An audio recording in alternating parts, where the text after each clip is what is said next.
Soviet Union. It was the greatest attempt at socialism in the last century, or maybe it was just an oppressive state capitalist system that was no better than our current capitalist states.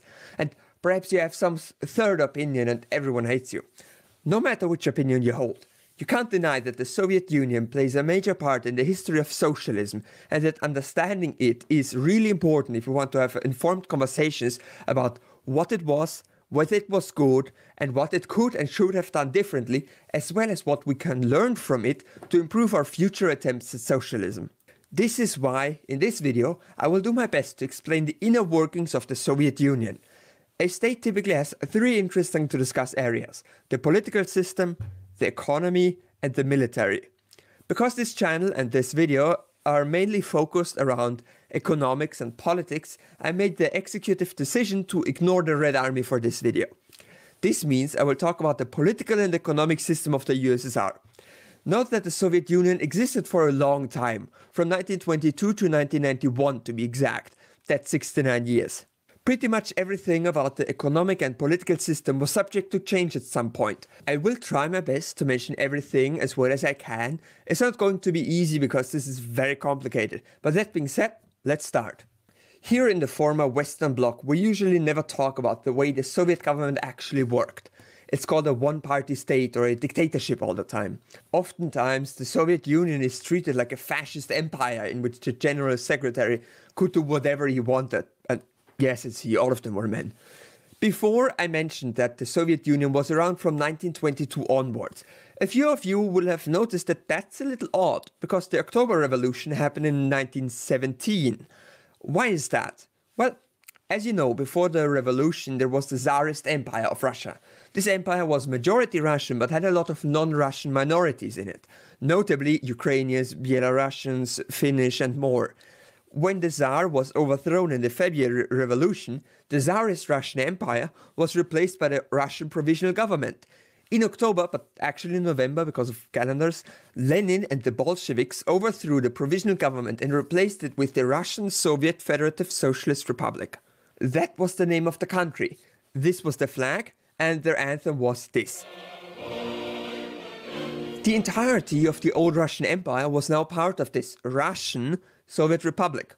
A lot of things happened in the aftermath of the revolution, and I can't really do those justice in this video, so we will skip along to 1922. Remember when I told you that the Russian Empire had many non-Russians in it?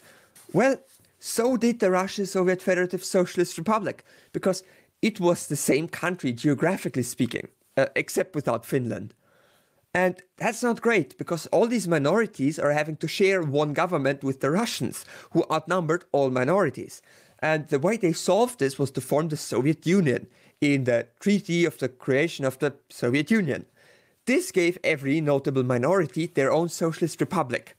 There was a Russian Soviet Socialist Republic, a Ukrainian Soviet Socialist Republic, a Belarusian Soviet Socialist Republic, and so on.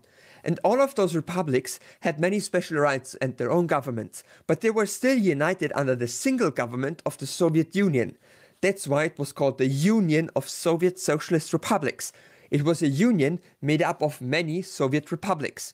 It worked kind of like the USA, having multiple states which were all united under a federal Soviet government. Let's now look at how those republics worked.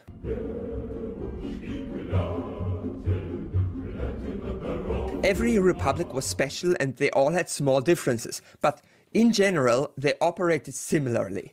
I will be focusing on the Russian Soviet Socialist Republic now because it was the biggest and most central one. There were two main government organs, the Council of Ministers of the Russian Soviet Federative Socialist Republic and the All-Russian Congress of Soviets. And yes, I know that the Russian Soviet Federative Republic used this flag, but all flags of the member states of the USSR look the same, so I'm using their modern flags instead. The All-Russian Congress of Soviets was, unsurprisingly, the main legislative body in the Russian Soviet Republic. This means they were tasked with making laws. Those laws were only specific to Russia and did not affect the other Soviet republics. They also appointed the Council of Ministers. As you can tell, this was quite an important organization. So, who was in charge of it? Essentially, Soviets. A Soviet is a form of workers' council. So, for example, all of the fishers in Leningrad may form the Soviet of Leningrad's fishers. During the Russian Revolution, many such Soviets were formed by workers all around Russia. Those Soviets then sent delegates to the Congress. So it was a republic ruled by representatives of Soviets. A Soviet republic. So essentially, the people joined Soviets, elected a delegate, and that delegate then had a seat in the Congress and voted on laws, as well as who would be on the Council of Ministers. Problem with this Congress was that they met very infrequently, oftentimes just twice a year for just a few days. So to replace them in their absence, the members of the Congress voted on some of them to be in the Central Executive Committee, which took over the tasks of the Congress while it was not in session. The Congress also selected the judges on the High Court of the Russian Socialist Republic. The legal system in the USSR worked very similarly to the one in other European countries like Germany and France. Judges were elected for a 5-year term, and the purpose of the court was to interpret the law. So the workers were in Soviets, which sent representatives to the Congress, which then voted on a small group of people to be ministers, a group of people to be judges on the High Court, and another group of people to be in the Executive Committee, which took over the lawmaking while the Congress was not in session. As you can tell, this is quite an indirect form of government with a lot of representatives and less direct democracy. You may be critical of this, but keep in mind that according to the vanguardist beliefs, most of the people at the time were not yet capable of leading their country, so representatives, aka the Bolsheviks, had to lead the government. That's the justification that was used. Also, because Soviets were associations of workers, this was a way to manifest the dictatorship of the proletariat. They only wanted working people to take part in the government after all, and the way to do that was to require everyone who wanted to have any influence in politics to be part of a Soviet. Let's now look at the second part of the Russian Soviet government, the Council of Ministers. It was made up of multiple ministers and it was the executive branch of the government. That means laws were decided by the Congress and it was the job of the ministers to put those things into practice. The ministers and tasks shifted a lot, but for example in 1924 they had 11 ministers with the following tasks: domestic trade, labor, finance, workers and peasants inspection, internal affairs, justice, enlightenment, healthcare, agriculture, social security, and Supreme Council of the National Economy. As you can see, those were quite a lot of tasks given to the Russian government. Note, the Soviet Union had no or very little influence on these topics because they were delegated to the Soviet republics. This way, it was a more decentral system which can take into account the will of minorities rather than having a big government in Moscow telling everyone how to run their socialist republics. And that's how the individual Soviet republics worked. If only it was that simple. In 1937, the All-Russian Congress of Soviets was disbanded and replaced by the Supreme Soviet of Russia. The same was done in all of the Soviet republics at this time, as Stalin and his government were working on reforming the Soviet constitution in 1938. The main difference was that doing away with the Soviets and just having local elections for representatives. The rest of the tasks were still the same. They still elected the ministers and they still elected a group of people to replace their functions when the Congress was not in session. This time called the Presidium of the Supreme Soviet. But besides that, it was pretty much the same thing as the previous Congress. So now, people take part in elections, elect representatives who join the Congress, the members of the Congress elect ministers, they elect high judges, and they elect a group of people that take over the jobs of the Congress while it's out of session. That is a brief overview over the way the governments of the individual Soviet republics worked. Every single one of the Soviet republics had basically this structure. Let's now see how they were all united under the federal government of the Soviet Union in Moscow.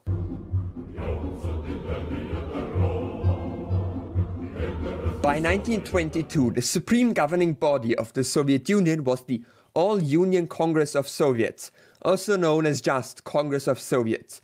The main powers of this Congress included amending the constitution of the USSR, admission of new republics into the USSR, establishment of the principles of plans for development of the Soviet economy and state budget of the USSR, that means 5-year plans mainly, and approval of general principles of current legislation, that means making new laws. This Congress was made up of representatives which were once again sent out by the Workers' Soviets. They selected judges for the High Court of the USSR, again with the 5-year term limit. And they also elected a committee to take over the tasks of the Congress when it was not in session, this time called the All-Union Central Executive Committee. Interestingly, this committee had more power than the Congress itself, and that was the power to elect the members of the Council of People's Commissars. Those were the ministers. This time, the ministers which concerned the entire Soviet Union. For example, the Minister of Defense or Foreign Relations. You know, the ones the individual Soviet republics couldn't take care of. Fun fact, the Central Executive Committee and the Council of Commissars were the most powerful positions, but they didn't have an official leader among them. There was a head of state and a head of government at some point, but for the majority of the Soviet Union, there were no such positions. Now, you may say that the General Secretary was the head of the state, and that may be true, but General Secretary was not a government position. It was a party position. So all of the Soviet leaders we know are officially described as that. Leaders of the government, because there was no head of state and no head of government, only unofficial leaders. The official head of government was the Executive Committee, also sometimes called the Politburo.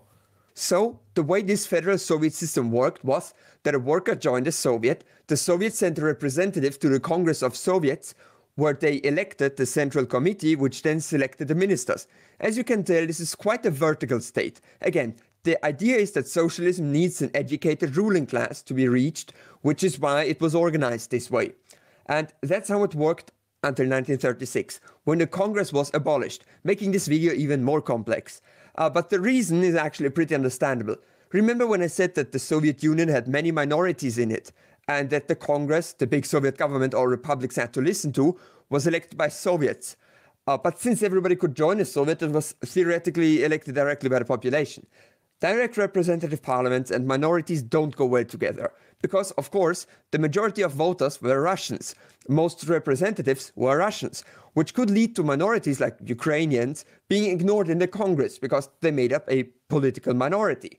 The fix was the system which came to replace the Congress of the Soviet Union, and that was the Supreme Soviet of the Union of Soviet Socialist Republics. The way they solved the minority-ignoring issue was by giving the governing body two chambers, the Soviet of the Union and the Soviet of Nationalities. I will go into what those individual ones did in a second. For now, let's discuss what the Supreme Soviet as a unit did. It was the supreme legislative body, meaning it was the only place allowed to make laws for the entire Soviet Union. It could also make changes to the constitution, and it appointed ministers. So this time the democratic body itself appointed ministers, instead of appointing someone who would appoint someone. They also only met 2 times a year, so you guessed, they elect the presidium of their members for the time the Supreme Soviet was not in session. This presidium was elected by a joint session of both chambers of the Supreme Soviet and had the power to make laws in the form of presidium decrees. These laws had to be approved by the next session of the Supreme Soviet. This means the presidium was able to work around the slow democratic process when necessary, while not having dictatorial power. This is a lot like how executive orders work in an American democracy. So, how did the Supreme Soviet work? As I said, it was made up of 2 different chambers, Soviet of the Union and Soviet of Nationalities. Essentially, the Soviet of the Union was elected by the people. At this point, the Soviets were ignored and representatives were elected by local areas. About 300,000 people got 1 representative. This was a chamber in which the will of the Soviet people was equal, directly proportional to population. But as I mentioned, that can be bad for minorities, so the Soviet of Nationalities was established. This chamber had 32 deputies from each republic, as well as some deputies from autonomous regions, but let's ignore that. Because of this, both Russia and Estonia had 32 representatives, which was done to ensure that ethnic minorities would have a bigger say in the Soviet democracy. So the Supreme Soviet consisted of 2 chambers, both of which had to work together to pass laws, resolutions, and whatever they wanted to pass to make it law. They also changed the Council of People's Commissars to the Council of Ministers, which is a better and more descriptive name. And that's the way the Soviet government worked.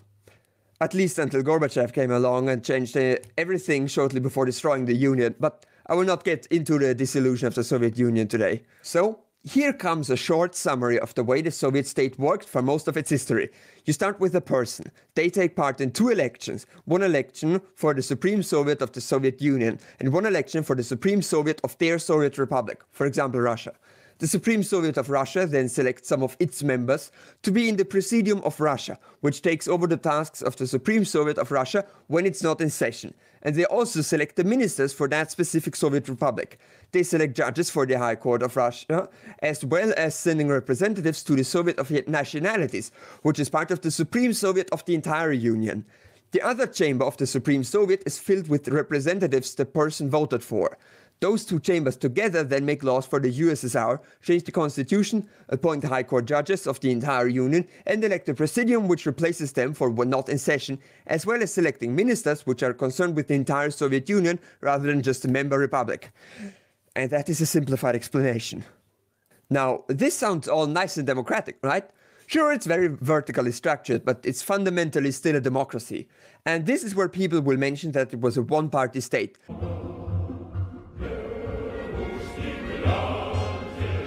which significantly restricted the democratic freedom.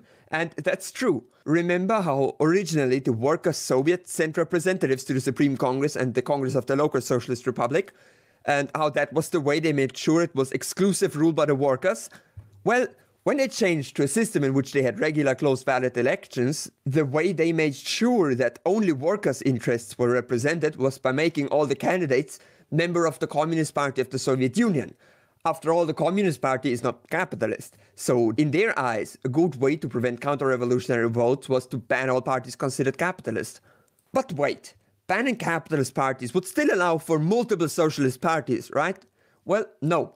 The Bolsheviks didn't approve of other socialist parties. The logic was that if they were true socialists, they would unite with the Bolshevik party, and if they didn't do that, they must have been counter-revolutionary, or at the very least creating instability by forming a second party.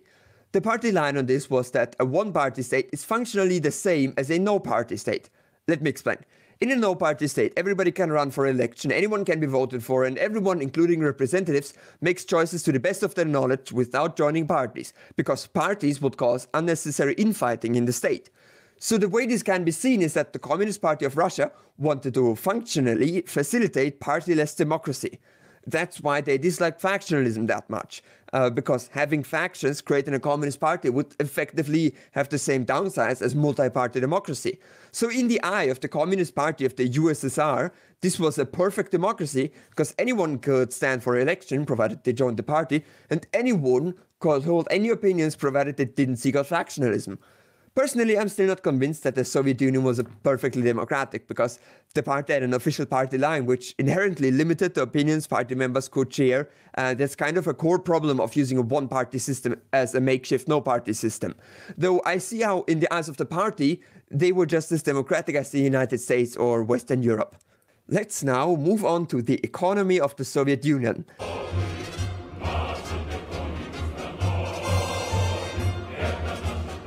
The USSR is often called state capitalist. The explanation goes that it wasn't socialism because the workers didn't own the means of production, but the state did, which functionally makes the state the capitalist. I don't like this view. For one, it causes infighting, and I believe the left achieving things as a united front in reality right now is more important than arguing about economic details of a country that ceased to exist 30 years ago. That being said, here's why I still disagree with the term state capitalism. The incentives of a capitalist are to squeeze as much money as possible out of the workers, to make as much money as possible. That money is then spent on the capitalists themselves. In the Soviet Union, the money created by the economy was taken by the state. That's true. But what did the state spend the money on? Ultimately, in most cases, it was things which helped the Soviet people. Roads, factories, schools, free healthcare. So the state socialist system, the profit the state makes, is ultimately spent on the people in ways it would never be in a capitalist system.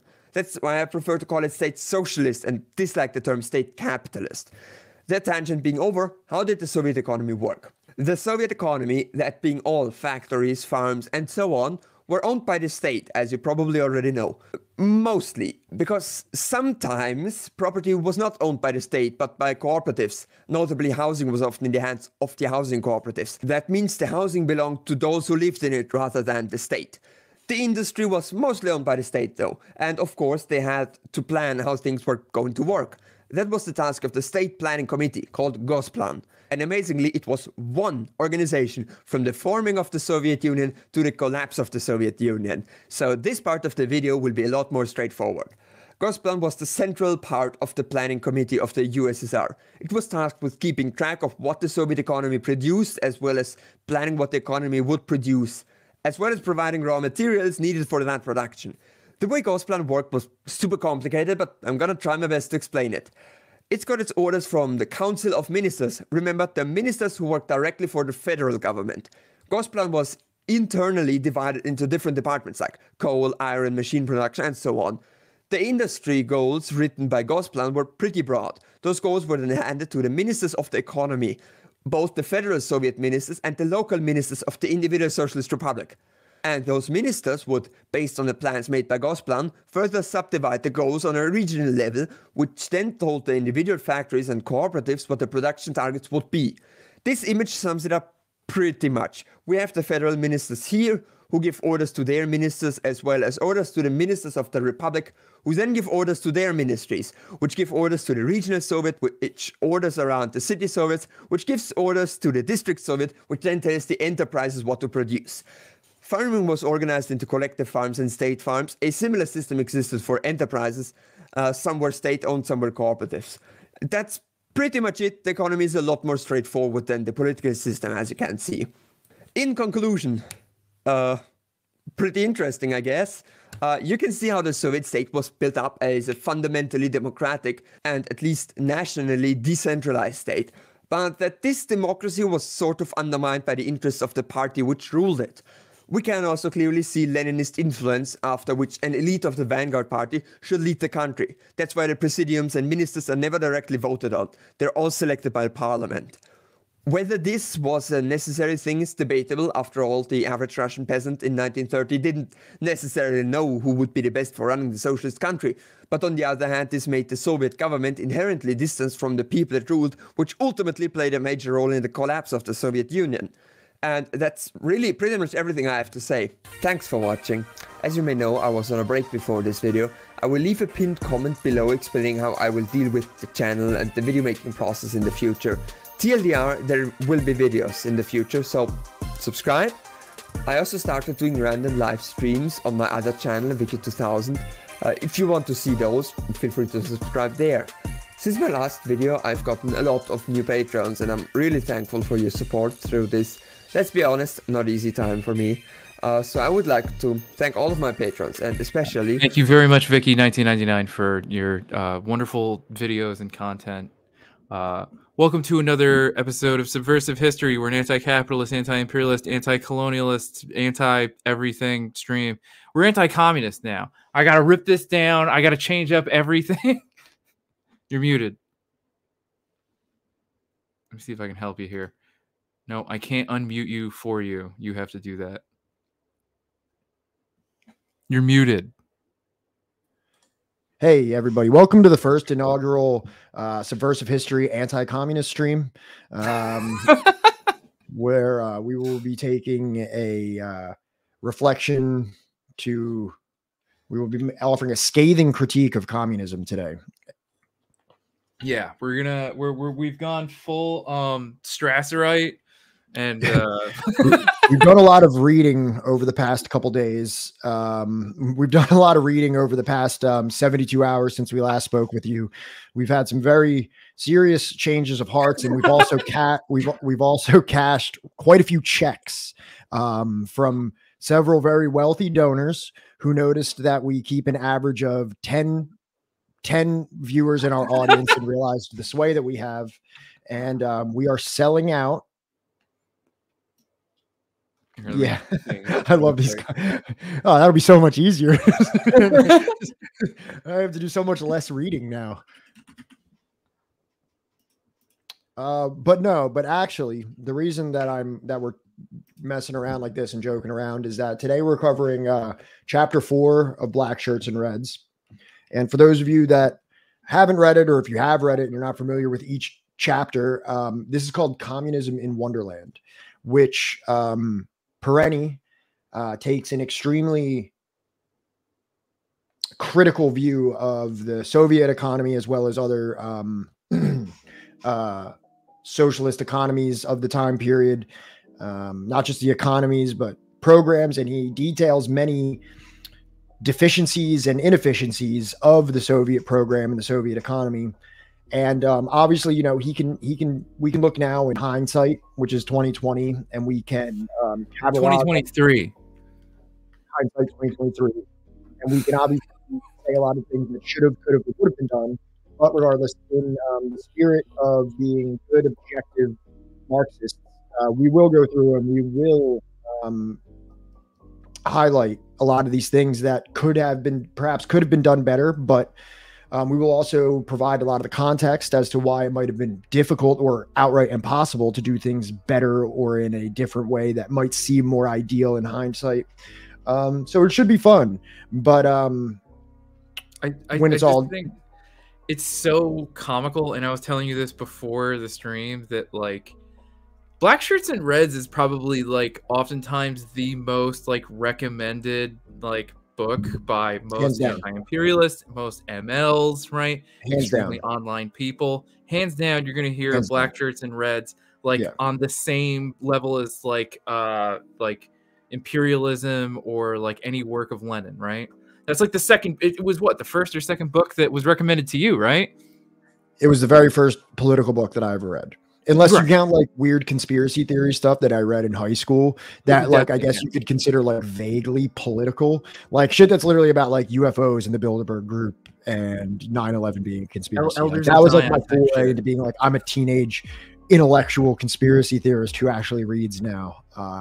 But my first serious political book that I ever read was this book that we're currently covering. Pat's first political book was Protocols of the Elders of Zion. I hate to say it, that actually was in the book. If for any of you that know, it's like a semi-popular like conspiracy theory book called "Behold a Pale Horse," and it does have the Protocols of Zion in it, which is extremely troubling.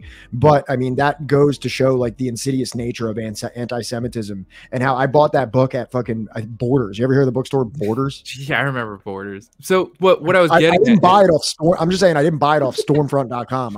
As a 15-year-old kid, I found it in a massive bookstore. Dude, look, all right, look, trust me. You can go into any Barnes and Nobles right now, and you can find more copies of Mein Kampf than you can like any of Michael Parenti's work, right? I don't think there'd be a single Michael Parenti book in any Boscov's, unless you're like ordering it to that. So like, what I was getting at is that like this is an incredibly popular recommendation, right?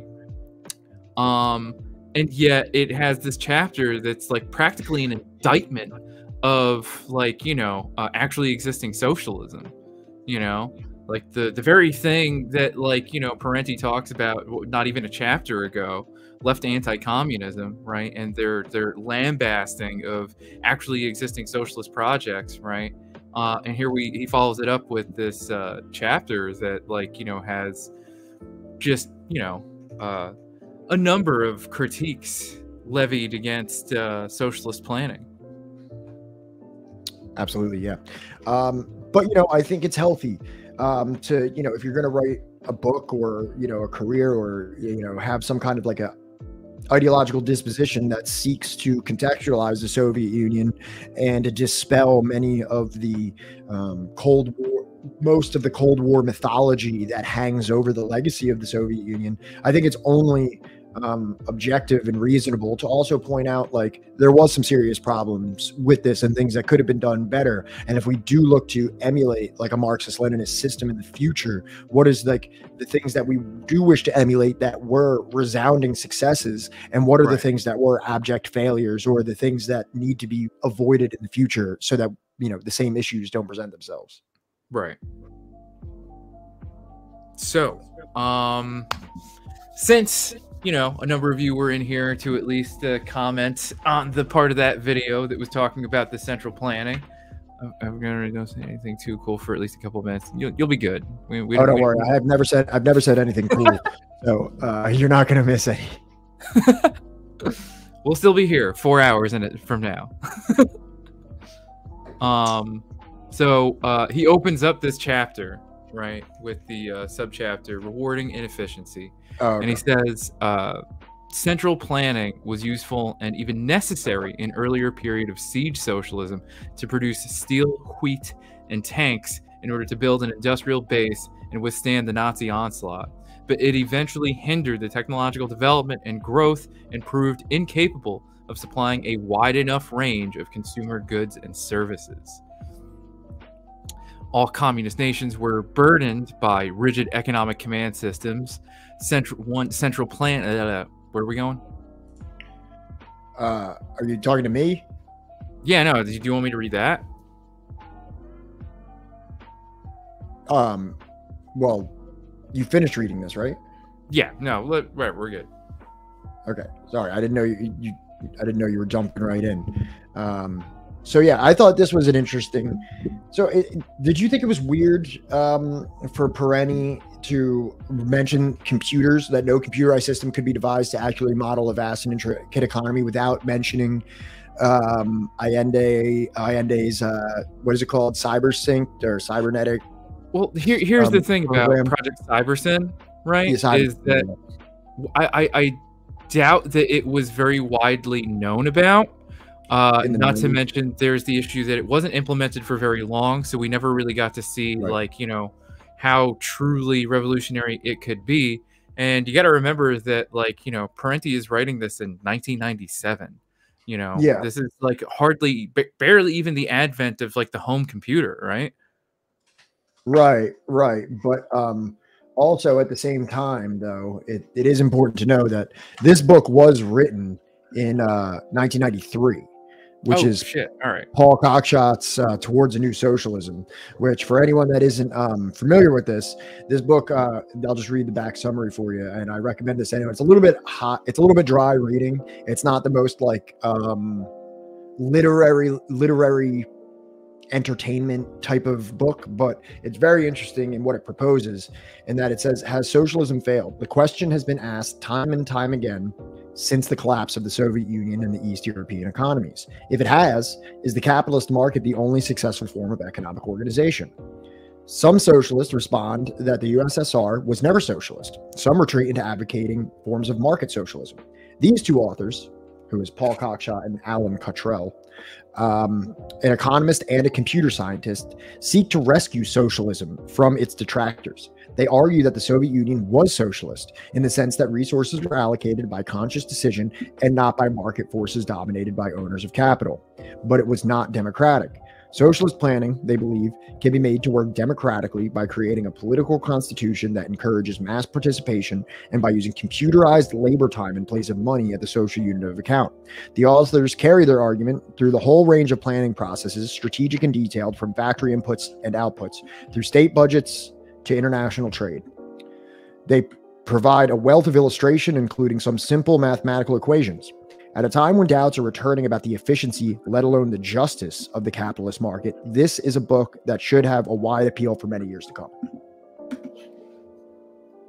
Sorry, I was just posting a link in chat to a YouTube video by Plastic Pills that goes over Project Cybersyn fairly thoroughly. Not exactly a comrade, but still he goes over how, you know, novel something like that was. Yeah, I actually found a really cool video series. It's a 3-part series on a very large channel, a channel with over... And yes, Cockshot is transphobic, and I don't know about homophobic, but yeah.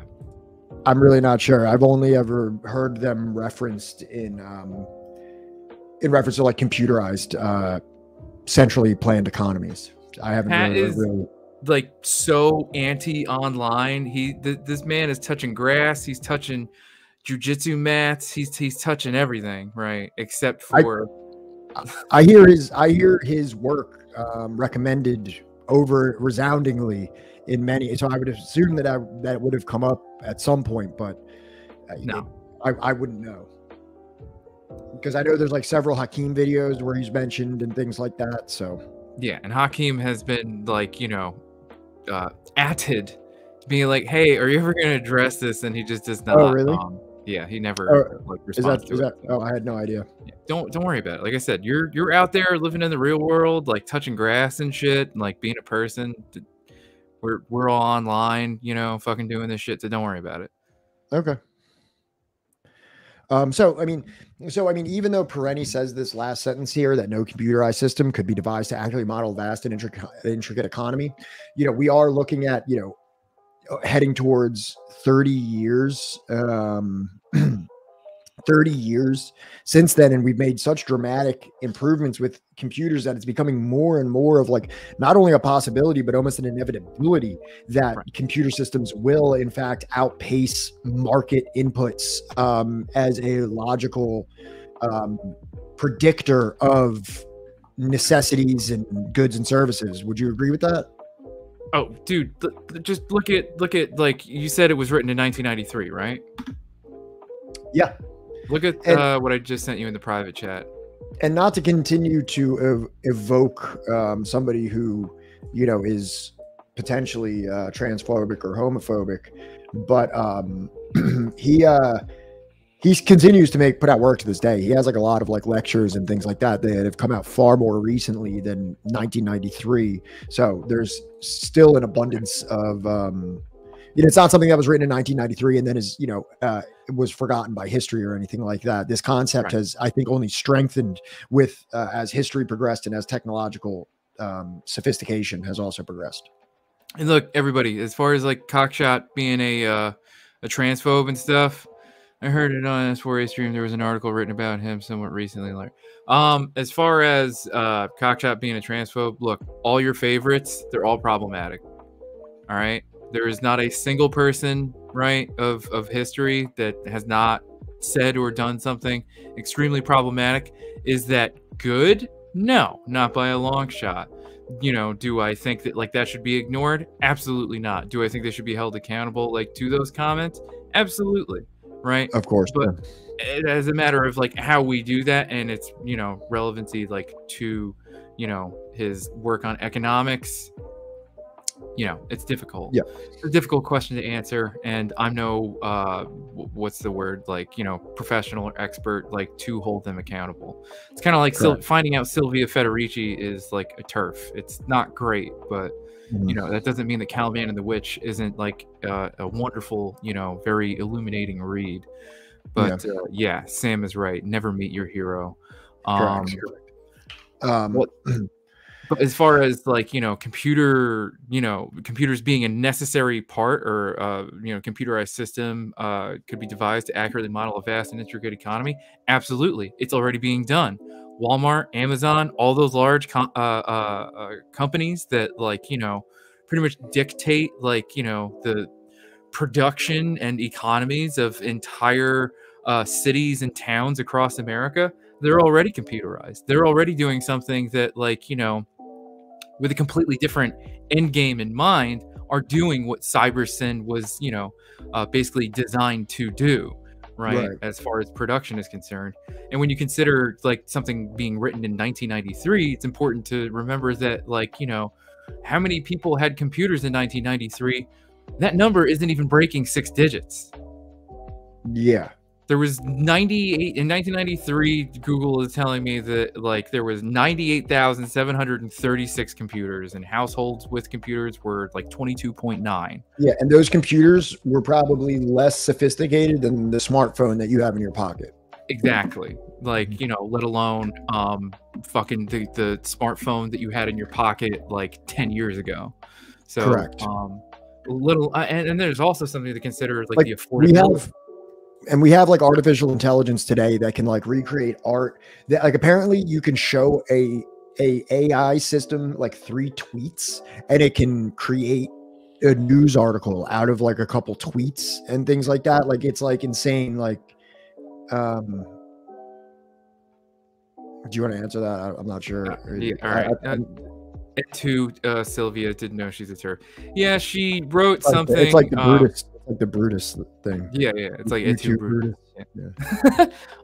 So yeah, she wrote something. Pretty certain you can find it. Just literally like Googling Silvia Federici transphobic. Yeah, you can find an article responding to Federici's Beyond the Periphery of the Skin, right? They go over it in far better detail than I can right now, as like, you know, as much as I would love to go deep dive on this, I still want to try and stay, you know, sort of on Blackshirts and Reds. And yeah, it is disappointing, especially because she is somebody that is able to like invest the time and energy to interrogate the blind spots of Marx and Engels on, like, you know, the plight of women and non-men, right, under capitalism. She can interrogate and refute ideas of Foucault and, you know, all of these other postmodern thinkers, right, you know, and especially in her work Caliban and the Witch. And yet, you know, she can't, like, you know, easily look into like the research that has been done, especially in the last like 20 years, regarding just the plurality of gender before modern Europe, right, and like the plurality of gender expression, right, not even just throughout pre-modern Europe, but throughout like the rest of the entire goddamn fucking world, right? So yeah, like, we do not stand for any kind of homophobia or transphobia. Myself being a member of, like, you know, the bisexual community, I don't stand for it at fucking all. Defend our comrades, defend our people, and don't be a transphobe, even if they're being a fucking dickhead. Caliban influenced me a lot. Apologies, I don't mean to get off track. No, you're good. Like, first of all, I mean, for me personally, like, this is less about like the little slides, like the 5th grade slideshow presentation I put together, and more about like us having a community with people that actually want to contribute and participate in the things that we're doing. So, I mean, like, I don't look at this as a detraction whatsoever. I look at it as just a way to engage and speak about topics that, you know, we weren't necessarily planned, but we plan on being here for hours. And I think I prioritize so much highly having like an interactive and vibrant community than I do just like, hey, can you shut the fuck up? Because I'm trying to talk about the inefficiencies of fucking Soviet economy. Right. Yeah, like, that thought never crossed my mind there. So please speak about anything you want. We're more than happy to entertain it and talk about it, because that's, I think, the coolest part of all this. Yeah, I just I don't want to get like too far off track on it. You know, but like yeah, no, it's absolutely worth addressing. This first paragraph here actually highlights probably maybe the largest significant issue that in hindsight we can identify with Soviet economic production. And it's in this sentence right here, where central planning was useful and even necessary in the earlier period of seed socialism to produce steel, wheat, and tanks in order to build an industrial base and withstand the Nazi onslaught. But it eventually hindered technological development and growth and proved incapable of supplying a wide range of consumer goods and services. So what we see in the Soviet Union is, in the early 20th century, is a country with no productive forces to speak of other than agrarian production. No real industrial base. Illiterate. No literacy, no electrification, no industrialization. What is described as a backwater, a defunct backwater of Europe, who then, you know, through the Bolshevik Revolution,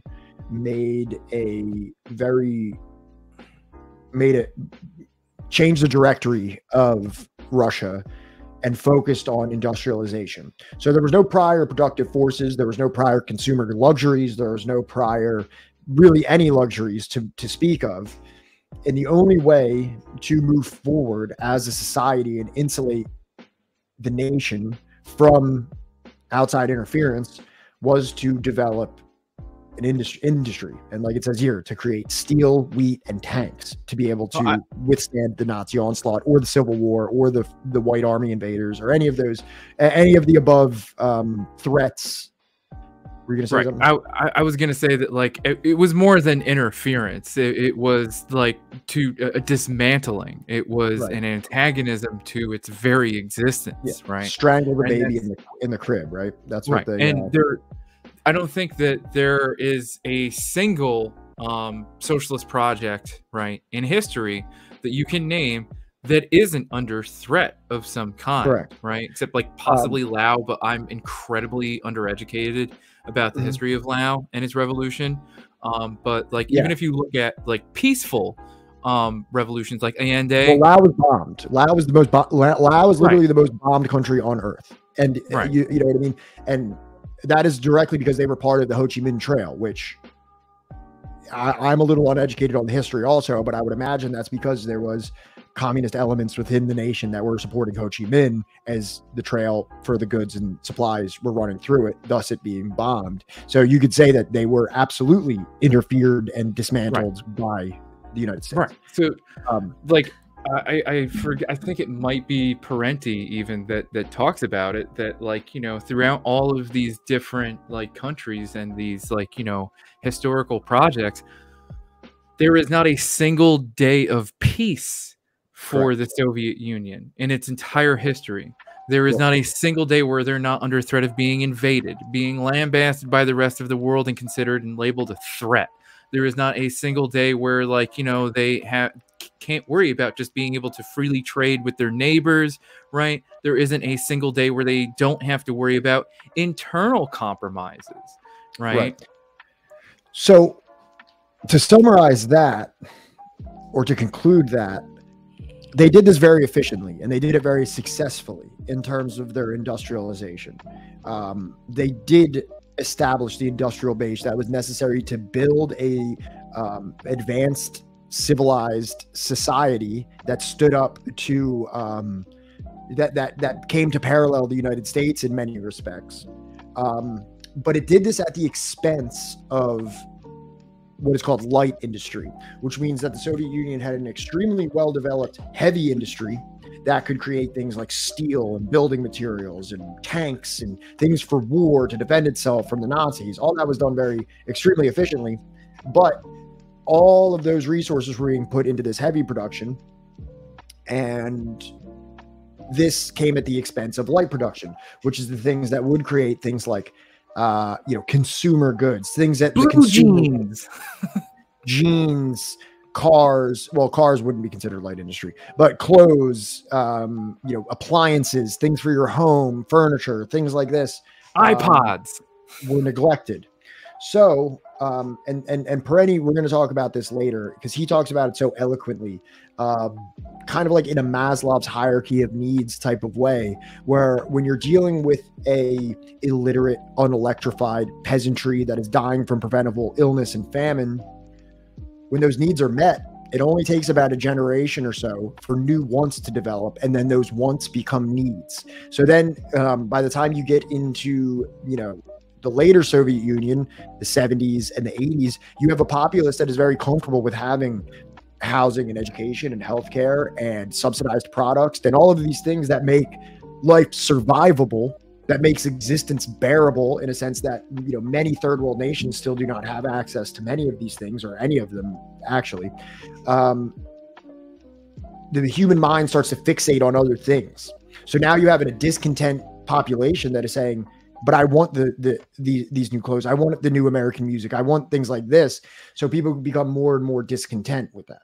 You're touching on something that I think, throughout this, I wish was just maybe accented a little bit more, right?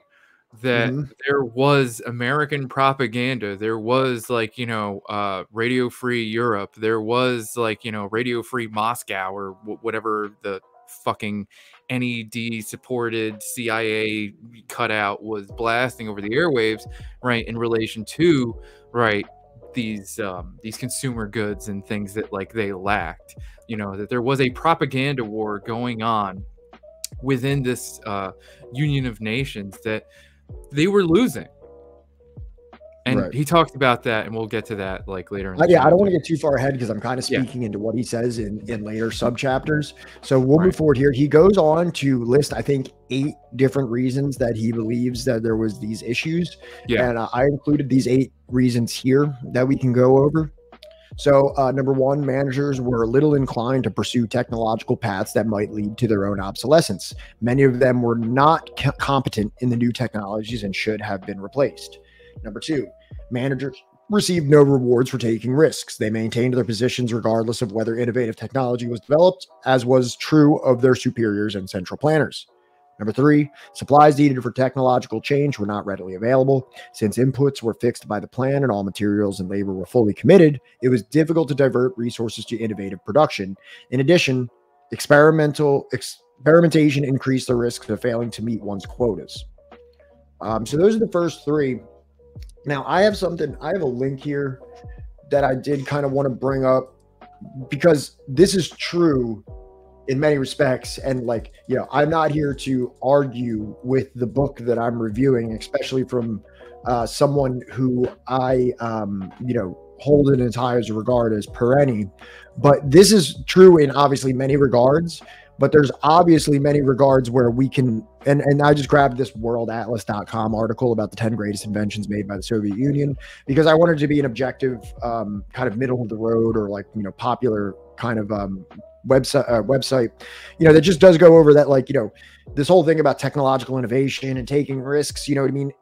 The problem is that this was heavily concentrated to the, like, I guess you could call it like the government sector, or like technology that would get you to Venus, not technology that would improve the life of like an average, not necessarily not improve the life, but just not something that's going to be like, you know, used in the day-to-day life of a citizen. So there's massive, there's massive scientific and technological innovation going on in the Soviet Union throughout its history. And it's incredible that this level of technological innovation is going on mere decades from a time where people were illiterate and starving and unelectrified. And that's truly a testament to the Soviet method, and one of the things that should absolutely be recognized and exalted. But also, this does come at the expense, or at least in hindsight, at the expense of maybe some innovation and technological development of things for the average day-to-day person to enjoy more. But you can look here, 10 greatest inventions made by the Soviet Union. Autojector. I don't know if you knew about this one. The fuck am I looking at? A lesser-known invention, the autojector, was an early heart and lung machine developed by Soviet scientist Sergei Brukhanenko in 1926, which is pretty crazy. Experimentation on dogs using the machine for life support and resuscitation met with limited success. His pioneering work led the way to future experiments in cardiac surgery and ultimately the cardiopulmonary bypass technique, which has revolutionized the world of medicine. So is it just like a ventilator? I think it's fluids. I think it's bringing fluids in and out of the body. It almost looks like an embalming machine, but yeah. This is crazy. This is like leg braces, I guess.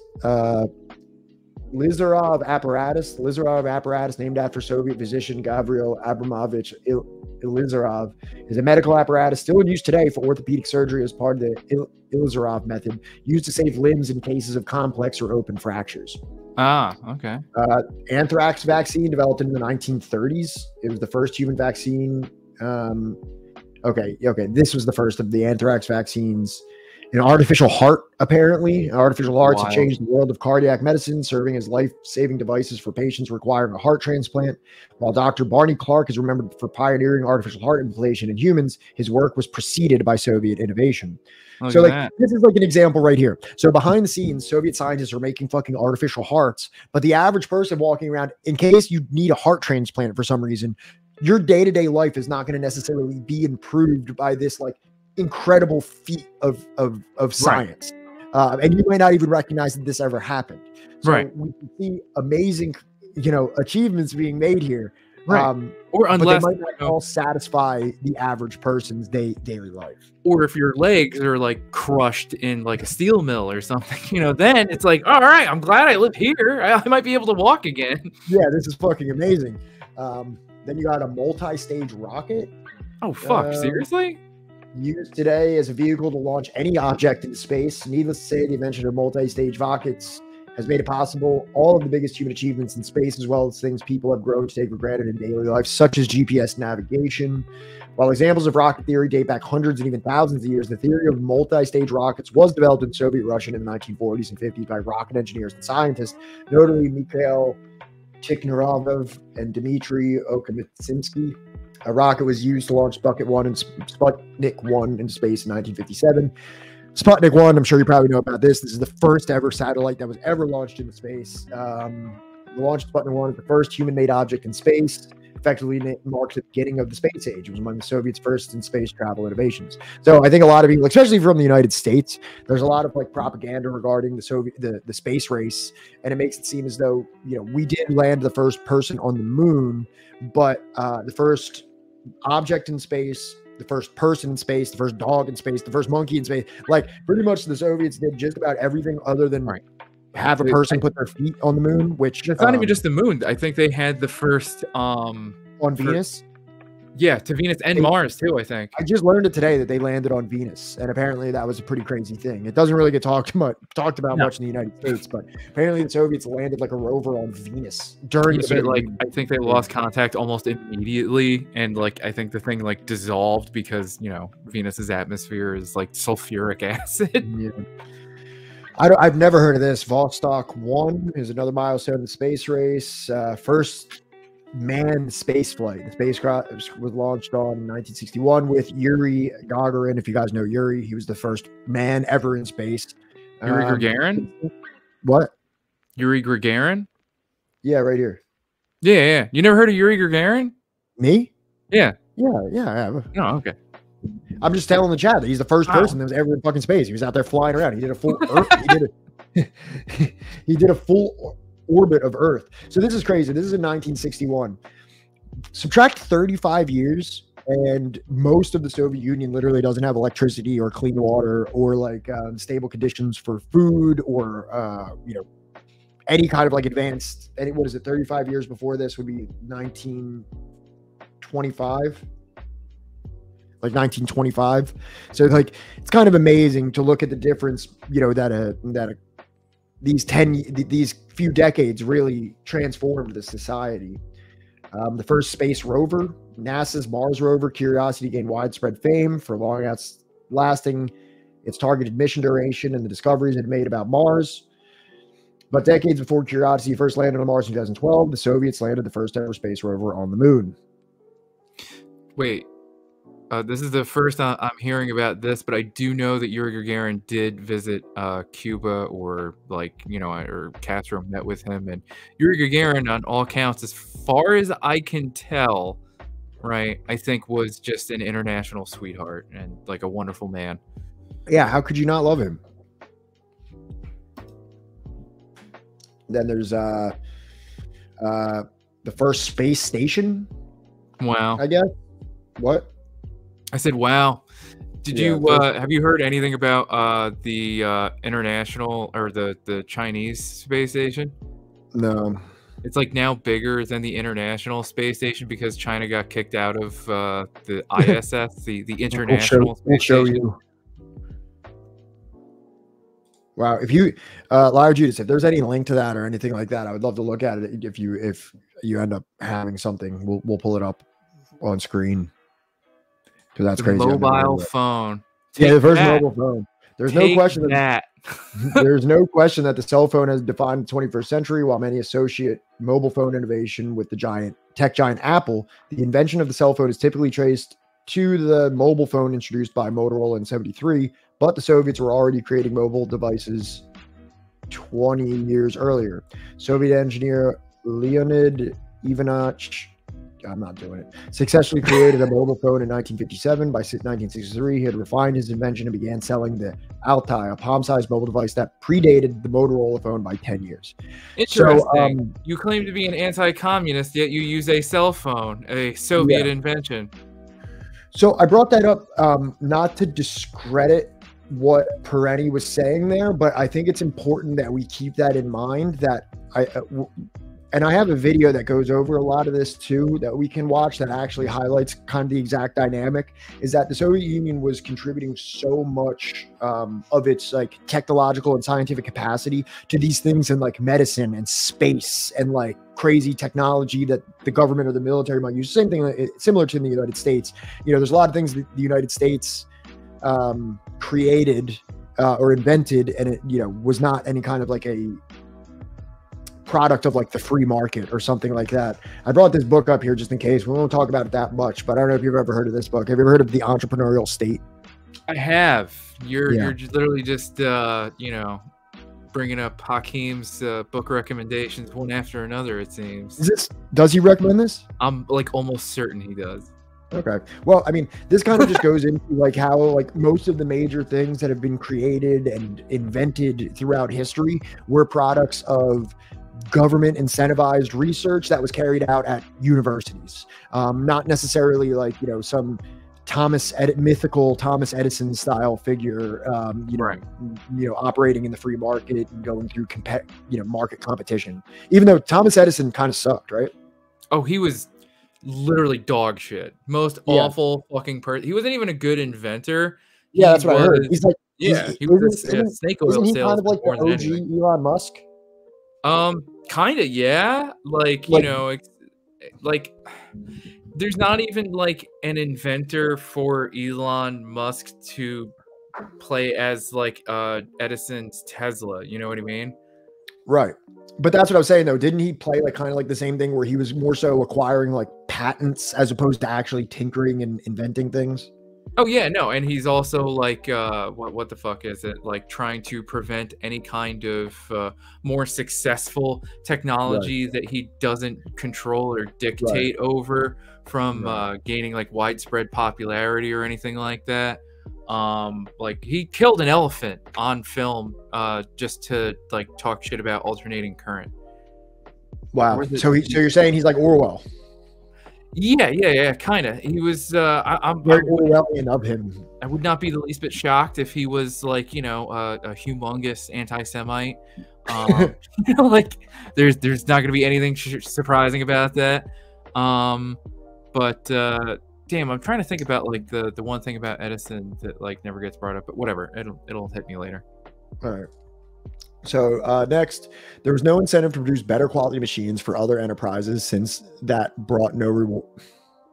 There was no incentive to produce better machines for other enterprises since that brought no rewards to one's own firm. Quite the contrary. Under the pressure to get quantitative results, managers often cut corners on quality. So this is an interesting one that gets talked about, is that there in the Soviet economy, there was many incentives for quantity as opposed to quality. So you're going to see like the quality of individual goods deteriorate just for the sake of like meeting quotas or exceeding quotas. And I think that's important and an interesting thing that needs to be addressed as well. How is that any different from like the way our economy right now under capitalism? Do you want me to like play the devil's advocate here and tell you why? Go for it. Yeah. I'm not saying that this is like actually what I think, but I'm saying this is what somebody would tell you. They would say that since it's not like all centrally planned, that like if one person decided to start like a widget company and it was a higher quality widget, then they would be incentivized. Their higher quality would be rewarded by like consumer dedication. Right. Whereas in the centrally planned system, they're just looking at like, we need X amount of pounds of meat or something like that. There's no like, we need this to be like the super high quality meat that's more delicious to everyone or something like that. He brings up meat specifically. Here, I'll read it out of the book. He brings up meat like kind of often throughout this chapter. I'll bring up the meat part. Parenti's big on the meat.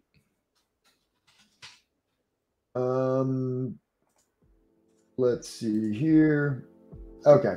So managerial responsibility was a problem in agriculture as well as industry.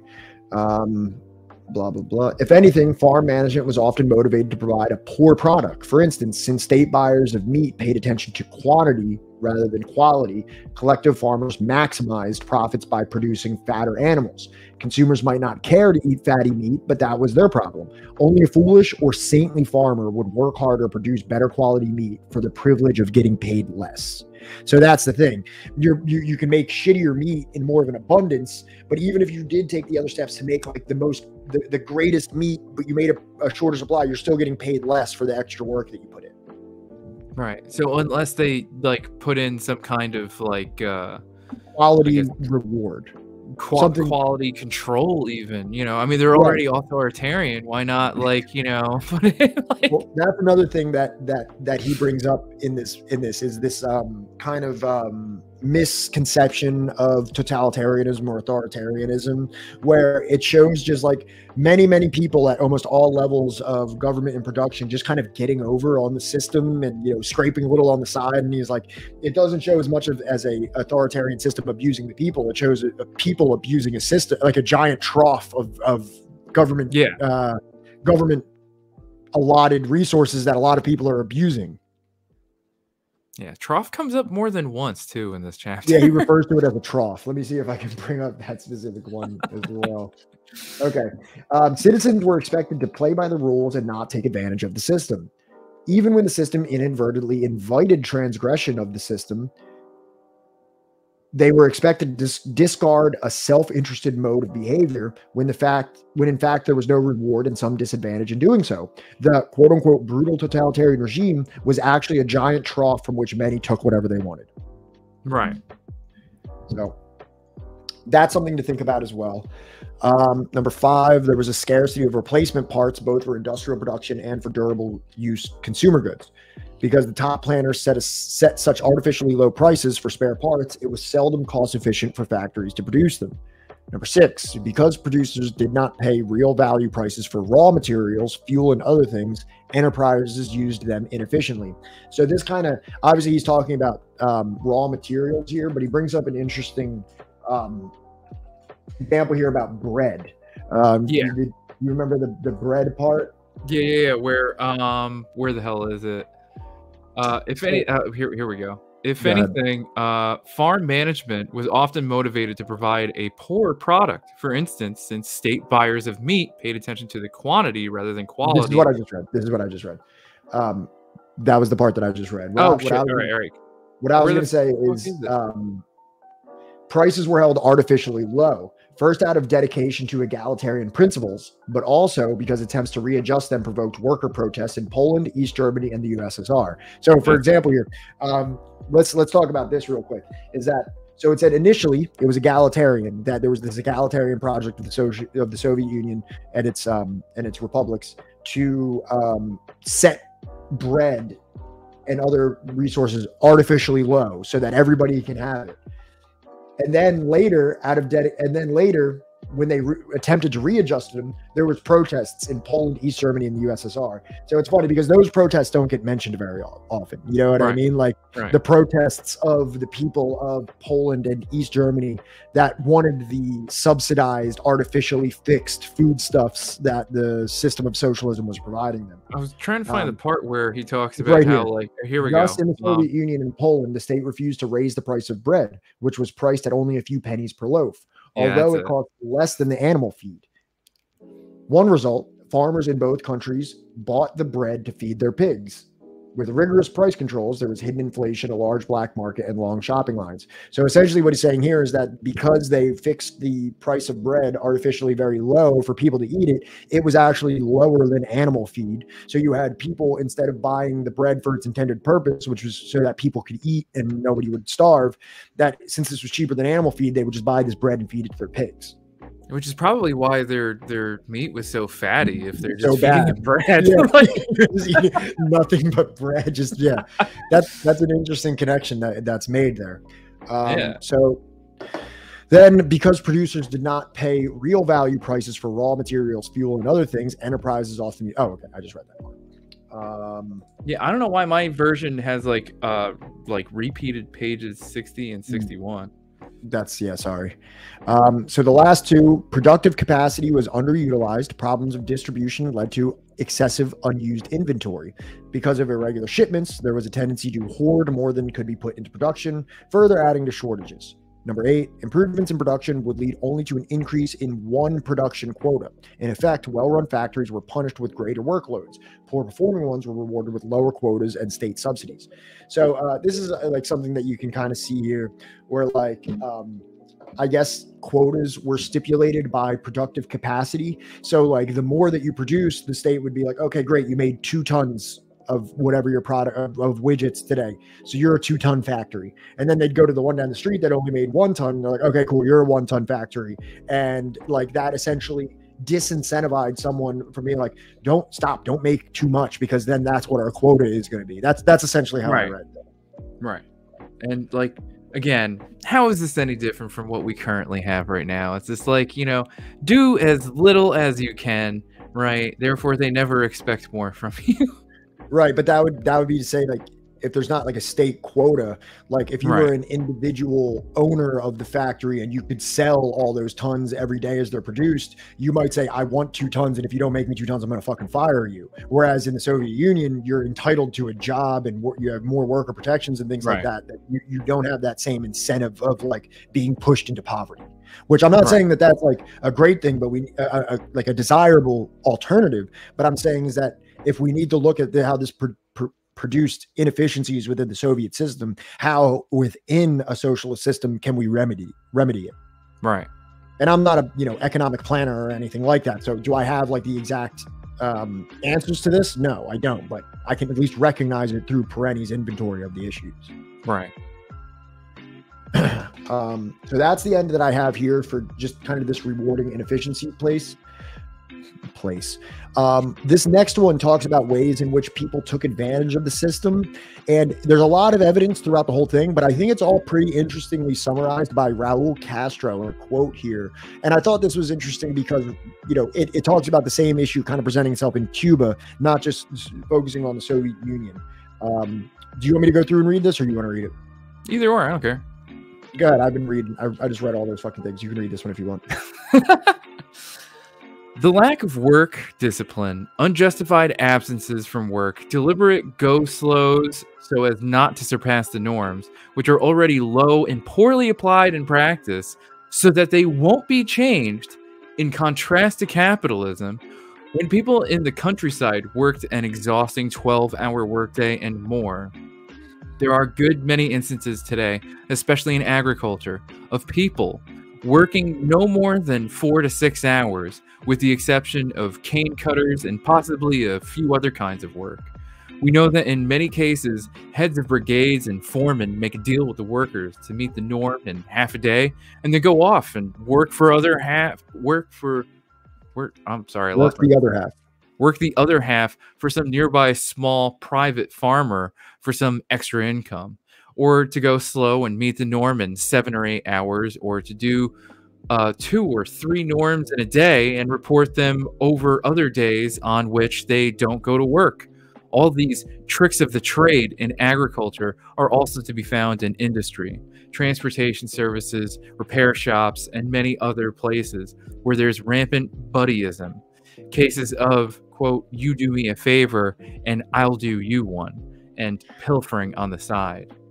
Right. So what we're seeing here now is there's like norms, which is, I guess, the expected daily production. So what you had people in Cuba doing was, if we can make this in half a day, then we can go and work this other job, and just, it's going to be from a private farmer where we can just make all money. So the state thinks that we're working all day in this, but we're making a day's work in half a day, and then we're going to make extra money. Or they're even making multiple days production in one day, and then not necessarily hoarding it, but just stuffing it to the side, and then letting it out over a few days, so you get a few days off work. Now, like, obviously when we're looking at this in the 1s and 2s of output, you know what I mean? Like this is inefficient because obviously more could be being made, but also kind of what Raul is saying here is that this is the alternative to capitalism, where your work's 12 hours a day. And if you don't, do this, they face you with unemployment, poverty, starvation. You know what I mean? Like that, like, the unemployment crisis that we have in the United States is the alternative to this. So obviously we have to remedy those things. I hear all this, you know what I mean? Like, I kind of don't hate working. I think like working needs to be like, kind of like, I respect work and I respect workers, and I know that work needs to be done. And I mean,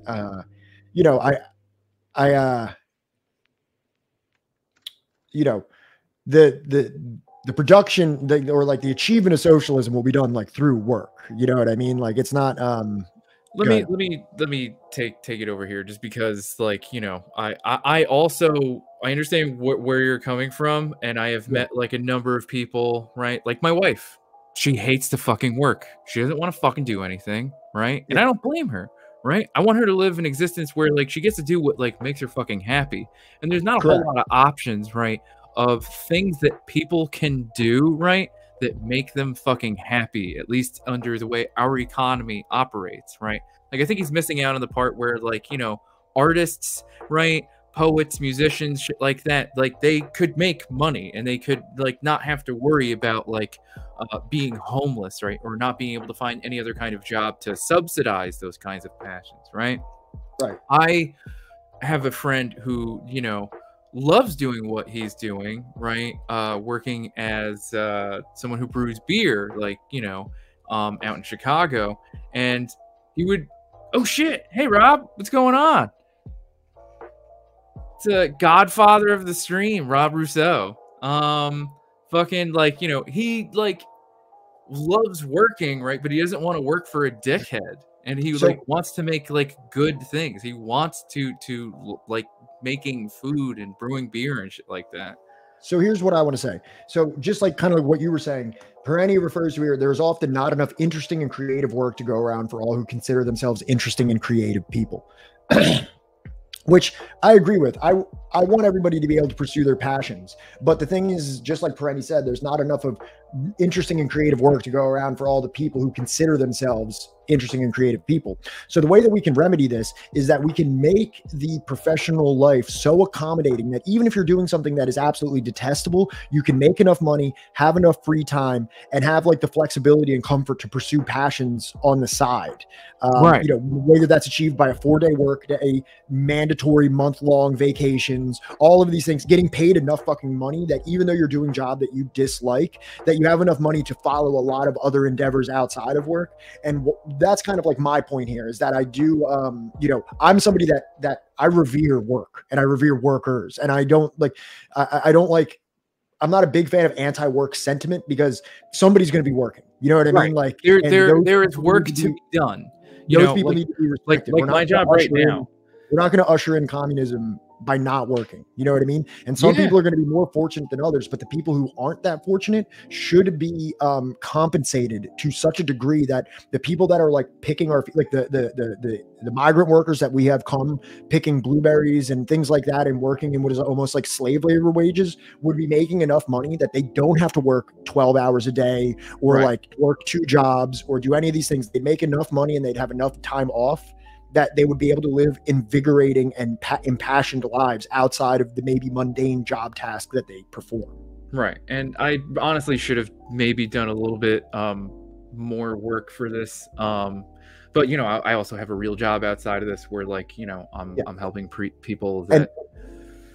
And that's the problem, Liar Judas. I understand that you hate having to do that, and you're probably not getting paid enough to do that. I would imagine that if you're in the United States, you're probably working your ass off 50 hours a week, and you're probably getting paid not what I would consider a suitable wage for the amount of work that you're doing.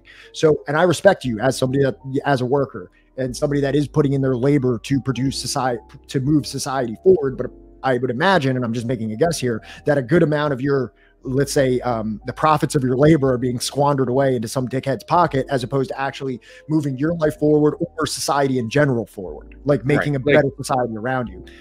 When I worked an 80-hour work week one time as a residential electrician, my paycheck, because of the amount of hours that I worked, got taxed higher, and I had more taken out of my paycheck than I had if I had just worked 40 hours. And I never worked overtime after that, like ever fucking again. So, unelectable airwaves, you're absolutely right. Like, this is obviously the ideal, that optimize for everyone to work as little as possible. This is the ideal. And when we stop having, you know, massive perverse profit incentives by owners and shareholders and investors and things like this, then we can achieve that, because you know, each hour of labor will go so much further when there isn't over half of it being squandered into somebody's profit projection. So let me just give you I agree with you 100%. A little peek behind the curtain here, right? My day job is I'm pretty much a social worker, right? And I help people that are just getting out of prison, you know, reacclimate back into the community, because, you know, there's a lot of paperwork involved. It's a very stressful time for people. I like this too. Everyone's name goes into a pot, and we all have to clean toilets once a month or whatever. Well, and you know, that almost reminds me of the situation in Cuba, where it's like, okay, you want to be a doctor? you have to go out to the countryside and be a doctor. You know what I mean? Like, you don't just get to be like this high-rise Havana doctor. You want to know what it's like. You got to go out there and live. You got to work alongside the people that are working in the fields and things like that to know what's really good. I think that's something that happened in China as well, right? Like, you got to go work fields. And that's, you know, it might sound draconian, but it's like, it really, I would volunteer to do something like that if it was, you know, offered in my like federal program. Right. So as somebody that works for like something that is federally funded, right? Right. We are underemployed, right? We are entirely overworked. Like my caseload is far too much for any one person to like competently do this job, right? We have very little assistance, you know, from every other program that is necessary for us to be able to do our job, right? It's just like, it's fucked. It's completely fucked. And I have no recourse to do anything about it. You know what I mean? Right. Like, even with, right, like union representation, even with, you know, be like, you would think that, like, you know, me like doing this, like, you know, job that is fairly important, it's draining. It's emotionally and mentally draining, because a lot of like the people that I work with, they're like the people that like get canceled. Dude, if I knew that, if I was working Right. and I knew that like the product of my labor, 50% of it, 60% of it was going to like directly to alleviating like the poverty that I see in the city of Philadelphia, and children that can't eat, and children that can't get healthcare, just regular people that can't work, or old people being able to retire into dignity, I would be very comfortable with that. But I'm not. I'm working for the CEO that I know to live in a mansion. Right. That's like, what my work. That's what my work is contributing to. Nothing like fucking hurt me more than when I was working during COVID as like a residential electrician's helper or whatever. And like, you know, we're not like, you know, making sure that like poor people's homes, and by the way, every home across America, I don't care, it's all an electrical fire waiting to fucking happen. Every single fucking house in this country is an electrical fire waiting to happen. So we're not doing anything like that, trying to like modernize people's homes to make them safer, anything like that. No, we're remodeling like millionaires, like fucking kitchens and bedrooms and all this other shit. It's like, oh, well, now that we're home, we finally have the time to like be here to make sure that, like, you know, you don't steal anything while you put up this $1,500 light fixture or some shit, or like a bunch of dimmers that I'm always now I want a remote for my lights now. Can you guys install that? They have those, man. I don't want to. I actually have that here, but somehow it's in the light bulb. I don't know. I didn't have to. You know, the light bulb itself somehow has a remote. I don't know. No, dude, like you can just like pop it out of like the wall, and it's like a remote, and you can put it back in the wall, and it's like a dimmer switch. It's crazy, but whatever. Like that's the fucking point. It's that, no, but I'm just saying it's that level of bourgeois decadence that you're going to do, as opposed to making sure that like a row home in the hood that some slumlord hasn't accounted to in decades isn't going to catch on fire and burn down a block. Rob, that's what we're all doing here right now. Isn't this like an Amazon? Isn't this like an Amazon? Fucking, that's what we're all doing right now. But like no, like if we were, I wouldn't give a shit going back to like hanging drywall or any like dumb fucking thing like that, or going back to doing like electrical work or learning like a fucking trade or some other shit like that. If it was like, you know, we're like making sure that there's not a single lead pipe in this fucking country. Right. We're making sure that like like we're hanging drywall for homes for people to fucking live in, so that there isn't a single homeless person in America, right? Well, or like what? Let me tell you this, right? And I brought this up before, I think in the Divide, when we were talking about FDR's New Deal, where there was actually like federal job programs, and unemployment went to the lowest that it ever was in the United States during this. Not saying FDR or the New Deal was like the end all be all of economic development or anything like that, but we can definitely see where it improved many metrics. My point is that I'm someone who has a criminal background. And I've been arrested multiple times, and I've been forced to, not forced, but it was just whatever. I guess technically forced to do community service, right? My community services were cleaning parks, throwing trash, getting on the back of a trash truck and throwing around trash and everything like that. And you know what that leads me to believe?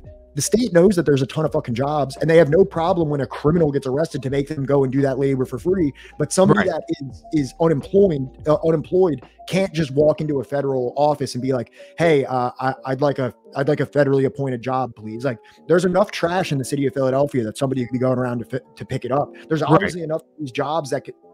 And it's not some kind of like a lawsuit or like whatever thing like that, because then why would you make criminals do it when they get arrested? Why would you force them to do it if somebody can't just walk in and volunteer to do it and get paid, a meaningful wage to do it? Right. Because again, right, it's not that like, this age-old argument, right, that nobody wants to work. I'm not talking about prison labor. I'm talking about community service. So when you get arrested, you'll be like, you have to do 50 hours community service and none of it is paid. You don't get a penny for doing it. I'm the guy that works with the people that just got out of being a customer or client of federal penitentiaries. Working trades that they are not able to work in after being released, fucking like we have a number of projects. It's like China just planted like a bunch and yes, I understand that old growth forests are more important than these new budding forests, right, that they've planted, but still they planted a forest the size of fucking Ireland in the desert. Right. And it's like if our like military or if our government, was doing that instead of like, drone striking like, fucking weddings and like funerals and shit, or just like occupying or just occupying military bases to encircle China for no real practical safety reason. Right. We're not putting our military to like lay down like track for fucking high-speed rail across the fucking country at an affordable price, so that way like maybe we wouldn't be so disconnected as a country and as a people if we were able to like more freely like and more able to like travel and see the rest of like this vast community that like we live within. I agree. That popped off a nice little discussion there. Thank you, everybody. Let's see what the next one is. So this brings up kind of the that's true. I remember when I got relocated to Florida when I was getting off drugs, and they pretty much threw me smack dab in the middle of like a Florida suburb that was like an hour and a half from the nearest like urban area, which is West Palm Beach. And I don't know if you've ever seen West Palm Beach. It's like it's not necessarily like a city as much as it's like a couple buildings. I don't know, but it is like that. Like if you don't have a car in the middle of like these suburbs, it's like the amount of and trust me, the bus service in this town that I lived in was dismal. The public transportation was like almost non-existent. If you didn't own a car, you were pretty much, I don't know where you're gonna. I guess you could ride a bike everywhere as your only recourse. But even getting groceries to your house and things like that, it's like It Bro, is. what is this? Not just bikes? What is this? So thank you, Frankster. Another New Deal. What a radical and ingenuitive proposal. We have proposals. Somebody should run that up the pipe. Somebody should run that up the pipe. We literally have like gone beyond the Green New Deal, and we even have like the Red Deal, that has been like written and talked about, for like a number of 100 years now. Yeah, we have no, it's a real thing. I'm not even like just making a joke. Like, have you ever heard about it? No, it's like it's kind of like an indigenous like land back included with like an actual Green New Deal. And it seems legit to me. I don't know. Maybe we can read it one day on stream. Oh yeah, that'd be cool. I thought you were just saying nationalize these. No, I thought you were saying that was the Red New Deal. Just start. The next part here that I put is communist economies had a kind of Wonderland quality in that prices seldom bore any relation to actual cost or value. Many expensive services were provided almost entirely free, such as education, medical care, and most recreational, sporting, and cultural events. Housing, transportation, utilities, and basic foods were heavily subsidized. Many people had money, but not much to buy with it. High-priced quality goods and luxury items were hard to come by. All this, in turn, affected work performance. Why work hard to earn more when there was not that much to buy? So obviously, this is a Cadillac problem here. You know what I mean? Because you're Cadillac problem. You know what a Cadillac problem is? What the fuck is a Cadillac problem? A Cadillac problem is like when you're like moaning, like, "Oh, my Cadillac broke down," and it's like, "Shut." You're talking like first world problems or some shit, yeah, or it's like kind of like a first world problem. Yeah, it's like you're right. bitching about your Cadillac, the problems with your Cadillac, but having a Cadillac in and of itself means that So I'm just saying right now we're talking about the unintended consequences of having subsidized or entirely free education, medical care, recreational sport and cultural activities, housing, transportation, utilities, and basic foods. All those fucking things that like literally all of us would sacrifice a lot to have. Correct. I feel like it would probably solve a lot of like the societal ails of, you know, our entire country, you know, if we just had maybe just half of this list, just a quarter. Yeah. There's like 3 out of the things listed here. Yeah, let me see here. Education, I'm currently just burying myself in more and more debt.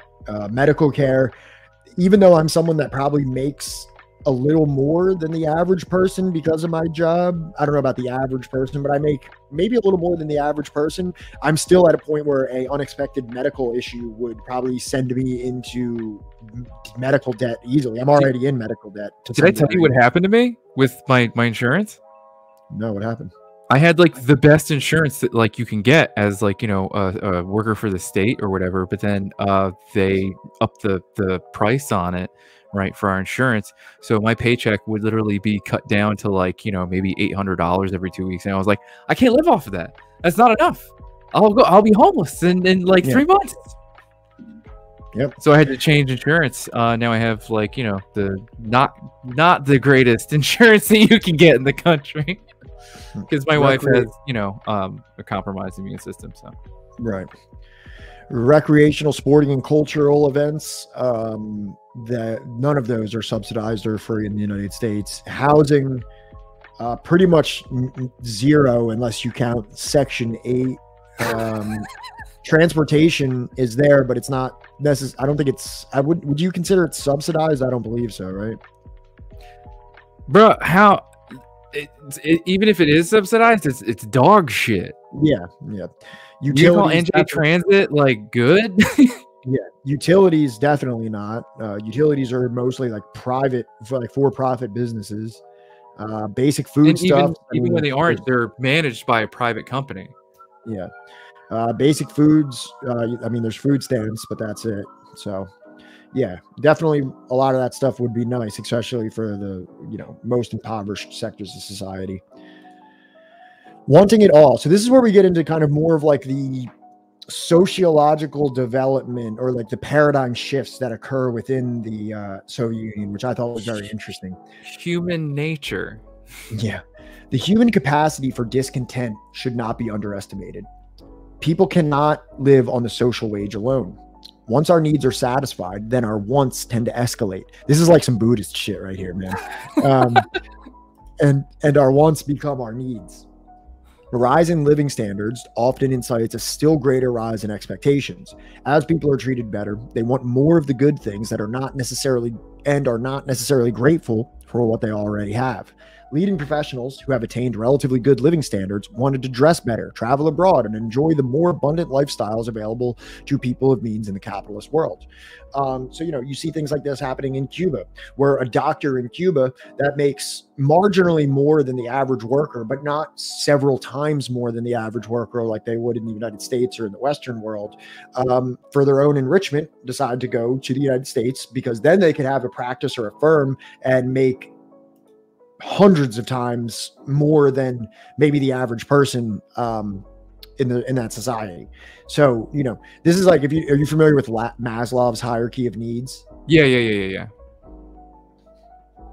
If you read about like the like Buddhist kind of like complacency, like a built-in complacency where it's like every desire that you have will never fully satiate you, and every time you get that desire it'll just get replaced by another desire, and you'll become complacent. Yeah, the hierarchy. Yeah, Maslow's hierarchy. You know that? The only way out of dukkha is, you know, to accept that there is an eightfold path. Yeah, that's the next chapter. There's like this, you know, the Maslow's hierarchy of needs is like you have your physiological needs at the bottom. You need air, water, food, shelter, sleep, clothing, and reproduction. Until those are met, you don't even think the next part up of the pyramid. Once those are met, then you start thinking about personal security, employment, resources, health, and property. Then after that, you don't even start to contemplate things like friendship, intimacy, family, sense of connection, and then so on and so forth. And it's kind of interesting. You can almost see like the development of like the industrial world, or like the Soviet Union more specifically, as like, you know, at the bottom in the most red, in the most red portion of it, you know what I mean? You have people fighting to establish water, food, shelter, clothing, things like this. Then once those are met, now we're going to have to look at personal security. Oh, the Nazis are coming. Now we need to make sure that there's personal security. We need to make sure that there's employment, and then, you know what I mean, you know, health and things like that. Then once that's met, now we're looking at more of like the social issues. And then it comes up to the point where it's like, you know, people are looking at their conspicuous consumptions, as they call it in sociology, the social status that comes with acquiring consumer goods. So it's very interesting that this can be applied on the individual psychology level and also in like the sociological level, as we're talking about now. I always love it when fucking hardcore libs, like, you know, write some kind of article about, like, you know, oh, this group of people that live in India live in utter poverty, but they're the happy. They're happy in poverty. Yeah. And it's just like, you don't understand anything about the way that they live. And like, you know, I really hope that you get robbed. There was a documentary that I watched. I hope you get robbed. There was a documentary that I watched a couple of years ago that was on Netflix. It was called Happy. I don't know if you ever watched that, and this was way before I got politically educated in any sense. I was just kind of watching stuff. And they said on that the threshold for human happiness significantly ceased around $70,000 a year. Like, between like making zero money and making 70,000, there's a gigantic jump in happiness. Like, because that, like I would say definitely in the United States, 70,000 is probably where you can get to the point where, I know if I was making $70,000, I don't.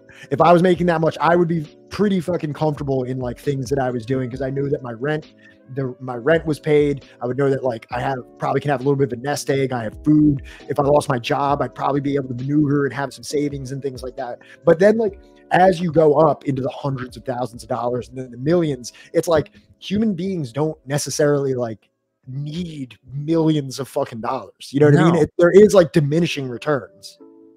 And that's why, like, you know, the only reason why, think about like the impetus for the requirement, right, or the desire of that like $70,000. It's because housing is not a human right here. Food is not a human right here. Like, and on top of that, like, housing, you know, fit for a human being is not a human right. Healthcare is not a human right, and it's not free. It's a commodified business. Education is not a human right, and you have to go eyeballs deep in debt in order to just. We've completely commodified education, where it's not about like fulfilling yourself as a human being to learn something that you're interested in. You get an education so that like you can hopefully apply that into some field of work so that you can make money from that education, right? And like, you know, it's no wonder, like, you know, we're just like fucking broken people. Right. And I think that kind of speaks to, like, because I have traveled in numerous places in what is considered the third world or the global south. And you will find people that live in what would be like unimaginable or like unrelenting poverty in the United States. And there is people that live like that in the United States in many places, but not quite to the level that I saw in Guatemala and India.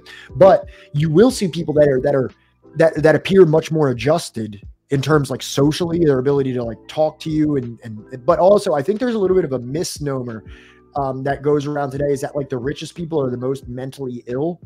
And do you think that that's actually a fact, or do you think I think it's there's a lack of diagnosis or recognition for the mental health conditions that exist in the impoverished people? So we're gonna head into capitalist realism territory if I like go hard on this, but you know, and I do enjoy that work by Mark Fisher, you know, rest in peace. But I do think that you have to exhibit certain things that I think would be classified as like, what is it, sociopathic tendencies or personality traits, right, in order to get to that position if it's not inherited.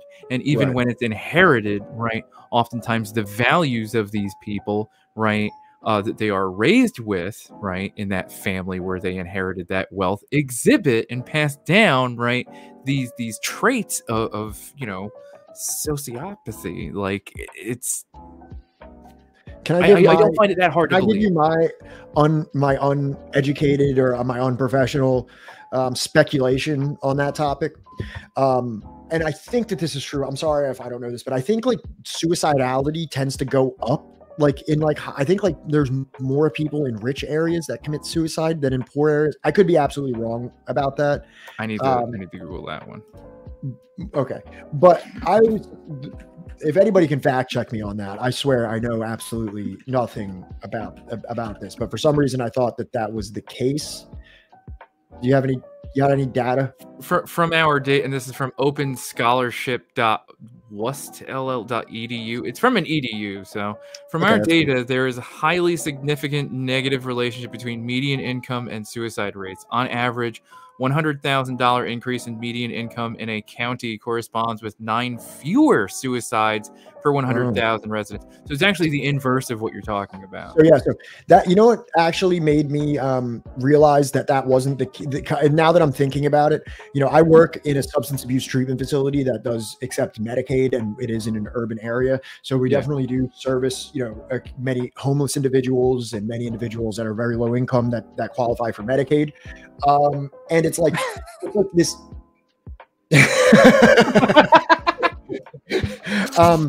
there's like this constant, there's like, I think the plight of suicidality and mental health in impoverished neighborhoods is kind of swept under the rug. I think like we have this idea, and that's why I had that misconception that like there's a lot of these people that actually have the money to see therapists and get prescriptions and go to these nice treatment facilities and do these things. We see them struggling with like bipolar and things like this. But I think that there's like probably a huge segment of people that don't have the means to even get diagnosed or ever even go to get that go undiagnosed. And I can see that now with like many of these individuals that I go, that I do assessments with that are from these impoverished areas.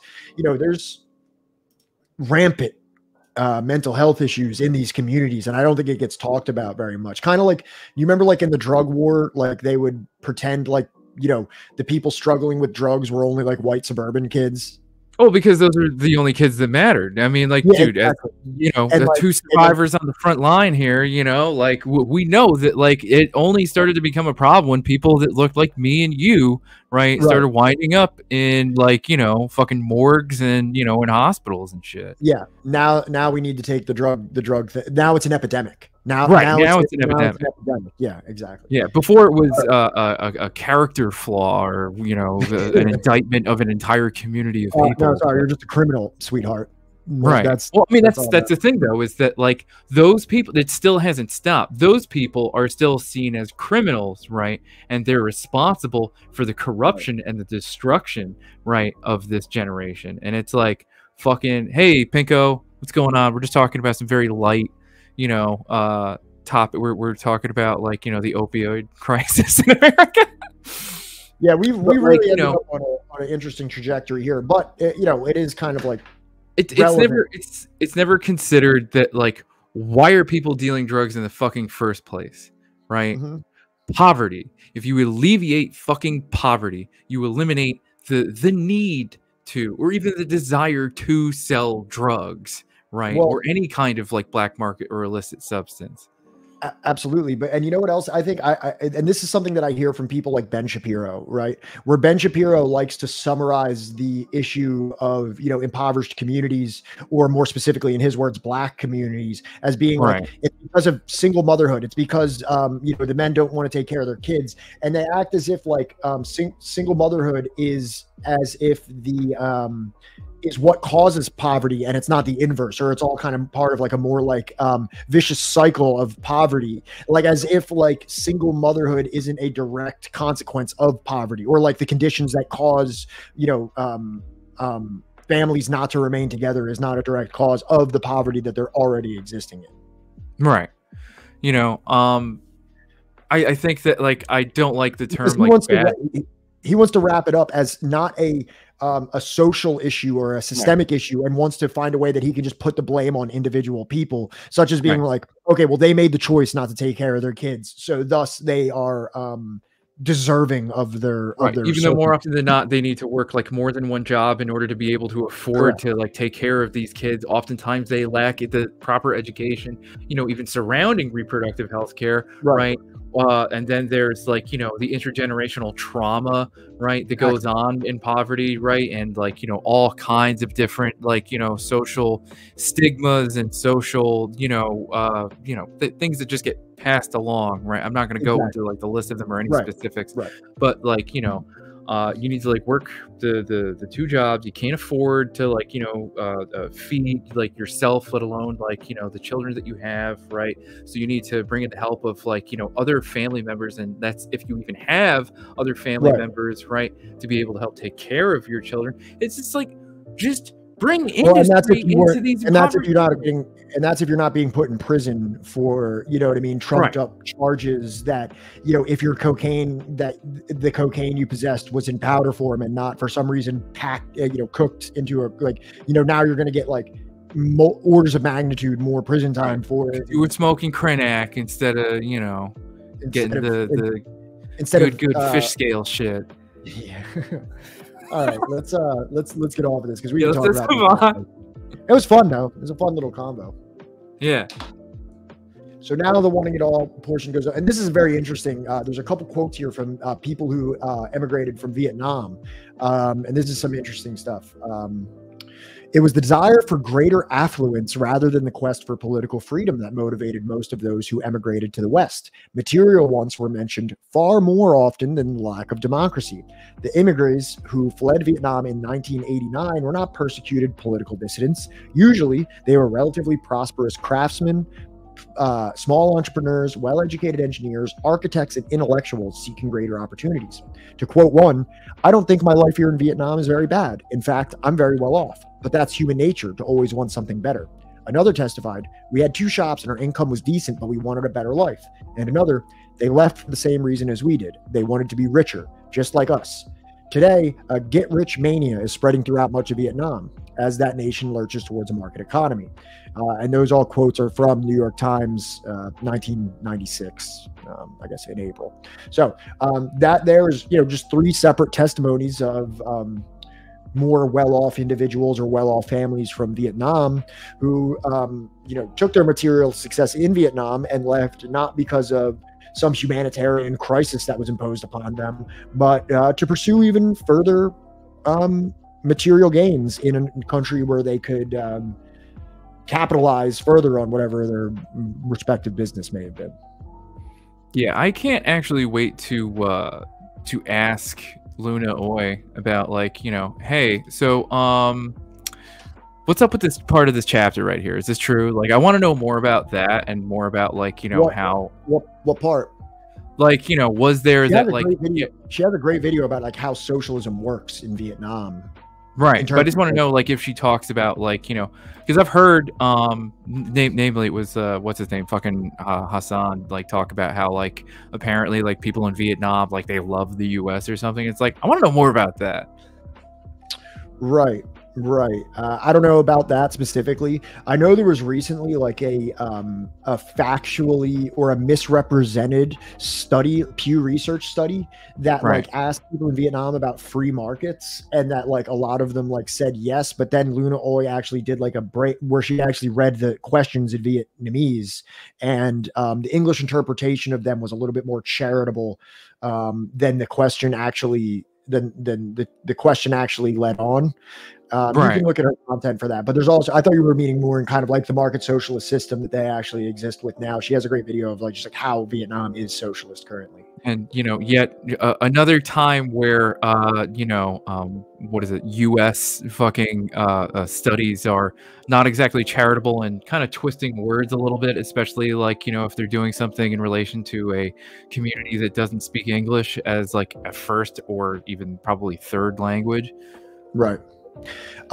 Yeah, and also there was some interesting stuff that I heard in a Luna Oi video about, it was either about the history or them how they were socialist, is that you know, the United States, after imposing their own absolutely brutal war upon them where they killed 3 million people and destroyed countless homes and displacements and tortures and all of these things. Infrastructure Afterwards, destruction. they immediately started funding or supporting the Khmer Rouge, who then also, began a war. So Vietnam, not only after being bombed repeatedly and destroyed by the United States, then the United States is propping up another foe for them to fight in their already weakened state, and then used that to leverage the nation to sign structural adjustment pacts, because they were so impoverished after having to fight both of those wars, directly and indirectly caused by the United States, that they became ripe for needing loans, and they were over a barrel essentially, where they were like, we've endured so much destruction that we really have no choice. We have to sign these structural adjustment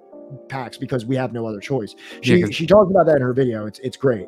Because I think, like, on top of the fact that, like, unlike Lao, right, China wasn't exactly in a position to offer a loan at the time. And I think that even after the Khmer Rouge, they got into like a border dispute with China. Right. That was also part of it. Yeah. The border dispute and the war with the Khmer Rouge were like hand in hand. What the hell is this? I don't know. It's fine. I think it's cool. I don't know what's going on. Hey, no, thanks for being here. Also, anytime you quote Oscar Wilde, I think that's pretty based.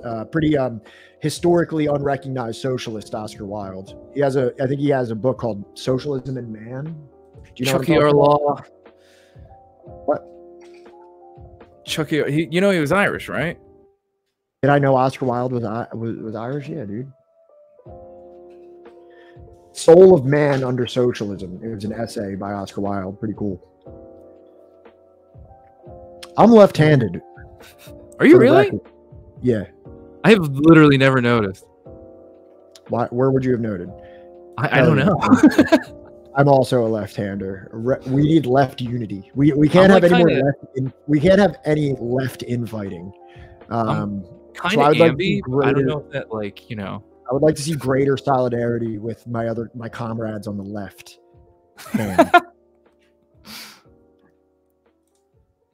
Yeah, we're a minority growing up in a right-handed world. Hey, you're lucky that, like, you're not outlawed anymore. All right, your existence is yeah, that I didn't get. For some time. Nuns didn't like beat my hands with rulers while I was in school. So now we're going to talk about how those sentiments that we described earlier ended up promoting reactionary sentiment within the Soviet political structure. So the tolerance for Western imperialism extended into the upper reaches of the Soviet government itself, as reflected in a remark made in 1989 by a high-ranking official in the Soviet Foreign Ministry, Andrei Kazyrev, who stated that the third world countries suffer not so much from capitalism as from a lack of it. Either by design or stupidity, he confused capital, which those nations lack, with capitalism, of which they have more than enough to victimize them. He also claimed that none of the main bourgeois groups in America are connected with militarism. To think of them as imperialists who plunder the third world countries is a stereotyped idea that should be discarded. And that was right. And we're talking about like the quote unquote Soviet government in 1989. Obviously, we're dealing with something radically different in those last 5 years of its existence than pretty much for the entirety of its existence, correct? I mean, like, it was even more drastically different than the Khrushchev government that, like, inspired it. Because I know that Gorby, more than any other previous leader, was inspired by Khrushchev. Right. But do you have the other that part about I think it's like the second paragraph of that? Because I thought the second paragraph of the reactionism to the surface was even more interesting. Sure, I'll pull that up for you right now. The second paragraph says, with almost religious fervor. Is this the one you were talking about? Nah, it was media reports sometimes. Media reports sometimes so conflicted with daily experience that the official press was not believed even when it did tell the truth, as when it reported on poverty and repression in the capitalist world. If anything, many intellectuals in communist nations were utterly starry-eyed about the capitalist world and unwilling to look at its seamier side. Ferociously opposed to the socialist system, they were anti-communist to the point of being full-fledged adulators of Western reactionism. The more rabidly reactionary chic a position was, the more appeal it had for the intelligentsia. Which is why, like, I don't know if you remember, like a year ago or something, I kept trying to find, like, there's got to be more theorists than just like these handful of like US or like Western European, you know, like philosophers and stuff that, like, you know, wrote books about, like, you know, philosophy or economics. And there's got to be more than just people that actually led the government that wrote about these things.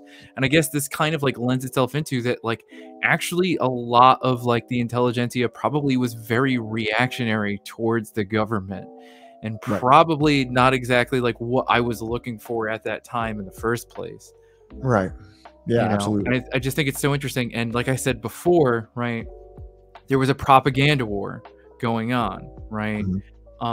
That the Eastern Bloc, the Soviet Union, was losing. There's what the hell is it? There's the actually existing Socialism podcast that interviews a couple people from or people that lived under, like, you know, fallen, like, you know, Eastern Bloc countries and stuff like the GDR and things. Yeah. And you know, it was not exactly like a monolith of people that were ideologically, like, you know, on the same page, you know, as like what the government wanted, right? It's the same thing here, you know. And I think that, like, a lot of people believed in the lies of the US. But they didn't realize that they would lose all of the good things about their government. They just thought, oh, I'll be able to get all the trinkets and toys that I want and be able to go travel to Ibiza or whatever, you know, for vacation. Yeah. Yeah. And they talk about that here in a moment.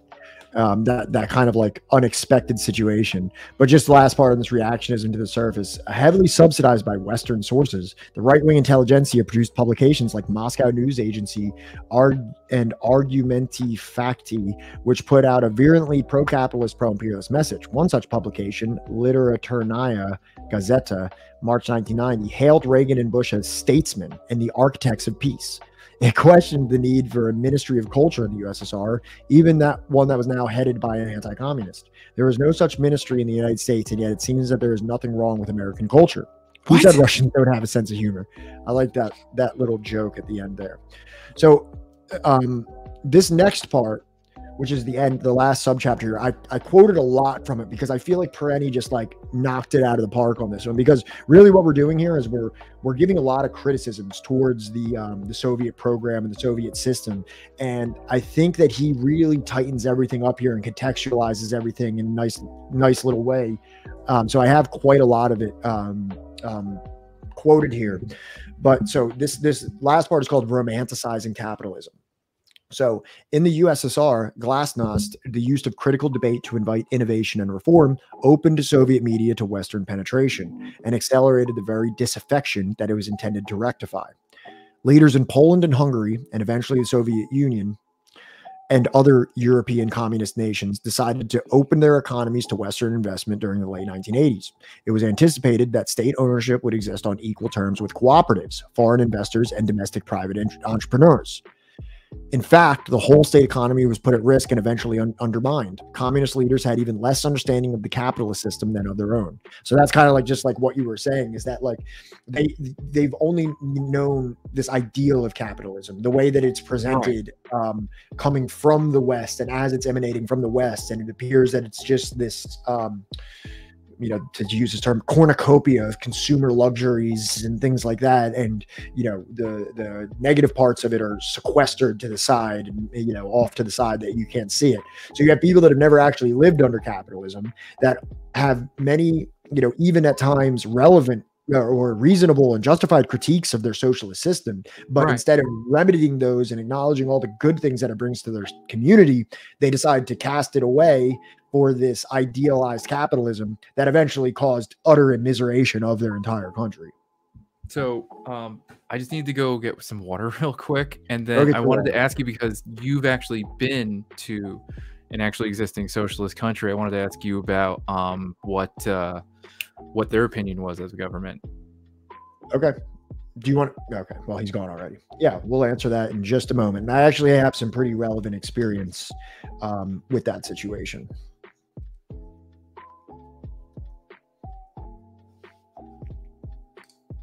Yeah, absolutely. I mean, and we're going to see more of that in a moment. I believe he covers that more in detail later in this chapter. Excuse me. But yeah, if you want to know what he's referring to, I have visited the island of Cuba twice, pretty much twice in like, I think I went at the end of 2018 and then in the mid 2019.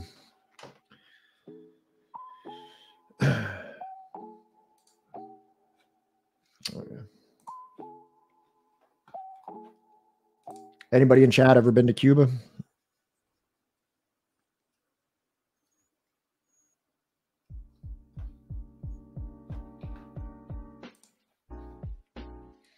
All right. I wish. It's pretty cool. The only problem now is that COVID, just like when I was just in India recently, and you know, these areas that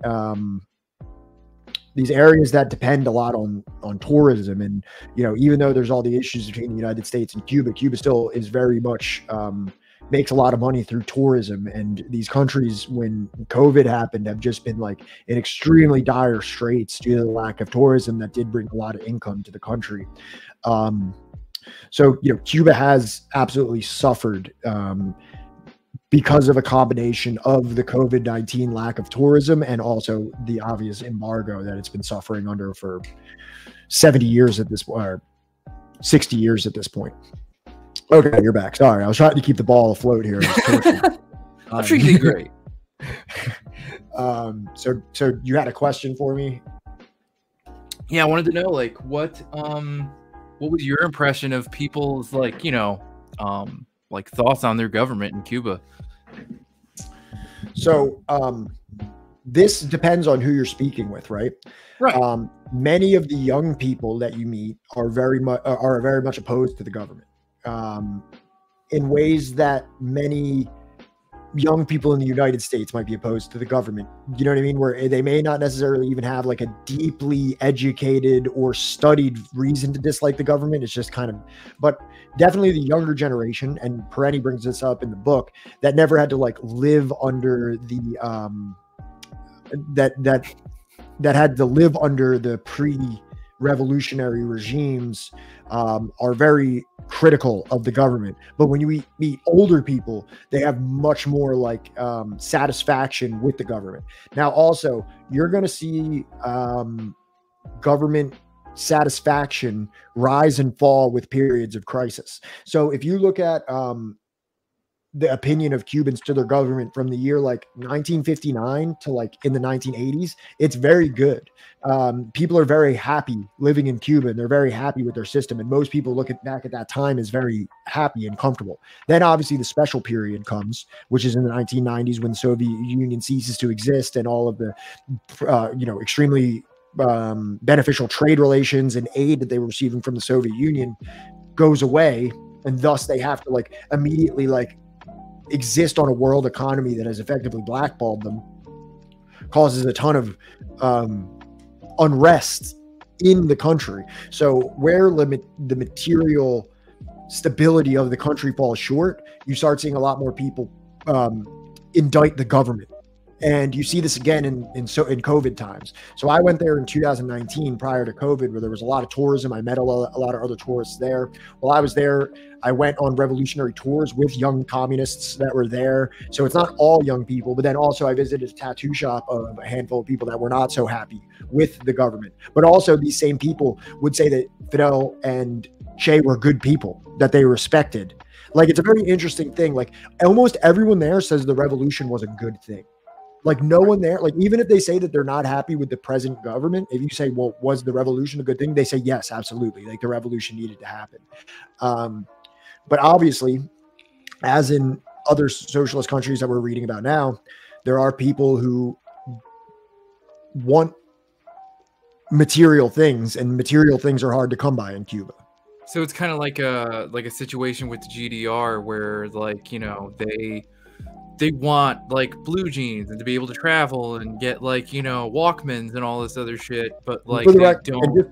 just for the record, two of the closest friends that I made in Cuba, one lives now in Germany and one lives in Spain now. So they were both able to leave the island. I don't know, you know what I mean? So I mean, I think a lot of people act like people are held captive there. And I'm sure financially it's difficult to leave the island, but my two closest friends that I made there that I'm still in contact with till today, neither of them live in Cuba anymore. They both left in the past like 2 years. So I could ask them how that happened, but you know, they weren't, you know, I know that they didn't leave on a raft. Now I would assume that neither of them really like considered themselves like communist or anything like that, right? Not at all. Not at all. No. Right. And I assume that also like it's not as if they were punished for not being so either. No, not at all. Actually, these people were part of worked at a tattoo shop that was illegal. I mean, you're not even allowed tattooing is technically illegal in Cuba, but it's kind of like de facto, where they have a shop, they have websites, they have Instagrams, they even have a tattoo magazine that they run called La Tinta, which is ink in Spanish. That's wild. And the government didn't crack down on them or anything like that, at least that I knew of. Well, until they start, you know, like posting about Cuba SOS or something. Yeah, right. So yeah, that's my answer there. And you know, obviously, I wouldn't want to be the spokesperson for people in Cuba based on my two relatively short trips to the island. Of course not. Yeah. You know, but you know, I visited the Museum of the Revolution, and I had tour guides that were young people that did revolutionary walking street tours that were outright communists. So I did meet young people that were outspoken communists there as well. Right. I mean, like that's like the one thing that like I worry about when it comes to like, I understand people's like frustration living in an actually existing socialist country where like trade is limited, but like you want to know what you're gonna lose giving into the US. You know what else? I think a lot of people in Cuba maybe compare their life to how it would be in the United States, but they don't compare how their life would be if they lived in Haiti, for example. You know what I mean? Where like in Haiti, you have vast swaths of the population that are also living without many of these material luxuries, and also are facing many shortages, and not because of an embargo, but just because of outright poverty. But the thing about them is that they don't have the medical, the education, the food, subsidized food, and the things like that there might be people that, you know, in Haiti would be very grateful to have on the nation if they lived in Cuba. Kind of like, wasn't there a dynamic of people in West Germany running to the GDR for certain kind of medical benefits? Yeah, absolutely. I mean, that's like one of you really need to check out that podcast episode that I sent you, because he interviews a guy that like left the U.S. because he was like a Paul Robeson biographer, and like, you know, he goes over his experience of like living in the GDR literally up until its collapse, right? And he still lives in Germany too, and you know, he talks about how like there were people in East Germany that like, you know, wanted to leave to go to West Germany to be able to go watch like US films and stuff like that, right? And he applied for some company right in West Germany, but they told him, no, go get the free education in East Germany, and then when you get that, come back here. right And then you also had people in East Germany that would take the subsidized like fruit and food and sell it for a profit in West Germany, right? And because of the exchange rate between the West German and East German money, they would actually make more money, like, you know, exchanging that money back into East German currency. So, like, and I mean, also, I can draw a little bit of like secondhand opinion from my girlfriend's parents, who both were citizens of the Soviet Union. They both grew up in the Soviet Union, and then they came to the United States in 1992, I believe. Or maybe 1991, pretty much like as the Soviet Union was disintegrating, they left Right. and came to the United States. They had many criticisms of the Soviet system, but also there's a lot of times where they say it was better in many ways, because now they're at a point of retirement now, and both of them are struggling to retire with dignity, even though they've committed their entire lives to a labor force. They have no benefits or anything like that, and they have many, many things that they say were very much redeeming qualities of life in the Soviet Union, as opposed to what they're currently experiencing now in the United States. Right. I think that David brought up an excellent point where it's just like, I don't even think we necessarily need to compare like what a aborted revolution of Cuba would be like compared to Haiti. Like, they could come live in the U.S. and then live in poverty right here. Well, let me tell you, you could live in poverty in the in Cuba, and maybe you don't have, listen, and I'm not going to sugarcoat it. It's not just iPhones. It's not just sneakers. There are people that live in the impoverished areas of Cuba that can't keep like rain out of their house. There's people that can't have constant streams of water. There's people that live in debilitating poverty that is absolutely unacceptable, and it needs to be rectified. I'm sure there's the same thing in certain parts of Florida in the Section 8 housing. I don't know. I'm just telling you, there's parts of Cuba where it's very bad. And I think the United States government owes a lot of the blame for this because of the way that they stop building supplies and things like that. They make it so difficult for many, many products to come into Cuba. But also, I think that there is some things that the Cuban government could be doing better to enrich the lives of its people as well. And we would be pretty much, ideologues to not recognize that.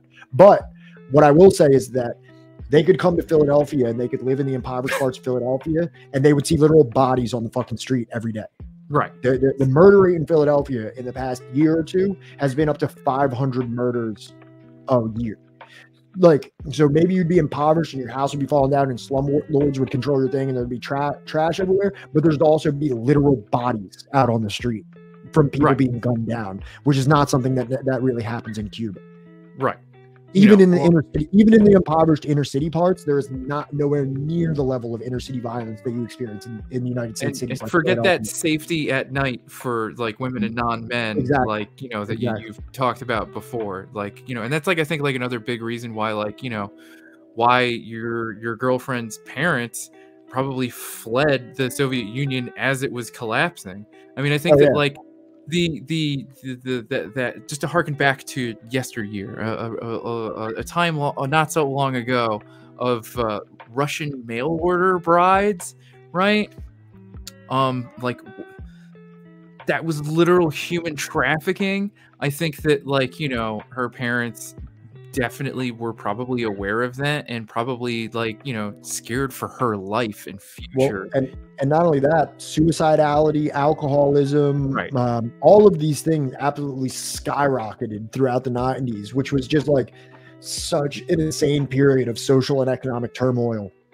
So it makes me think all these like right-wing intelligentsia members of this late Soviet period that were like calling for the ushering in of the free market, then just to have like literally their country spiral into disarray and like in like the most unceremonious way, to go from like the world essentially like not only like one of the leaders of the world, but also like the beacon of like the third world, much of like the Eastern Hemisphere and things like that, to being like a joke on the world scale. Like, you know what I mean? Like Russia, I wouldn't even say so much of a joke as it was just like I say a joke in terms of like pop culture and things like that. Russia is in no way respected. It's in very much like a joke or like a meme country, at least in terms of like what like the Western perspective is. It's like, oh, they get drunk all the time and they wear like tracksuits. Like, I don't fucking know. They all live in like cold misery and like you know what I mean? It's like a very memeified version of what was once like the second most respected, or like the number 2 player in the world and the number 1 player. And the only interpretation of that time, right, is of them as a villain, right? Like, Stranger Things and shit, like, making like everything that they do to be some kind of carnal, like villainous thing that like, they're trying to usurp, right? Every Russian person is this like coldly like he'll like kill someone, like you know what I mean, like coldly like unfeeling person that's just like I grew up in the cold and I'll kill a bear or something. Right. And the only humanized version of that is the defector, or like, you know, the person that, like, you know, loves America. Right. Exactly. So let's actually get to a little bit more of that right here. Not everyone romanticized capitalism. Many of the Soviet and Eastern European emigres who had migrated to the United States during the 70s and 80s complained about this country's poor social services, crime, harsh work conditions, lack of communitarian spirit, vulgar electoral campaigns, inferior educational standards, and the astonishing ignorance that Americans had about history. They discovered that they could no longer leave their jobs during the day to go shopping, that their employers provided no company doctor, and that they fell ill on the job, that they were subject to severe reprimands when tardy, that they could not walk the streets and parks late at night without fear, that they might not be able to afford medical services for their family or college tuition for their children. And they had no guarantee of a job or might experience unemployment at any time. Maybe they should not have been listening to Radio Free Europe or whatever. I'll be right back. I'll be right back. Okay. So, like, yeah, I think it's a big thing that, like, why they could leave their jobs to go shopping? What the fuck? Oh, yeah. So my friends that used to run this podcast called Proles as a Roundtable, they have, like, a couple episodes about, like, you know, the sort of social benefits that people that lived in the Soviet Union could get. You know, they could they could get on the job training for any sort of like field that they wanted, right? Again, it was a country like aiming towards full employment. Know them? Those are my people. Those are my best friends. Those are the people that were at my wedding with me and my wife. I love them.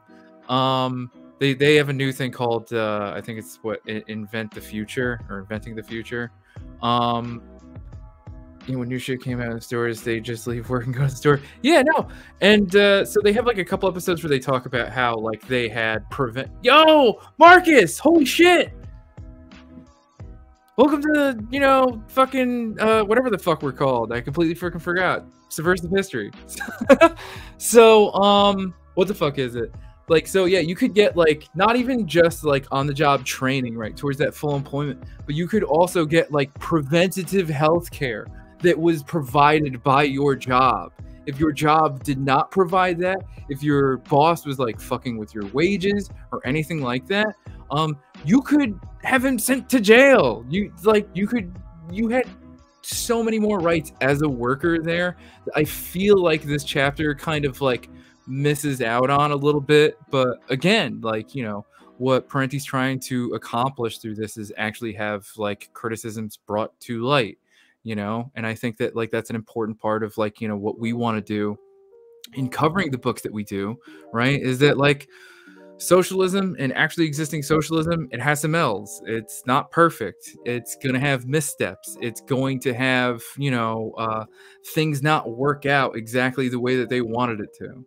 Just to get to the part where he mentions that nobody was bothering to pay rent because nobody was bothering to collect it. That's actually very early on in the chapter, and I feel like maybe we should have, you know, maybe gone over that a little bit harder. But imagine, like, you know, your landlord just like not even bothering to collect the rent. Oh yeah, no, we're streaming this Friday, Marcus. We're gonna have you know, a cool guest. We're gonna be talking about some indigenous issues. I mean, we're on the side of having never lived on anything approaching that. I mean, that's the thing, though, is that there was a time, right, that like when the New Deal, at least for a certain section of the population, as long as you were straight and white, you know, like where they were kind of approaching that. You know, there was a time where, like, you know, your college education was subsidized by the government. There was a time where, like, you know, your healthcare, like, you know, wasn't something that could literally cause you to lose your house, that like you could get working a job, you know, that was probably unionized, right, that was maybe even like a low skill job, right, and they were in the position of taking it for granted. Yeah, well, that's the thing, is that like, you know, nobody knows what they have until it's fucking gone, right?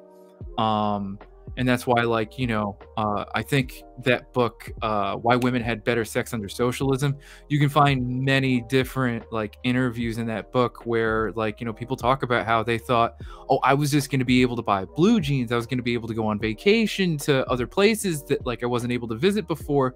I was going to be able to do all this other, you know, stuff, but keep all of these social benefits, right, that I had under this system, like being able to take my boss to court for fucking with my paycheck. Yeah, someone messaged me today saying to raid y'all, but I saw it too late, expecting big dumps. Fuck yeah, hell yeah, please. Thank you so much, Marcus. Thank you. I promise I will be less annoying and not use all caps in the chat in the future. Dude was born in 1944 and thinks it's exactly the same, just different numbers, I guess. I mean, like, you know, you really gotta remember that, like Pat was talking about, like, there's generations now, right? Like we kind of bug out about, like, generations not having, like, any memory of 9/11. So, like, imagine what it's like you weren't around for the Great Patriotic War. Like, you weren't around for, like, you know, when the US was dropping bombs on us. You were not around for, like, what's going on. You weren't around for the Cultural Revolution. You don't know what the fuck it's like. I have a little surprise here. First of all, I wanted to show this before this is actually a cup that my girlfriend's parents got me, that they knew kind of like how me and my girlfriend feel about politics. So this is a little present. I have another one too, but I have my girlfriend here. She said that she would express some of the things that that her parents say about the Soviet Union. But I'm going to turn my camera off because she's not ready to be on camera yet. Okay. That's A-okay, man. And by the way, yo, Marcus is in chat from Left Flank Vets. So shout out. I don't know how to fucking do that, but I'm going to figure it out, man. Okay. Hold on one second. Let me turn off my camera. You got it. Okay. Can you still hear me? Yeah, I can hear you. Okay. Can you introduce yourself in Russian so that everybody knows that you actually was born in in Russia? Привет, меня зовут Вика. Hello. Say hello, everyone in Twitch chat. Nice to meet you. Привет всем in Twitch chat. Очень хорошо, добро пожаловать. And say welcome to the Subversive History Club. Представляю Subversive History Club. Okay, so now you were born. Were you born in the Soviet Union, or had it already stopped existing when you were born? You don't have to speak in Russian anymore, by the way. No, she has to answer all of this in Russian. Well, I was born like right when when it was like ending. Right. Okay. Yeah. So she was born right towards the end of it, and what she had just said is December 1991. December 1991. So I think it had already fell at that point. Yeah. But what she said is that the reason that they left is, I guess, after the fall of the Soviet Union, that the new government was conscripting people into the military, and she had an of-age brother, correct? Yeah. Well, he was 14. So he was coming to age, and they didn't want him to be conscripted in the military. Also, I was 2 years, like around 3 years old when we left. So they had been like living in the post-Soviet Ukraine, actually. Yeah. So it was, I mean, as my mom tells me, it was a really scary time. Yeah. Now, they say sometimes, I know that they're not like, you know, outright like communists or anything like that, but they have made some mentions to like a better life that they had and some things that were like desirable about the Soviet Union that they lived in, right? Well, yeah, like almost my entire life, they've always, you know, we moved here and like they right away started, my dad worked 2 jobs, and my mom, she actually has an engineering degree from a university in Ukraine, and they would always say how they felt like, and especially now, that they felt like they had a lot more like free time to just like enjoy life when they lived back in Ukraine. and like, you know, didn't have to worry about how they're gonna pay for like a tooth to be fixed for them, or like, you know, I mean, granted they had like a lot of gold teeth when they came to America.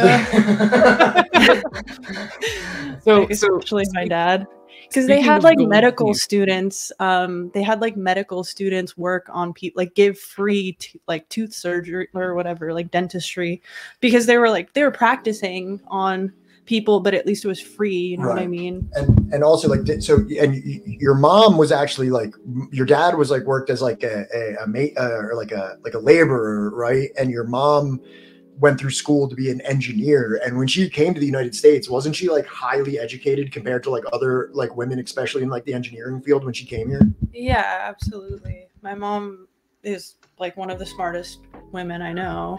People I know. And like, wasn't like there a big difference between the amount of women she worked with in the Soviet Union as to when she came here? Like there was like no women working in the field when she got here? Yeah, she's actually constantly talked about how when she was working, she actually met my dad through work back in Ukraine. Mm-hmm. And she had like at least like 3 or 4 women, like in the, either like 1 or 2 of them were actually the same position as her, mm-hmm. and like many like women in the office. But yeah, when she came here, she was shocked when she met another like woman after like 15 years of working in America. She met like another like female engineer. Yeah, she had like a coworker. All right, and I'm not going to keep you too much longer, but now especially like, I just wanted to ask her something. Yeah, go ahead. So were either of your parents ever persecuted for anything like faith or ethnicity, considering that they were Ukrainian? So I'm not gonna lie, like what they told me, like my mom always told me it was a little hard for her because she's Jewish. My dad is like Orthodox Christian, like Russian Orthodox Christian. Right. So he's never had any kind of issues, like but was he like a practicing Orthodox Christian in the, you know, atheist fucking Soviet Union? No, like my dad only really didn't have like a very strong faith. He's only like, I mean, he's never been, especially even like as a kid, like I never knew my dad to have like a very strong religious like, you know, he's never been like very religious, but and my mom also, they're both like pretty much my whole life, like I wasn't raised with any like religion or anything like that. But my mom just said that like it was harder for her because like to get into like her university, she actually my grandma had to like bribe the university, even though my mom had like perfect grades. She said that she had to bribe the university because it's called Pятая графа, which means like they say like you're on the like Soviet passport, they say like your ethnicity. Right. I think I might be wrong. This is like what I think this is what my mom told me, but they would say the ethnicity of the person. Like, so my mom was like she's Jewish, and it would say that like on her Soviet passport. So she would have like issues getting into her university. My grandma had to bribe the university to like get her in there. So luckily that happened. But you know, like, I don't know, Ukraine even now has like a weird history with Jews.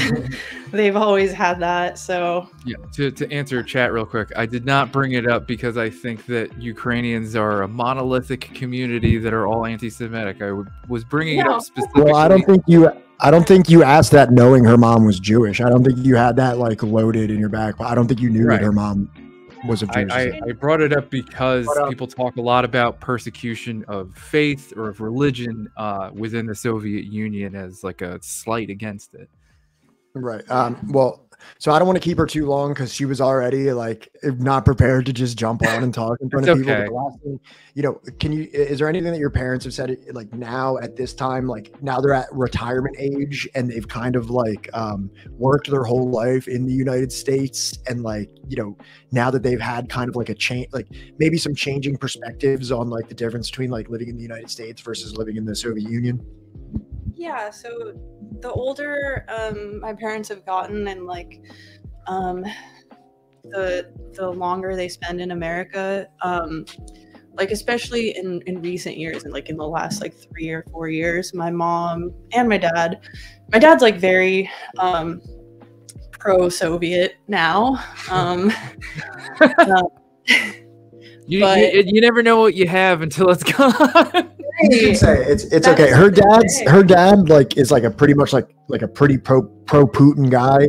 Like he's like a very like hyped Russian guy, and it's interesting because he's actually from Ukraine, which is like, you know, a lot of this conflict now that they're talking about is this thing where it's like, you know the Ukrainians that identify more as Russian than they do as, you know, ethnic Ukrainian, and her like dad is like the prime example of like a guy who is from like born and raised technically in what is Ukraine, but is like identifies as a Russian, speaks Russian, and is very much pro Putin, is actually very much on Putin's side of this whole war going on. It's actually caused arguments within her family because her dad's like. Is her family from Eastern or Western Ukraine? They're from Odessa. Right, I need to look that which is southeastern, I believe. And Odessa is one of the, yeah, not like Donbass, but I'm pretty sure Odessa is one of the more ethnically Russian sides of Ukraine. Yeah, it is. Yeah. So, but yeah, go ahead. But yeah, my mom's very like apolitical, but she has said like many times like you know, it was nice, like maybe she wasn't able to like buy cheap Wrangler or Levi jeans, but and had to like get her like Italian boots from the black market or whatever, but at least, you know, she wasn't worried about getting older and like not having any money or like not worrying about her pension, you know. Well, didn't they try to take her pension or something like that? No, it was my parents had like insurance through their pension or through they worked for the city of New York. Yeah. So they had like government insurance and pension, and then like recently they were trying to switch it over or something like that and trying to make them like basically they would have had to pay a lot more money, like twice as much for the same things. Right. And the city, I guess like there was a whole group of like city workers that got together and like got it overturned that law that was going to come to pass. But then they say that was something that they like wouldn't like, they were like, we wouldn't have had to deal with this. Right. Yeah. So like stuff like that. My mom recently was like half jokingly saying like, oh, maybe Karl Marx was right, because she knows how I feel about it. So you did great. Thanks. I'm sorry. Maybe next time I'll be on screen. No, you did amazing. I'll see you Friday. All right. Say bye to everyone in Russian. Bye, guys. Say bye in Russian. До свидания. До свидания. Bye. Good job. Sorry, she was like cooking dinner, and I was like, "Come here, come talk to her." And she was like, "No, I'm not ready to talk to her." I was like, "I'll turn the camera off." But yeah, it's just like interesting because I hear about this like from her, and her parents are not communists by any means. Like, trust me, like they say bad things about the Soviet Union and everything like that, but also they bring up a lot of the redeeming qualities of it and things that they're experiencing in the United States that they weren't necessarily expecting, and that they do kind of like reminisce about the Soviet life that they had. And you know, it is somewhat important to point out that they did not leave the Soviet Union at any point, you know, because of repression or terror or anything like that. They left because the Soviet Union fell, and they were worried about their older son getting conscripted into the new military. Right, to go like fight. Like, what is it? It was a Chechnyan separatist or probably the Chechnyan War. Yeah. Now that you bring that up, I have no idea. There's that. And obviously, that's my girlfriend giving her family, or like what she like pieces together of her family's experience as people that had lived their entire lives in the Soviet Union. So that's just one. I always like, you can find qualitative evidence to say anything that you want. You can find a million Russian dissidents that are going to say how terrible it was. You can find a million Ukrainians that are everywhere. Exactly. But, it is interesting because that's my one and most intimate association with people that actually lived under existing socialism. I do wish I asked her though, like, did her family ever get to vacation at a what the fuck is it called? Hey, horse, what's going on? Vika, come here. Come here. Asking about dachas. What, did they go where? Are you about to ask about a dacha? Yeah, did they get like a summertime dacha? My parents told me they used to, like, my mom used to travel a lot for work. Like, she's been to a lot of like different it's like, I guess, like a lot of like Eastern European countries, obviously, but like Chechnya, like, I can't think of any of them right now. There's like these mountain ranges, like the Ural Mountains. Yeah, the Urals. Yeah. Russian Colorado. The Caucasian Mountains also. Where we're all from. That's but yeah. I cannot believe how many people we have in chat that like I follow and watch for like hours a fucking day and night that are in our chat right now. More streamers in here than non-streamers. Yeah. All right, good job. All right. I'm gonna set her. I'm gonna cut her loose. She's trying to cook dinner and I'm bothering her. I'll talk to my friends on the internet. Prove that I actually have a Russian girlfriend. All right. So back to our regularly scheduled programming here. Right. Oh. Beth, your girlfriend is a good luck charm because like literally we've had like everybody, like all the big like leftist streamers are in here right now. Hell yeah. Good job, Vika. So this is an interesting portion here. So among those who never emigrated were some who did not harbor illusions about capitalism. In fact, numerous workers, peasants, and elderly were fearful of the changes ahead and not entirely sold on the free market mythology. An 1989 survey in Czechoslovakia found that 47% wanted their economy to remain state-controlled, while 43% wanted a mixed economy and only 3% said they favored capitalism. That's from the New York Times, December 1989. Wait. Who has the video? Is it Hakeem or somebody else where it's like, what, 70%? It literally never dipped below like 50 or 60% of like every like country within the Soviet Union voted to remain, right? Like they had to force through the vote to dissolve the Soviet Union, and they did it illegally. Okay. Thank you, Cycrum, for the subscription at tier 1 for 2 months. Thank you so much. Wow, that's so awesome. Thank you so much. David Tavares, thank you so much for the subscription at tier 1. Whoa. Thank you so much, everybody. Yo, hopefully we have something. Hopefully we sometime have some type of like animation that comes up when this type of thing happens, because I'm still completely ignorant to every time that this happens. But thank you so much. I appreciate it. And Liar Judas, whether you're in here or not, like no problems, man. Thank you so much. You've been in here and you've been participating the whole time. We appreciate it every time. So thank you.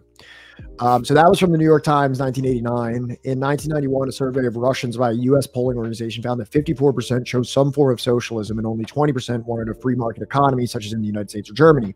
Another 27% elected for a modified form of capitalism as found in Sweden. We have a fucking hype train. Holy shit. Thank you, Sam, for gifting the tier 1 subscription to Left Flank Vets. Frankster says, thank you for gifting the tier 1 sub to Subversive History Community in this channel. What? Oh, to Layman Shaman, thank you so much. Holy shit, we have a hype train. So I don't know. That just means that like normally, I don't know. I see Marcus, he just plays like music videos and shit half the time. Like, I don't know. Do you want to like, what do we do? This is the first time this has ever fucking happened. All right, gift subs if you can, everybody, please. You know, we don't even have like a limit. We have like hardly anybody. yeah, we're gonna keep doing this like regularly. We're like one of the most like regular streamers. We like, you know, are here every Sunday, every Wednesday, and now every Friday. This coming Friday, we're gonna have an interview, you know, with the Rick from Decolonized Buffalo. You know, we plan on not just like you know, doing this like book club thing, but we also plan on visiting other places. There's plans for us to stream from even outside of the country. You know, you helping us you know, afford that, right? It's gonna make that happen. We might come at you live from Vietnam. We might come at you live from India at some point in the future. Please gift, tell your friends, tell your family, you know, tweet about it. You can follow us at Subversive Hist1 on Twitter. You can find us on Facebook. I think the only thing we don't have is an Instagram, but we're working on it. We'll get on that. Oh, thank you for bit, the right? 100 bits. Thank you so much. Wow, this is crazy. You guys, Tell your guys enemies. Holy shit, we're at a level 2 hype train.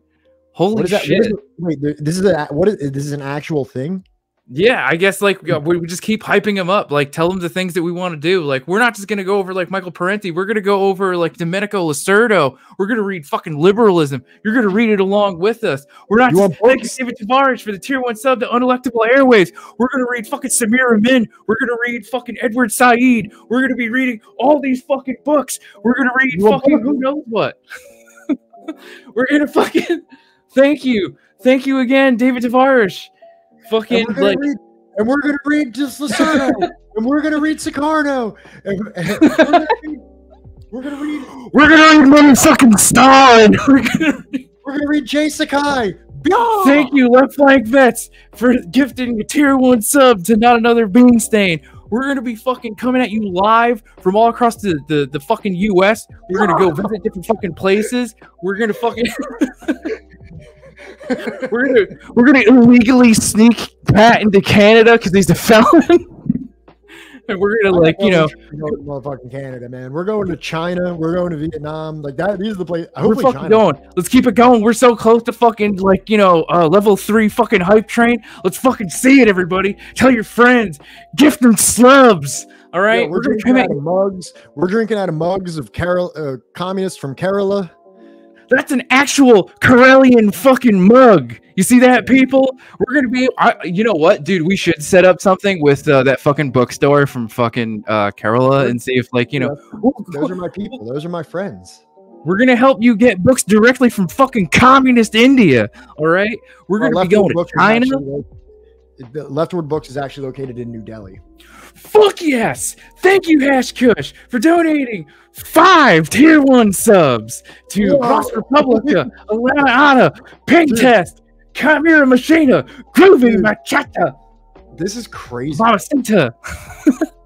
And somehow we still only have like 13 people in I know. I don't know how this works. Like, I am still learning. But like, we're gonna have new art soon. This shit is gonna look so fucking good, right? We have custom commie art designed by. It's gonna be big when we finally implement it. But we're gonna have people like, you know, giving you custom art, right?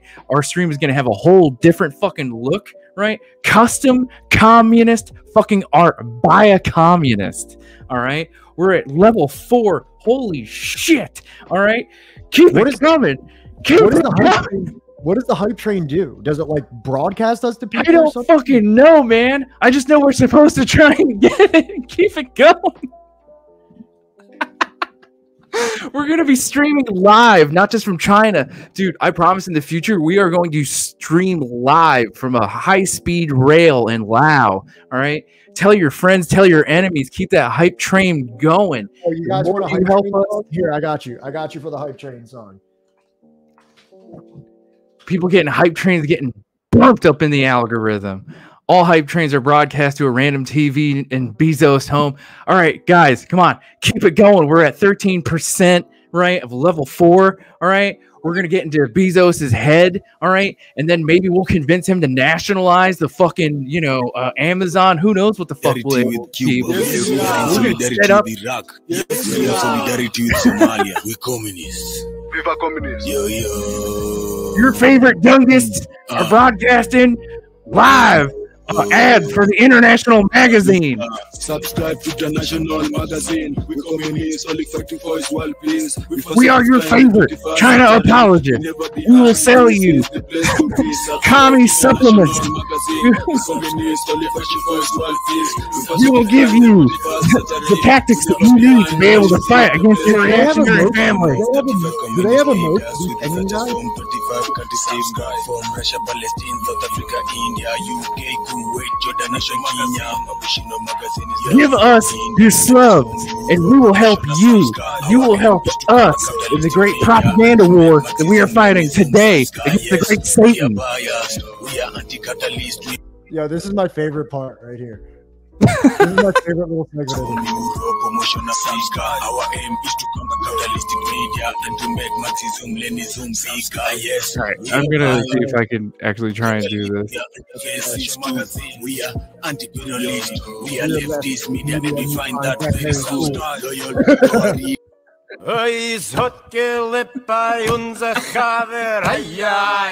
Thank you so much, Haskins, again for the 5 fucking, what is that, 5?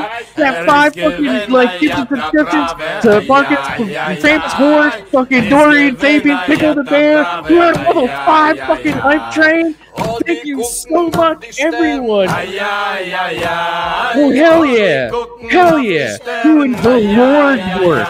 The commie socialist Lord Jesus H. Christ, who ripped the business people out of the fucking temple, flipping over tables, flipping over chairs, whipping people. We are bringing you the most subversive content that you will find on this platform. We are giving you the tactics that you need to make a materialist dialectical argument against the enemies of a better future. We are going to help you invent that reality, a better reality, not just for you, not just for me, but for the future generations that haven't yet to be fucking born. Yeah. Thank you. We cannot do it without you and your help. My blood sugar is extremely low, and I think I'm having a diabetic episode. All right, let's. Hell yeah! We are still at a level 5 fucking hype train. I cannot fucking believe this. I don't know what Hell that means yeah. or what it does. I have no idea, but I guess it helps broadcast this out. I have no idea what any of this does. We are in over our fucking heads, but like thanks to these lovely, wonderful, beautiful people. I mean, should we play Marvin Cease? I don't know. I mean, like Marcus, only if we have like your like, you know, like I guess permission. I don't know. I mean, like I don't want to rip off like, you know, Left Flank Vets by playing Candy Liquor by Marvin Cease.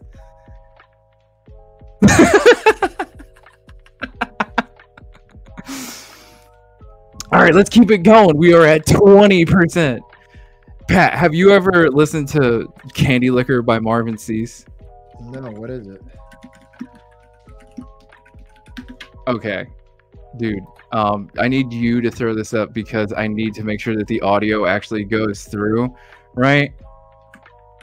And like you can thank Left Flank Vets for breaking my brain and getting me into this.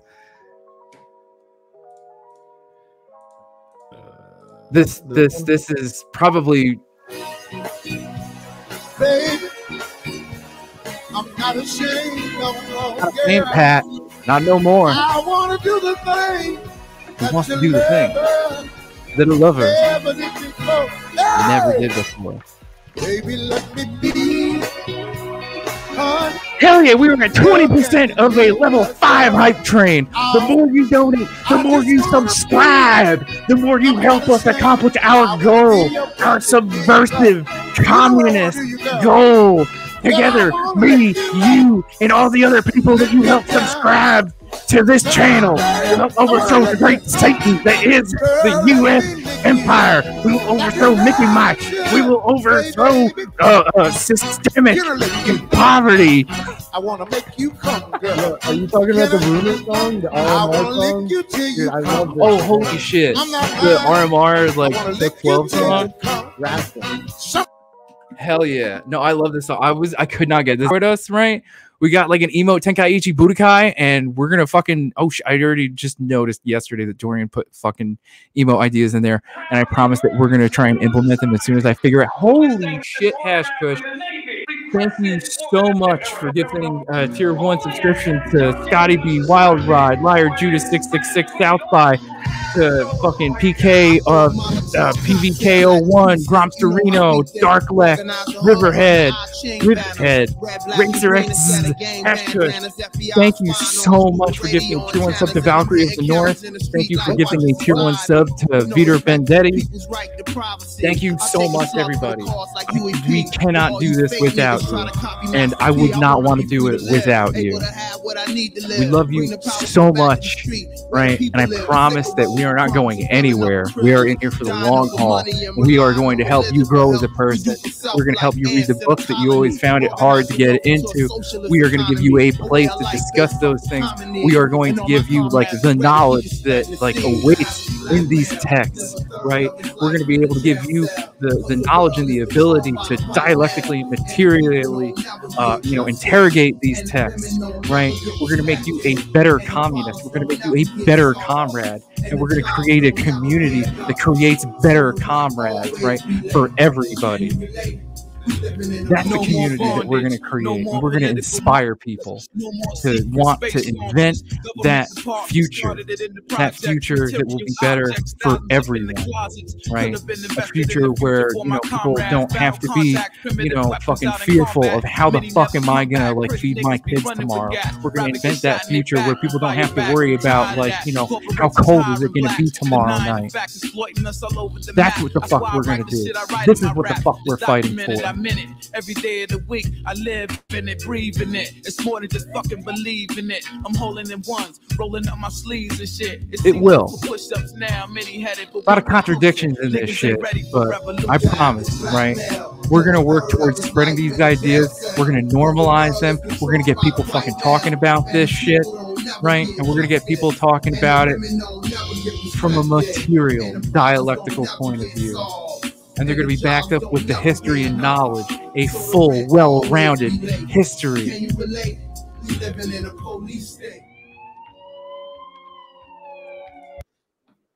Hell yeah, Dead Prez is fucking sick. Thank you, everyone, so much again. We cannot do this without you, and we would not want to do this without you.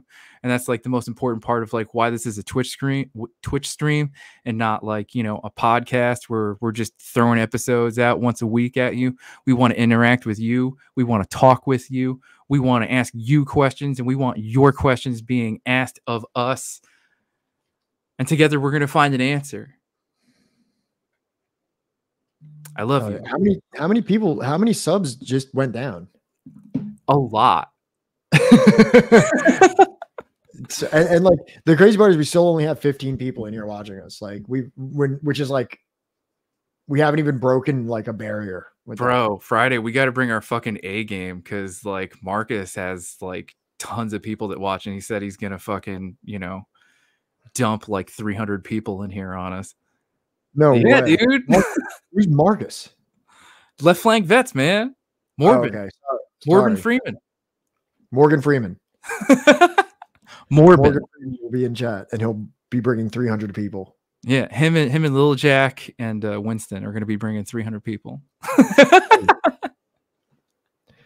I'm like dizzy right now. I don't know what just happened. Like I was just doing my little like perenni reading and had my girlfriend in here, and then the next there's like a bunch of crazy music playing and Johnny's screaming and bits everywhere, and I'm just like in awe, just kind of like sitting there like, what the fuck just happened? I don't even know what a hype train is. I don't know what actually happens during a hype train. Fucking, how was my commie Alex Jones bit? Was that was my favorite part? That was your favorite part? I got to work on. I got to workshop it a little harder next time, Famous. Like, I expect you to be here just a little bit more regularly. I love you, man. I love your stream. I love your content. Honestly, if anything, like everybody in here that's streaming, right? I want to invite all of you on here. I want to invite fucking Morbid on here. I want to invite Famous on here. I want to invite everybody. Because like everybody has like, such like an like level of knowledge about certain topics that like I want to invite them and I want to have them like talk and like, you know, express that level of knowledge that everybody hears, that we all learn. That's like the best part about like being a communist and having like friends that are communists, is that like, yeah, you don't know everything about everything, but you know somebody that like fixates on like something that is fucking cool. You know what I mean?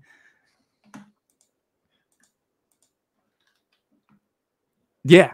No. We're gonna invite everybody. Everybody's gonna have a chance, right? Whether you want to like, you know, just be audio or not, I don't care, man. Yeah, absolutely. Hell yeah. No, dude, at some point where we might wind up doing like, I don't know, maybe like doing gaming stuff, but I've already said multiple times that dude, I'll play Magic the Gathering right now if you guys want to play Magic while we talk about this. If you're into the finer intricacies of vintage cube, we could have a lot of fun here. That's what I would do. Bro, I need to send you this fucking shit. Okay.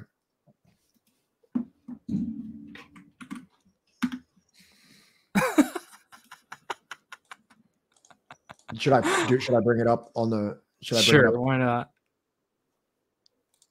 How would you?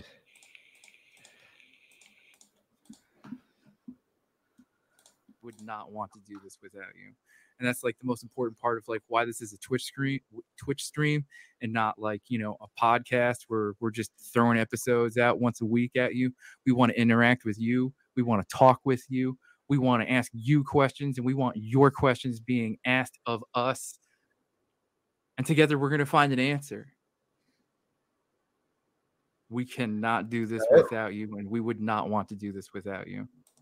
Is that it? Yeah, I think that's it. But like, thank you so much, Dorian, for that clip. That'll be one of the rare times I'll ever listen to my own voice.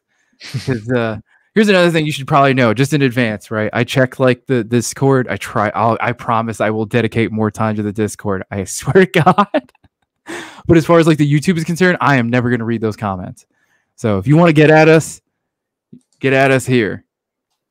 Yeah, oh yeah, no, I like music-wise podcasts I've been on, anything like that. I no, not listening to my own voice. Oh, so what do you say? Should we round this out? Yeah, let's round it out, man. All that excitement, dizzy. Oh, geez. I still need to eat something. I think that's like what fueled a lot of that. Is it like I feel kind of lightheaded right now? Just absolutely delirious. So these are like the ending comments of the chapter that I thought were just like incredibly poignant in the way that he represents the entire situation. So it says, it seems communism created a dialectical dynamic that undermined itself. It took semi-feudal, devastated, underdeveloped countries and successfully industrialized them, bringing a better life for most. But this process of modernization and uplift also created expectations that could not be fulfilled.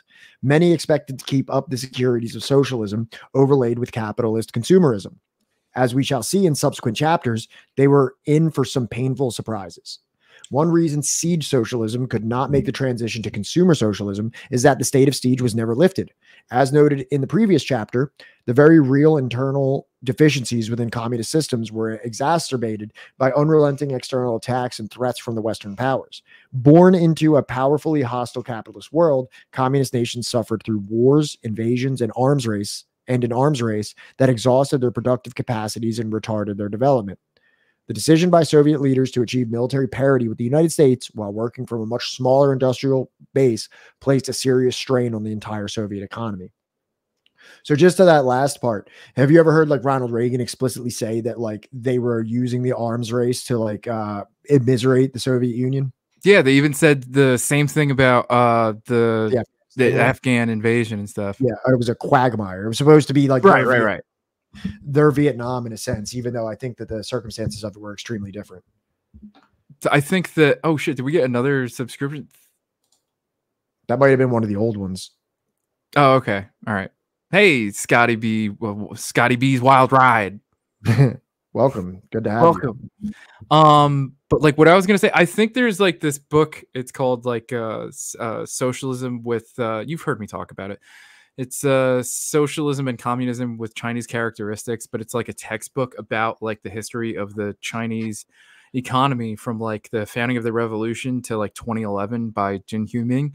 And I really want to like check that out at some point, because like what he's talking about, right? The idea of where the fuck is it? Right. Keep the securities of socialism overlaid with capitalist consumerism. I mean, tell me that doesn't like sound like a lot of what people attack modern day China with. Correct. Yeah. And I've, you know, when you read this chapter and it lays bare all of the deficiencies of the Soviet program, and you start to think, okay, like, so how would you, you know, remove the government or remove the state from the sectors that don't necessarily require like a command economy or a siege socialism economy? Like, and it seems like, you know, there are some industries in which that works extremely well for, you know what I mean? It worked well. Yeah. It worked great for education, and it worked great for medical, and it worked great for housing and a lot of these things. But then it left things to be desired on the consumer side. So I think most, if not all, educated Marxist Leninists that I've engaged with since my like kind of political awakening have agreed that there is large segments of the economy in the consumer sector that should not just be like driven directly by the state. Right. Like you hear most people say, you know, hotels, restaurants, things like that should be, you know, maybe regulated in certain aspects, but kind of allowed to follow a market, you know, a market existence. Do you remember the restaurants or bourgeois tweet from a while back? No. No, I'm not up on the tweets. I'm not up on the tweets, man. Oh man, it was Twitter. I think that was like right before Musk took over Twitter, but that was like one of those things where instead of, you know, the bi-yearly, you know, debate on necrophilia, somebody posted a hot take about like restaurants being bourgeois, and that like you should not eat out at restaurants if you're a communist, because like they're bourgeois decadence or some bullshit. Yeah, it sounds like something that I'd see on Twitter that I don't have. Twitter that I don't have. That you don't have, but Subversive History, the Twitch channel, does have. Right. And if you're interacting with somebody on there, if you're interacting with that Twitter account, you're interacting with me. Correct. Maybe I'll get on there one day. One day.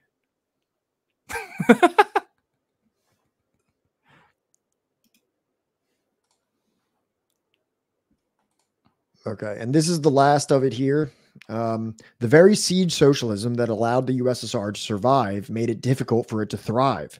Perestroika, the restructuring of socioeconomic practices in order to improve performance, was intended to open and revitalize production. Instead, it led to unraveling of the entire state socialist fabric.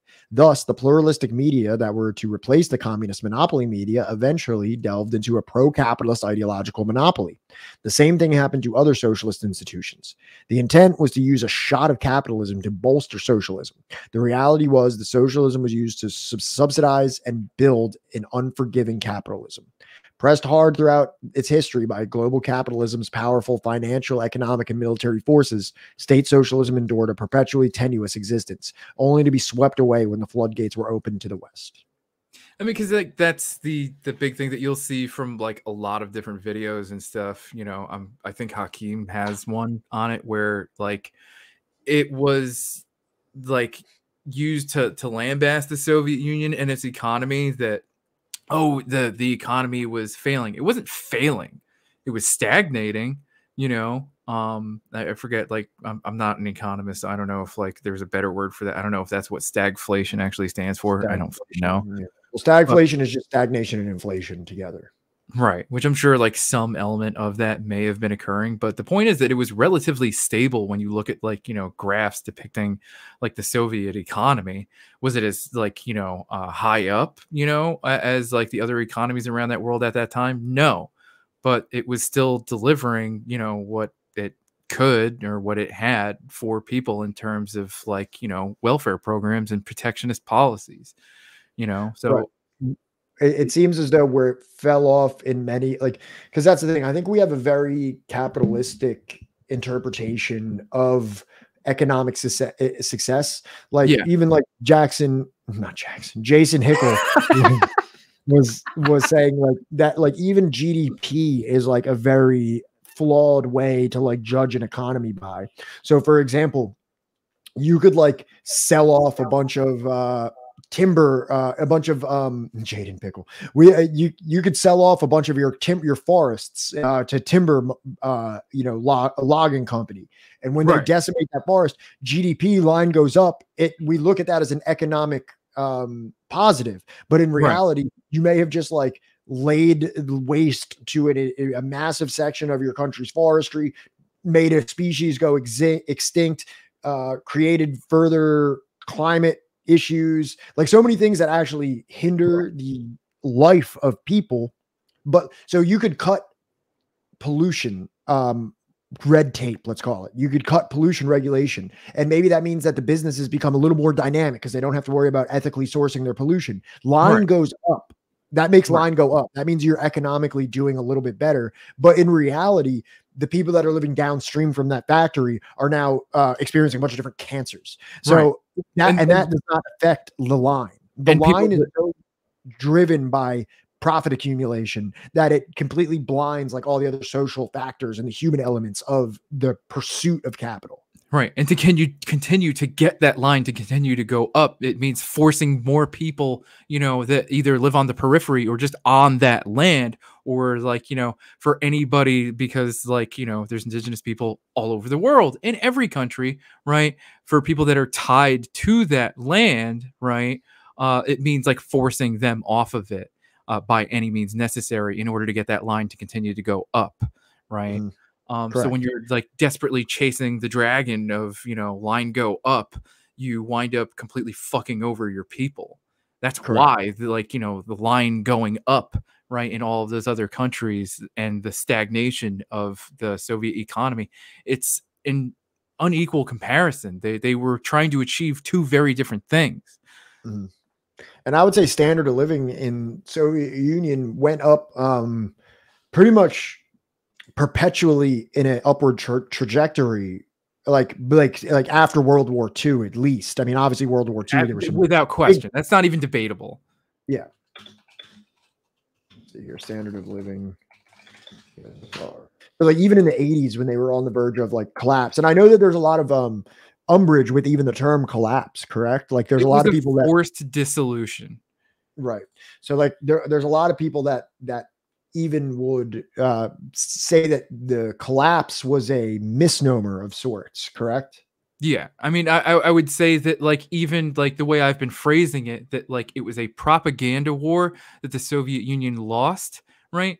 Well, if it had truly been lost, right, you would not see like what no less than like 50 to 60% of any given member of the Soviet Union voting to remain, to stay, to not dissolve the Soviet Union, to the point where like, what's his name? Fucking Boris and Gorby had to force the vote through illegally, right? You would not see the resistance to this dissolution to the point where Boris Yeltsin is sending tanks to, what would you call it? The Soviet White House.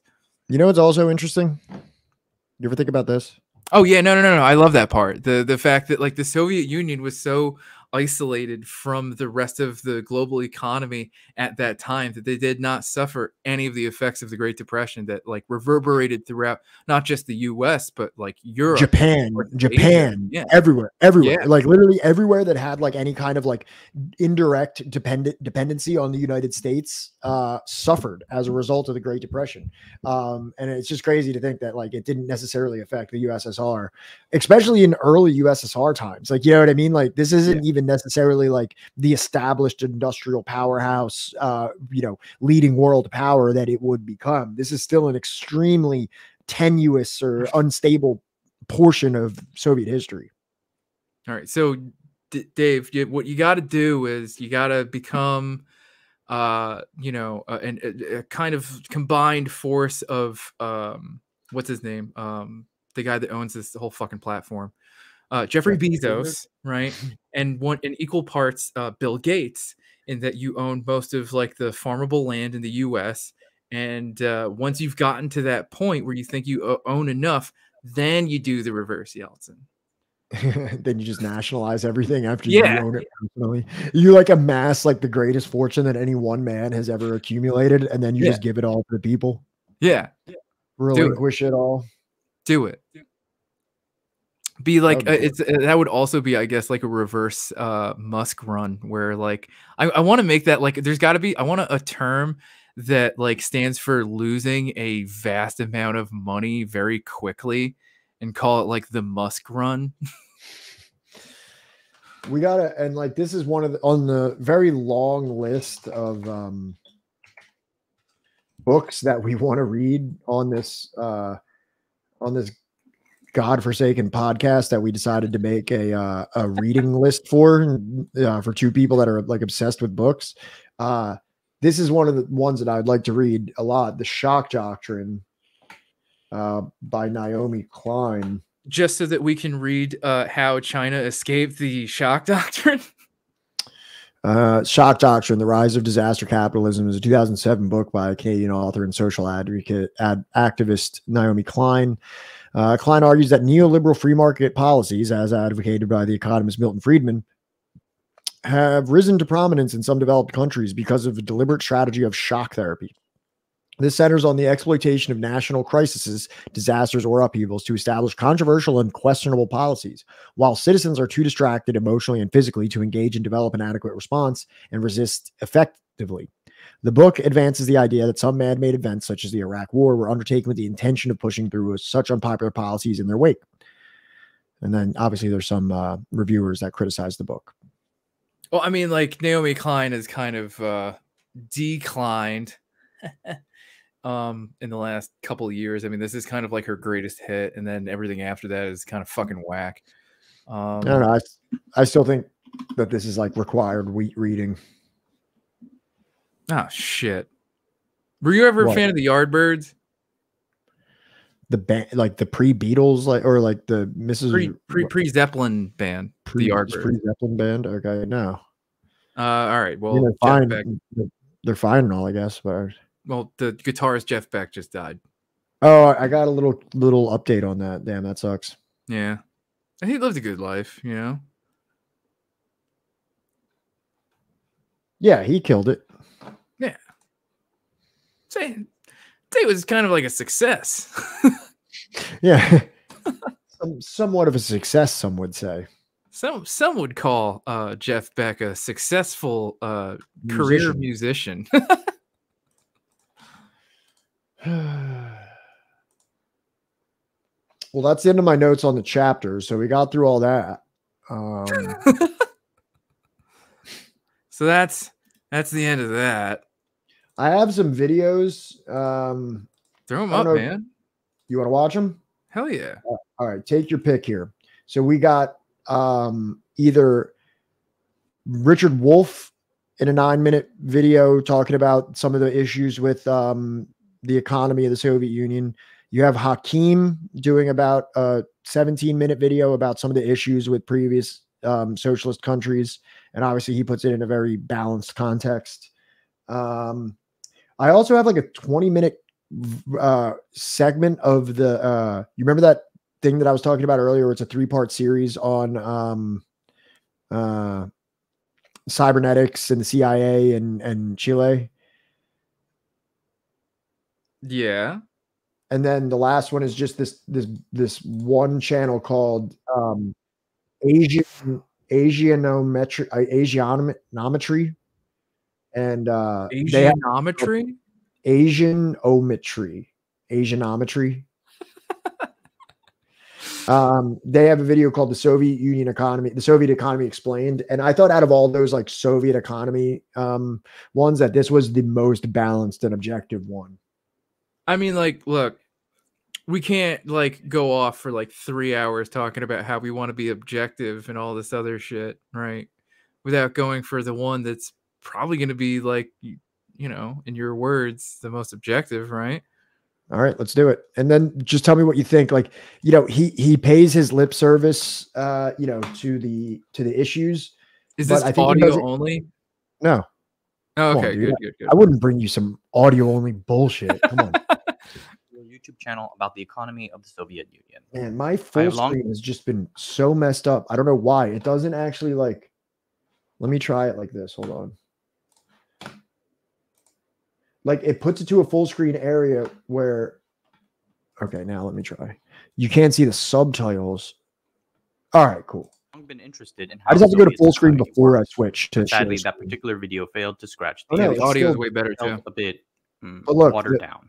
So I figured I would make my own. Do you see how low the? For generations, the Soviet Union grew faster than every other. You think we need the subtitles? That's my thing always. Is that I'm trying to fit the subtitles. Keep the subtitles on, man. No, but look. So I'd have to do this. Except one. But once that strategy ran its course, the Soviets failed to adapt. I mean, it was popping up even when you had it scrolled up. Every country has to face only when my one-time mouse is over it. Look, ready? Or another in the process. Mouse isn't there. Mouse there. In this video, I want to look at the rise and decline of the Soviet economy.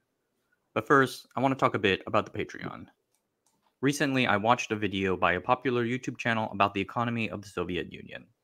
I have long been interested in how Soviet society worked, but sadly, that particular video failed to scratch the itch. It felt a bit I have to like constantly move it. So I figured I would make my own. For generations, the Soviet Union grew faster than every other developing country except one.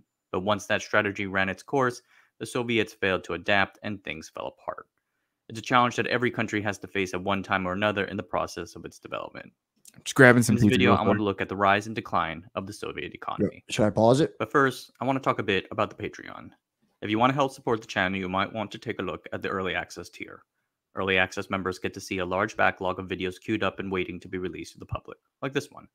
Right now, there are over 20 videos in early access. So head on over to the Patreon page and take a look. I deeply appreciate anything you'd be able to sign up for. Thanks, and on with the show.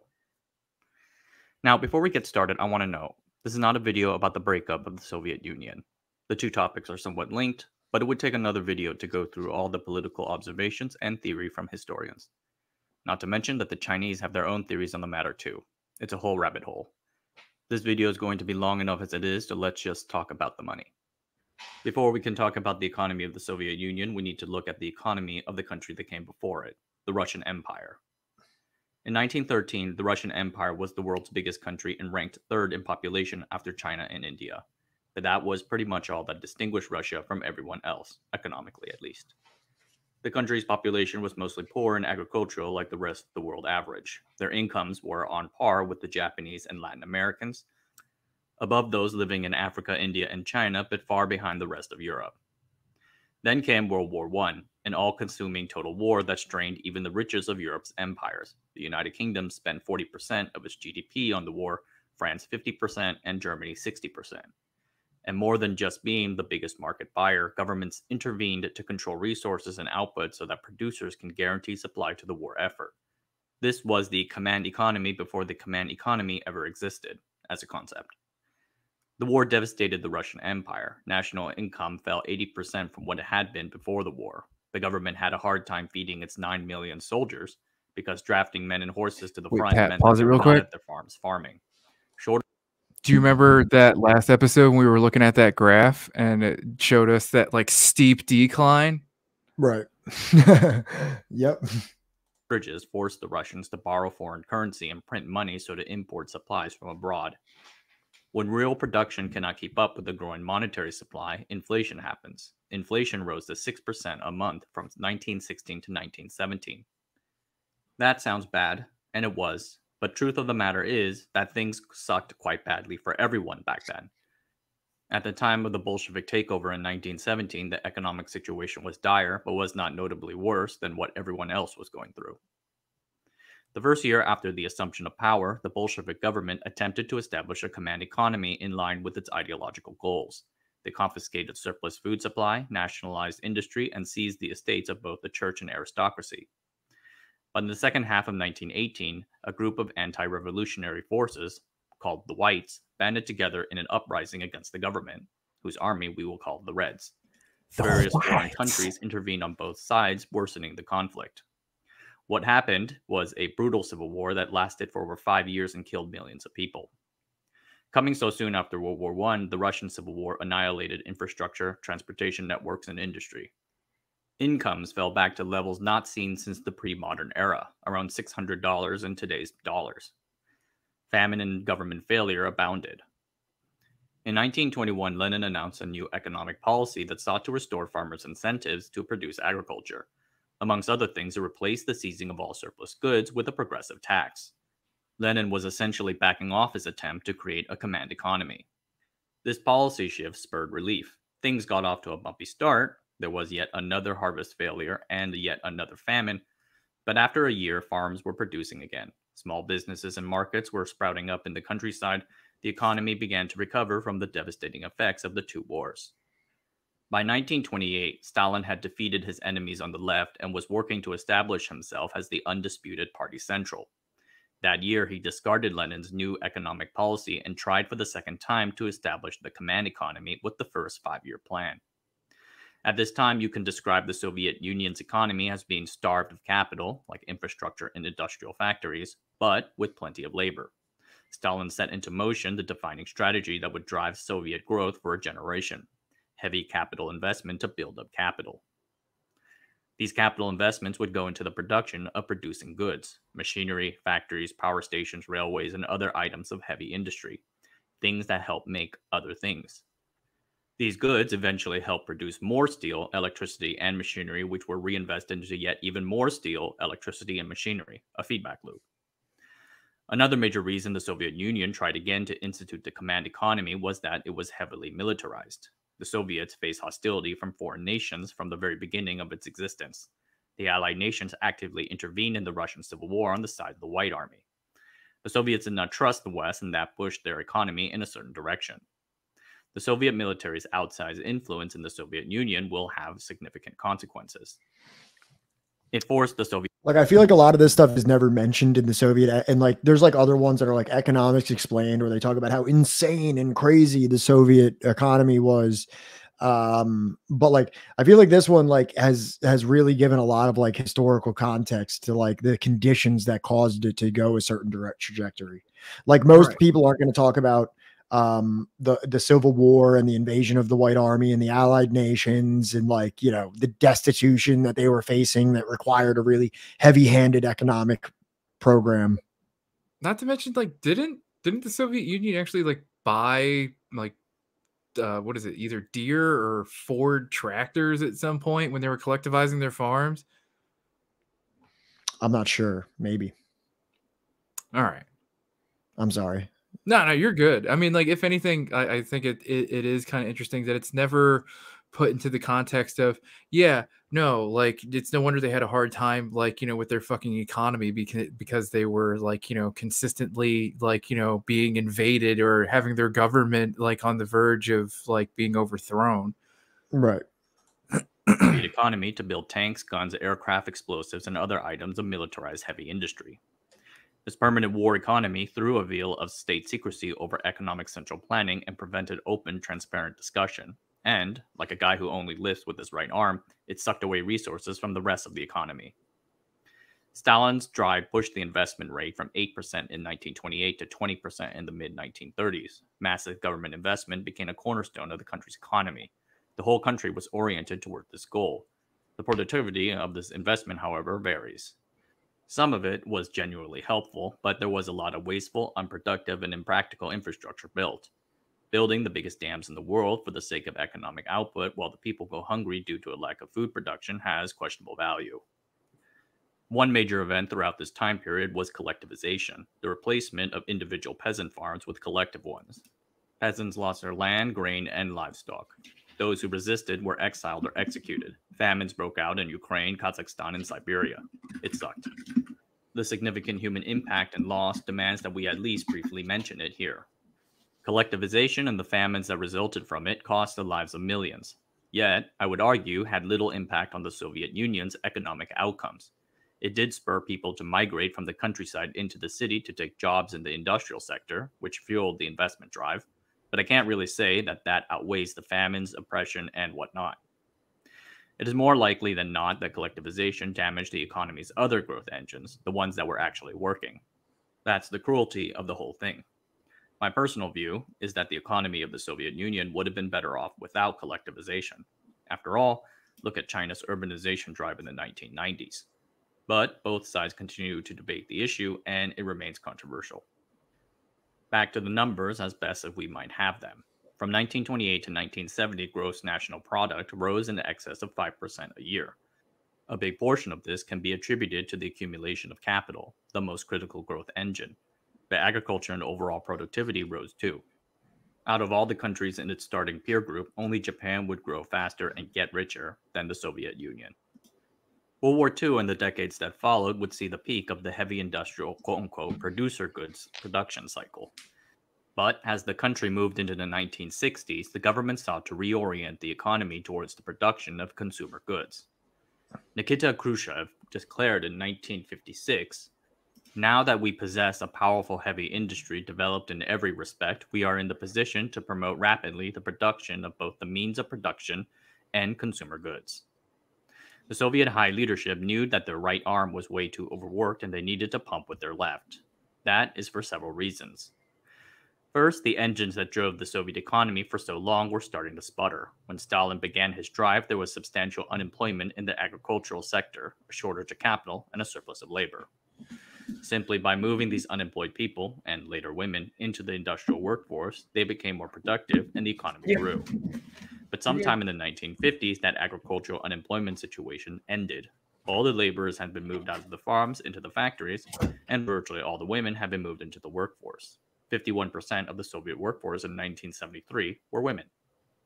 The old heavy industry growth model stopped working, and the Soviet Union realized that they had little to replace it to drive future growth. Except for one thing, but we will get to it later. Out in the agricultural space, the farms were now underperforming from underinvestment and bad management. Yields were worse than in any other European country. This had forced the Soviet Union to invest capital resources into mechanization drives and other modernizations to try and produce enough food to feed the burgeoning urban populations. Furthermore, it's a bit ironic to say this, but the Soviet Union, the biggest country in the world, had relatively little farmable land. This is especially in comparison to the United States breadbasket. The government attempted to create new fertile farmlands, but this effect was limited and had horrible environmental consequences. In fact, it was a huge waste. Short-term thinking to meet short-term output goals. The most infamous example would be the draining of the Aral Sea, a lake shared by Kazakhstan and Uzbekistan, to grow cotton. Once the fourth largest body of water, the sea shrank and died from inefficient irrigation, the overuse of fertilizer, and a lack of intelligent agricultural methods. The Aral Sea is today an environmental disaster. In the industrial factories, Soviet equipment was far behind the cutting edge and was getting older by the second. The Soviets were great at putting new capital equipment into the factories. They were not as good as retiring and replacing it. In 1970, 28% of all equipment was older than 10 years. By 1980, that number would be 34%. The average piece of equipment was 8 to 9 years old. There were a couple reasons for this. First was that doing so would often require a work stoppage. For plant managers, that risked the potential of missing a production quota, a difficult prospect.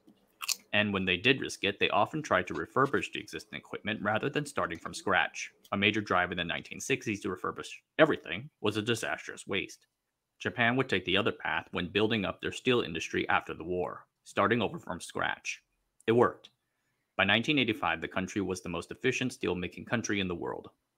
The second reason why the Soviets never upgraded their equipment, nothing more technologically advanced was made available to them. The Soviet Union employed fantastic minds and pioneered incredible sciences and technologies. I want to do a future video about their advancements in computer chips. And they landed on Venus, for Pete's sake. One does not simply land on the surface of Venus. The problem was that almost all of these advancements happened within the military and government sector. That meant that it was a state secret and did not see the light of day in the civilian sector until after many years. One of the better things about the American military industry complex was the technology spillover effect. New technologies and ideas came out of the government and are released to private entities who do something cool with it. GPS and the internet are famous examples. This never happened in the Soviet Union, being an economy centered on military capacity buildup. The military only tightened its grip on the economy as foreign tensions rose throughout the 1980s with Afghanistan and the rise of Reagan. It is why a massive technological gap opened up between the US and the USSR civilian sectors, despite the USSR's seemingly advanced science capabilities. When Soviet urbanites wanted to buy and experience nice things, food, technology, whatever, they imported it from the West. This meant they needed to get their hands on hard currency. from where such a thing can be found. So, with the agricultural, industrial, and consumption goods sectors all struggling, the government turned to the only thing that really seemed to have worked: natural resources. The Soviet Union, in its final years, fell into a deep resource trap. The country was blessed with amazing amounts of natural resources, massive oil and gas fields, rich iron ore and coal mines, but by the 1970s, the ore mines were aging. The government, dependent on the hard capital these exports brought to them, threw good money after bad to dig deeper and get more of these dying mines. In the case of the oil and gas fields, external forces delayed the reckoning a bit. In 1973, the Organization of Arab Petroleum Exporting Countries launched an oil embargo of countries believed to support Israel. Oil went from $3 to $12 a barrel. That actually mattered back then. I'm just letting you know. The Soviet Union lucked out into being one of the few big oil suppliers still able to sell to the embargoed countries. They had switched to using natural gas so that they may have the opportunity to export its oil for hard currency. Soviet exports to the West grew 26% from 1970 to 1980, and a big portion of that was oil. But by then, those oil fields were already losing their productivity. From 1975 to 1985, oil investment costs went from 28% to 39% of the total Soviet investment budget. Employment likewise soared by 25%, yet the actual output of oil fell by 21%. This was a disaster. Again, same with the ore mines, the Soviet economy found itself trapped. It used the hard currency it got from selling oil to fund its imports of food and consumer goods. This was not sustainable and everyone knew it. Yet, the oil was costing so much money to get out of the ground that it sucked away resources that could have been used to improve the agricultural and domestic consumer industries. But as long as oil prices stayed high, then the economy can limp on. If prices in fact went higher, then there might be enough savings to invest and actually escape the trap. If oil prices crashed, though, then all bets were off, which is what exactly happened a few years later when the Saudis decided to end the embargo and return to the oil market, kicking off the 1980s oil glut. The glut and a mini recession together would crash the price of oil from a high of $40 in 1979 to under $10. This would spell the beginning of the end for the Soviet economy. Without sufficient foreign currency income to fund its operations, the economy essentially went bankrupt. Isn't that exactly what was going on in the U.S.? The Soviet economy framed it as a flawed contributory system that did not understand proper economic principles. I find that a bit facetious. After all, the Soviet Union survived for 75 years. What was happening when the Soviets were fighting Germany or facing down the United States and Cuba? The reality is that the Soviet Union built up its economy on a series of well-grounded economic principles, similar to those followed by other developing countries around the world like Japan, South Korea, and Taiwan. I have discussed other similar situations in my videos on economic development. Unlike those Asian economies when the Soviet engine first started to sputter due to fundamental demographic issues, policymakers found themselves unable to swap out their one-trick pony and anchor against external shocks. But up until then, it really did grow quite well. People argued that the Soviet Union should not be given credit for its economic successes because it came with brutal political repression, horrible famines, and an emphasis on heavy industry without care for other parts of the economy. Man. Fair arguments, all of them, and I'm very sympathetic to it.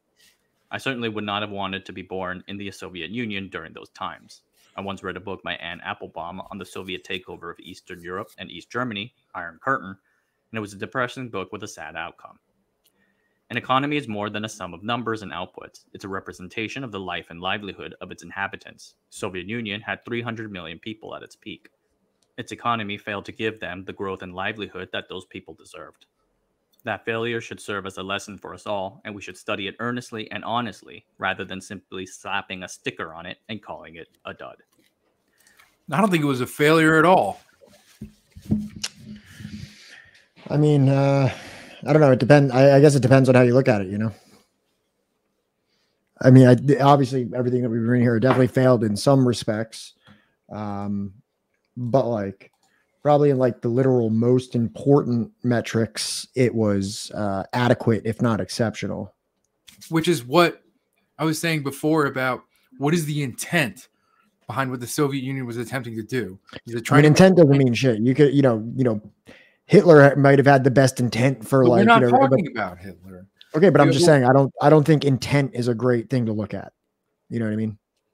I mean, like in its intent to like, is it trying to make its economy grow, and is it trying to be an economic powerhouse in a capitalist world, or is it trying to provide for its people the best that it can? Yeah, no, this video is kind of whack, but check out this video that I mean, like I feel like I know, like, some of the comments might have like stung a little bit if you're like very like invested in like hearing all those things be good. But like, I feel like the way that they described even the Holodomor was extremely like, you know what I mean? Like not like very bombastic, and even said like it gave, I think, a lot of far more objective interpretations of like most of Soviet history than almost anything that you're going to find big on YouTube. Right. Do you disagree? A little bit. Which do you think's better? And I know you can say the Hakeem video, but it's like, could it be, you couldn't come from a more, I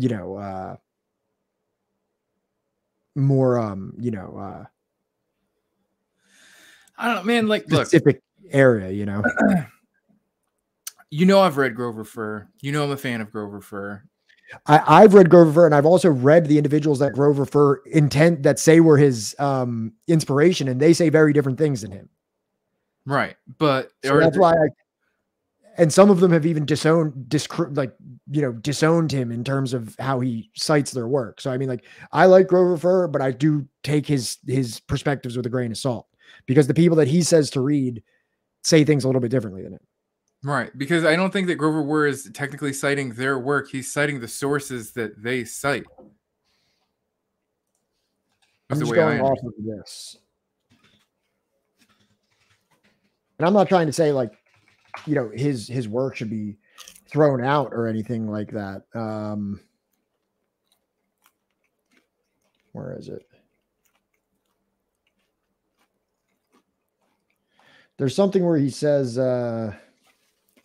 where is it? Because if somebody wants to be like, oh, I'm going to refute his claim that he's using in my work, right? Because he's using the same sources that I cited. I don't give a fuck what they think. Well, I wouldn't know if he's just using the sources that they cited or using their work as a jumping off point. But,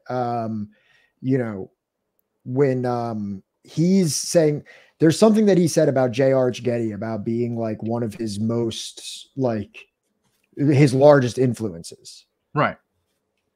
And then I bought J. Arch Getty books and I read them. Right. And I feel like they have like how Furr would say, I haven't seen a single crime of Stalin or something like that. I would say that the J. Arch Getty and Stephen Wheatcroft and people like that have very different opinions than he does. And I'd say that they offer a very like a far more contextualized version of the events than you're going to find in any Western media. But I don't think that they are necessarily representative of what Grover Furr is making it out to be.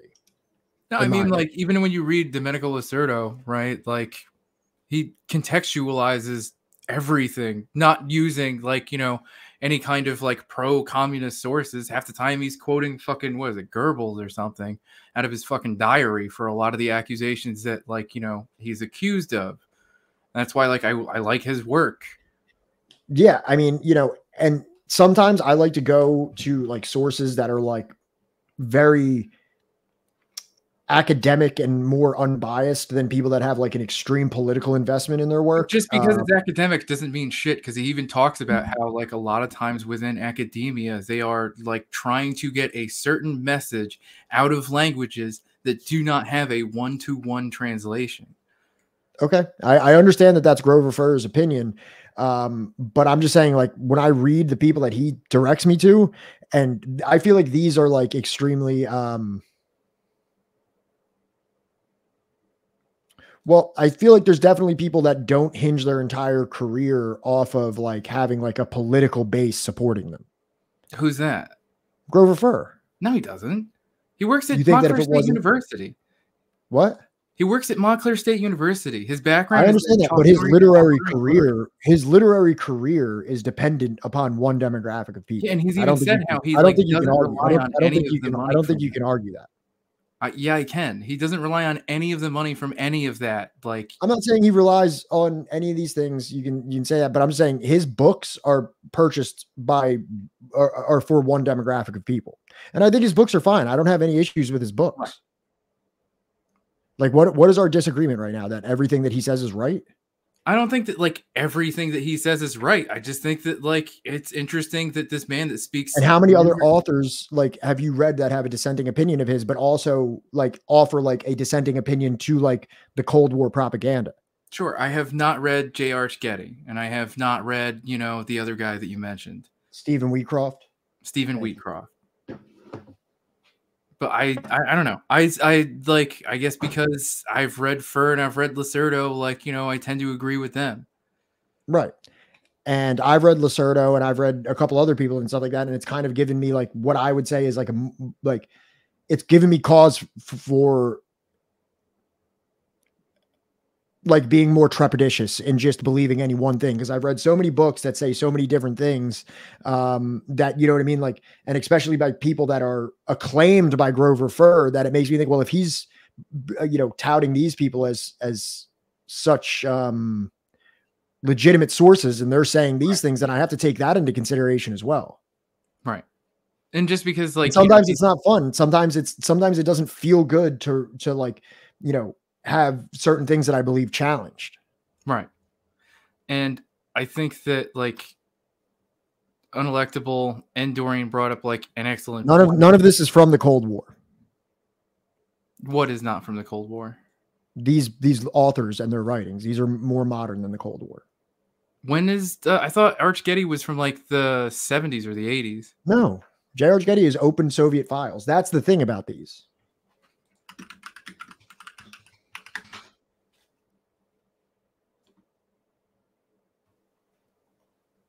Right, so these are all from like the 90s, the 80s, or 85, 2008, 2013. Yeah. Practicing Stalinism. What's that?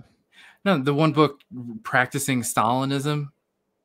Yeah, the other one's called Stalinist Terror or New Perspectives. That's the one. That's one of the ones that I have. Right.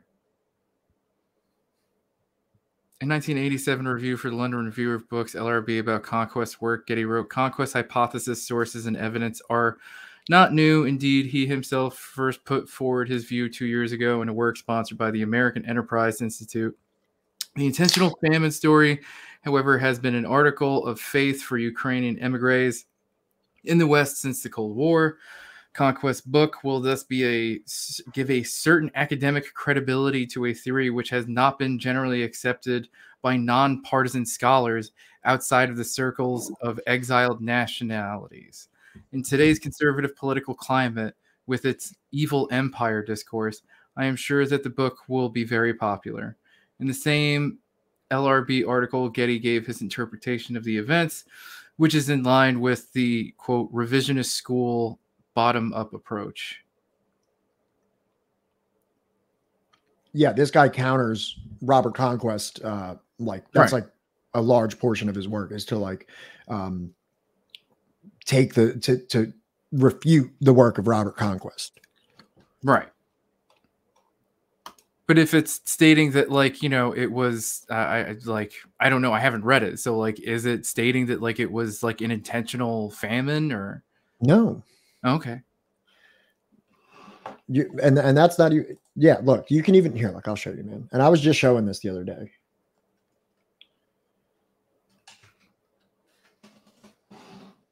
And, like, you know,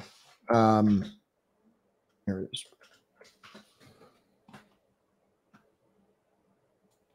So there's this Wikipedia page that you can look at that is essentially said the Holodomor genocide question. Right. And then you can go here and there's those that support and those that detract from it, obviously. And then you can go down to like J.R. Getty. which asserted Conquest's original claim that the famine constituted genocide, states that the conclusion of the famine being engineered is a tempting one, but that is poorly supported by and requires a highly stretched interpretation of the evidence. But that Stalin nonetheless was the entity most responsible for the disaster, citing his role as the prime backer of the hardline collectivization and excessive demands on the peasantry. And then Wheatcraft goes on that. Wheatcraft, I like J.R. Getty more on the purges or the Stalinist terror than I do. One moment. Where is Stephen? No, not Kotkin. Where the hell? Oh, here. I think that it's called. What is the book called? Yeah, the anti-Stalin paradigm is what he calls it. Basically, anybody that detracts away from the idea that like Stalin is this, authoritarian, totalitarian dictator. Right? But I think in the same vein, having to say that I've never seen, there's never been a single crime that Stalin has done is equally as ridiculous as saying that he was like a devil among men. No, so that's why I move away from Grover Furr, because in the same way that I don't subscribe to like this, like, evil man theory, I don't subscribe to like this, like infallible man who walked on water either. I don't think that there's anything in his work that says that he's an infallible man. It's just that like, did you not see the video of him like screaming like I've yet to see one crime, crime, like, yeah. And I mean that doesn't seem that's like he gets like. Dude, the fucking argument is that he was this like bloodthirsty dictator, right? In almost again, you're oscillating between these two extremes, and I'm trying to meet you at in the middle here. Criminal is going to be somewhat up to interpretation as well. But like that's the other big thing is that like somebody else mentioned, right? Is that what the hell is it? There's no such thing as like unbiased, right? It's like having like unbiased media. I know, but you can definitely find like less biased, right? I think everything will have a slant to a degree, but do you not admit that writing a book or writing academic papers that on one hand refute many of the more sinister Cold War theories, but also like admitting to some of the issues that did actually exist is more biased than just like one way or the other, like complete exoneration or complete defamation? I just don't think that like, I believe in great man theory where like one man is directing an entire country. Like I believe that there are systems in place where, yeah, there are going to be injustices that happen, but I don't believe that it's at the direction of one single man. I mean, but we have to read about like what like the actual policies were and what the political atmospheres were. And I could like run downstairs and grab the books and maybe we could read them. Maybe we can read them for the book club. And like, if you want to do that, but this is something that, let me tell you, I read Another View of Stalin very early in my political education because it was given to me by a friend. And I feel like I wrapped myself up in some beliefs, and then as I continued, I got some of the other books that I heard people like Grover Furr recommending, and it changed what I believed. Right. And that's where I am now. And I'm all for contextualizing, but also, I mean, I feel like I can only be true to like that which I've gleaned from the books that I've read. Right. And every book, like you said, every book is going to be biased to some degree. Every person is going to have a predisposition towards something. But when you have the entirety of an entire spectrum of information, you have to kind of like, and I'm not married to any one of these conclusions either. You could send me a new book tomorrow that is going to give me like a fourth dimension of understanding of the situation. Right. Go ahead. No. I was just clearing my throat. Right. And you could say misguided policy decisions is not the same as criminal behavior. But also, if you get in your car and you do something negligent and you hurt somebody, that could still be considered a crime. And I'm sorry, we're kind of going into like this kind of like philosophical ethics at this point. But I'm just saying you could say that misguided policy decisions that, you know, end in, you know, a toll on human life could be considered criminal in some philosophical condemnation. I'm not trying to be like pedantic here, but I hope you aren't either. Doing the trolley problem. No, I'm not even trying to do that. I'm just saying, like, I think people deserve to be praised for the good things they've done, and I think they should be criticized for the things that they did that were not good. It's just like, it's one of those things where, like, you know, since we started this book, right, and like, you know, the criticisms, like, you know, of actually existing socialist countries, right? Yes, there are criticisms of them, I guess, because you find, at least here, like, you know, in the Western world, or however you want to fucking phrase it, that there are so many like ridiculous accusations that get thrown around that it gets kind of like difficult to, like, you know, what's the word, to have like a whatever, like a leveled or measured, like, you know, response to a lot of this stuff, because, like, you know, there's a lot of ridiculous accusations. I agree 100%. And, you know, we're wading our way through oceans of Cold War propaganda, especially in the United States, that has created an extremely unrealistic and almost comical, and by comical I mean not funny, but almost like a comic book, interpretation of the Soviet Union and Stalin and things like that. And like, it makes Stalin is this cartoonish dictator that, like, you know, fucking, he like points at someone and they're like sent off to a gulag where like they are doomed to die, as if, like, you know, the mortality rate within that system was just like, you might as well be like sentenced to death, even though we have statistics that point to the opposite.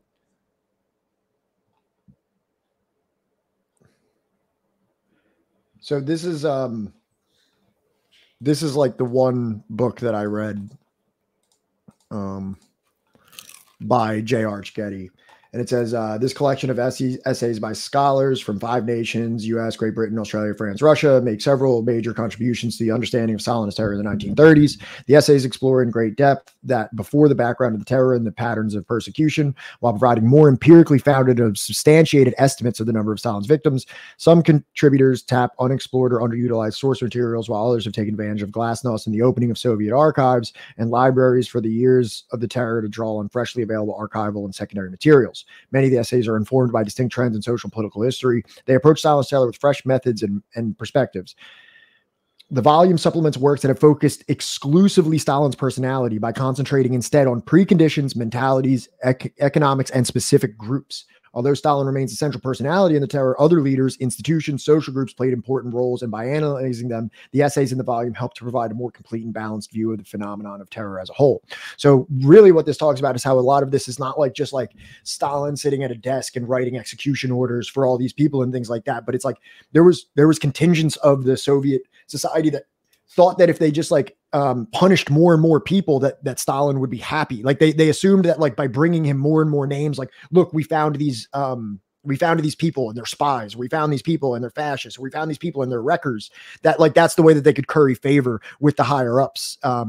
And then you even find that actually when Stalin realized that this was happening, he put people to death that were causing the purges, the like excessive purges and things like that. And it talks about how peasants would, you know, sometimes use this to settle scores with other peasants. And sometimes, you know, it was peasant on peasant violence as well. Right. Yeah, no, Lacerdo in like, what the fuck is it? Like, Critique of a Black Legend.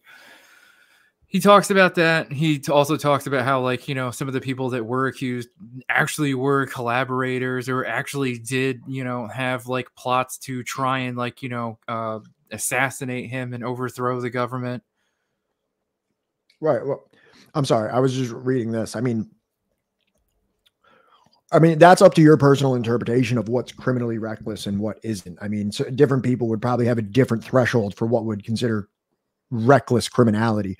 And And, you know, you can say about the West and the West leaders and things like that. I certainly indict the Western leaders quite significantly for the things that they've done incorrectly. It's So really good. I also apply criticism to leaders of socialist countries that I admire quite a bit. I'm just a crank. I know.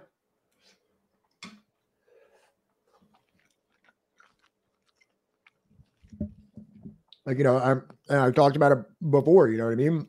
You know, it's hard to swallow when you have this like thing where you're, you know, a supporter of the Soviet Union, and then you're reading books about Korea and you read about like the deportations where like tens of thousands of people potentially died, and you have to kind of contend with that, and you have to contextualize that, and you have to say like, you know, do I exonerate this or do I condemn it, or do I have to understand a lot of factors here and say like, yeah, this was not fucking cool, but it happened because of this, but I think I should still offer a condemnation for it because I don't think it was right.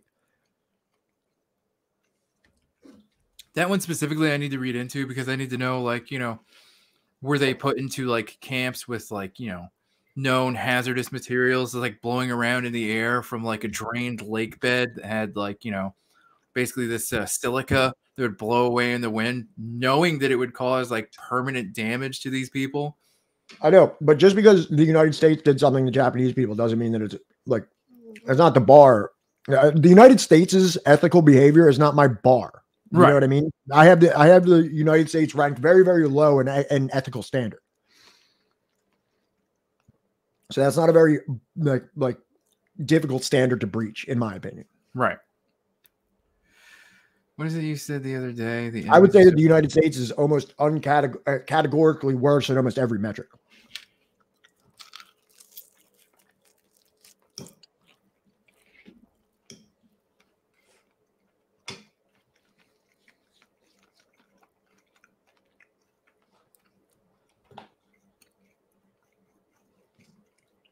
So, small disagreement, agree to disagree. Whatever, who cares? It's a country that no longer exists anymore. And, you know, everyone's going to look at, you know, anybody that says the kinds of things that I say is crazy anyways. Did I say you were crazy? I did not say that you think that I'm crazy.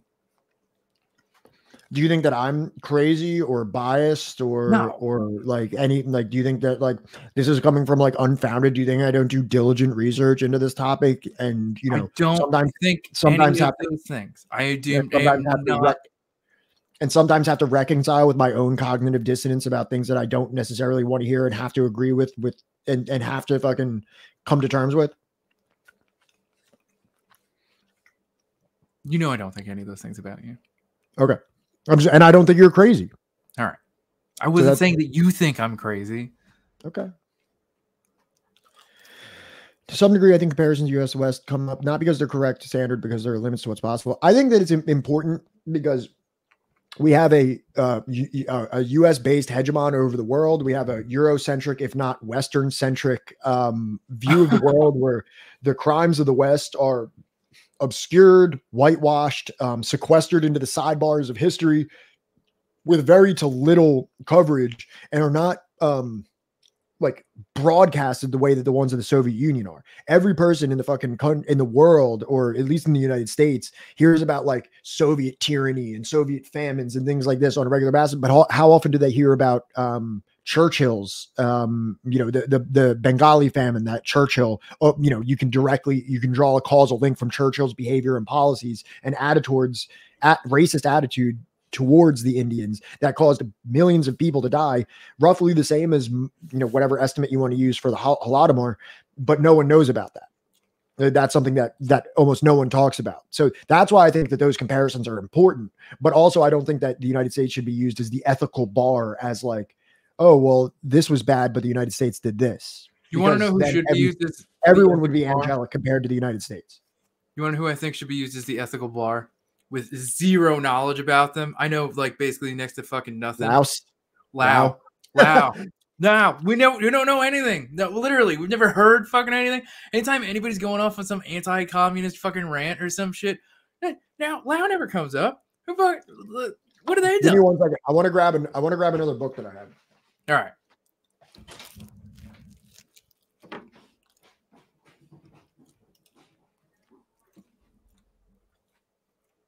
See, what most of you maybe don't know is that I've been friends with him for like 10 years.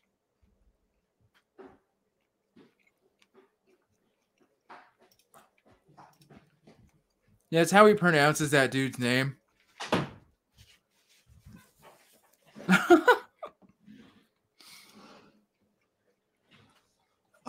This is another book that I read that was early on, and the title's kind of misleading. Life and Terror in Stalin's Russia. It's by John Thurston. See, like both of these have like kind of interesting names because they both refer to like terror and Stalin. But both of them kind of make like a contextualized departure from the concept of Stalin being like this later Frankster.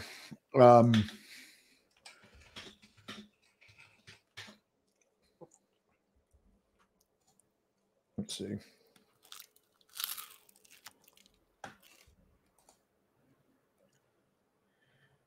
So here's another one that I read.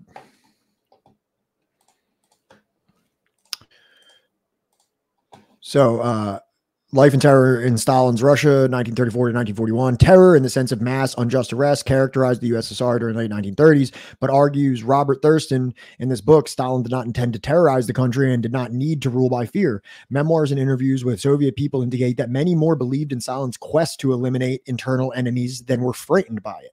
So this, like, it's interesting that he called it Life and Terror in Stalin's Russia, but it talks about how there was almost like an enthusiasm behind like arrests and things like that. The Soviet people were tortured by foreign civil war and invaders and outside agitation, that many of the Soviet populace were not in fear of Stalin's terror, but were like, we need to get motherfuckers out of this country. If you're a wrecker, or if you're a spy, or you're a fascist or something like that, people were like enthusiastically like cleanse this place of these people.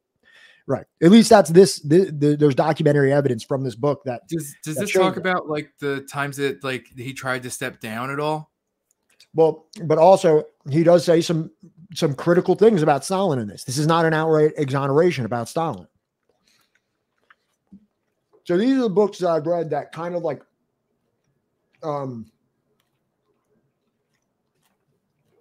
just made me think a little differently. And what I think, in my opinion, out of everything that I've read, like, I don't know if you read that. Did you read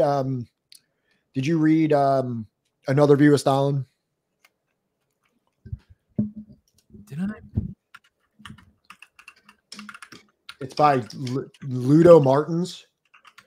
I have it, but I have not read it yet. I'm sorry. I think that book is kind of dog shit, in my opinion. Really?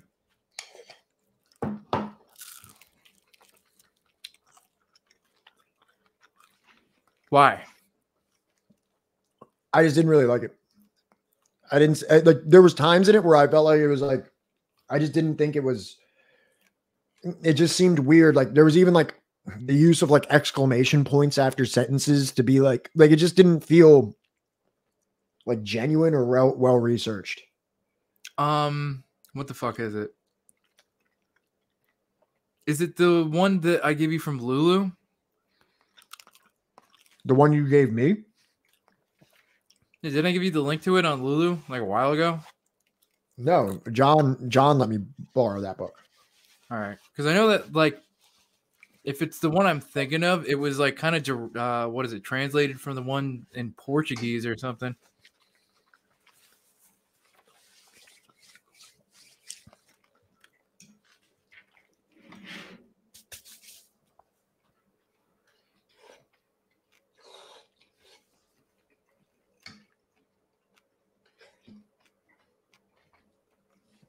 But I mean, I'm down to read Grover Fur books. Right. I'm not discounting him entirely, even though many people do. I mean, because the dude speaks like 10 fucking languages, and like he makes it a point to be like, I'm going to read the translations directly. I get it, but just because you can speak a lot of languages doesn't necessarily mean like especially if you're doing work about you only need to speak one language if you're going to study Russia. Those other 9 languages aren't helping a ton. But if you're going to be reading like peripheral material that like involves like, you know, Ukraine, right, or like Poland or something like that, I think it would help that like you'd speak Polish or speak Ukrainian. I agree that there's value to that.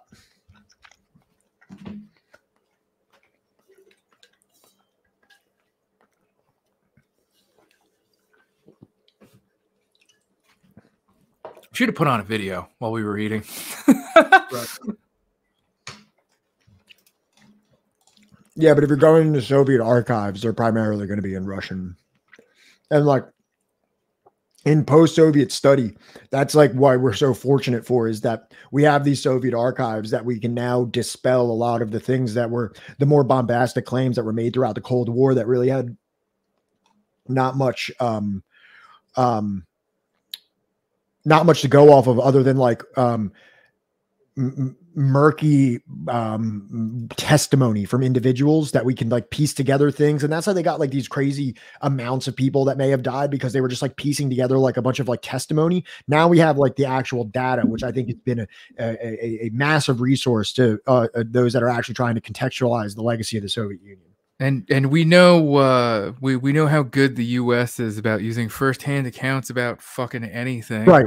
Exactly. All of this could be from like some like Radio Free subsidiary that is like a literal black propaganda operation. So that's why we can't utilize any of that. Yeah, literally. Most of the time when like, you know, I hear people saying that like, or trying to dismiss his work or trying to dismiss his art, like they're just dismissing purely his argument and none of his work. They're never like, you know, engaging with any of the work that he's done. They're never engaging with any of the translations he's done, right? And it's namely their chief criticism is his background professionally is in Arthurian and Chaucerian literature. He's not a Soviet historian.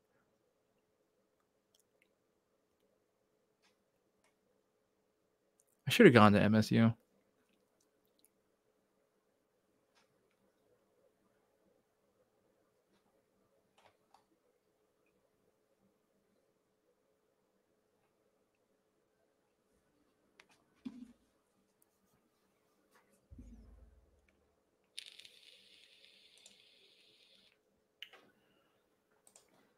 Sorry, I'm trying to see. Looking on Espresso Stalinist. That was actually one of the very first websites that I was checking out. That was like, wait, I thought he was the bad guy.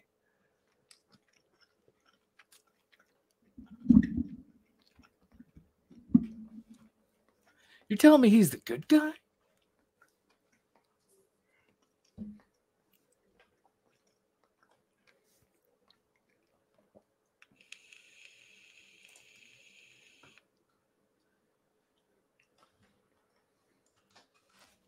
What are you looking for?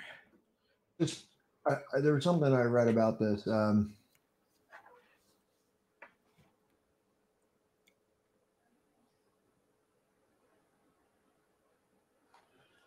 thought there was this thing between the two of them that I was looking Getty for. and Fur or whatever. Here,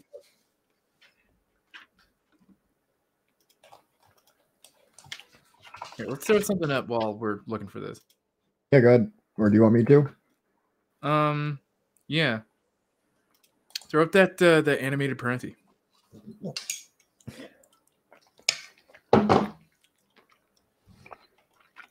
Is it in the chat? Okay. Yeah, yeah. Whoa.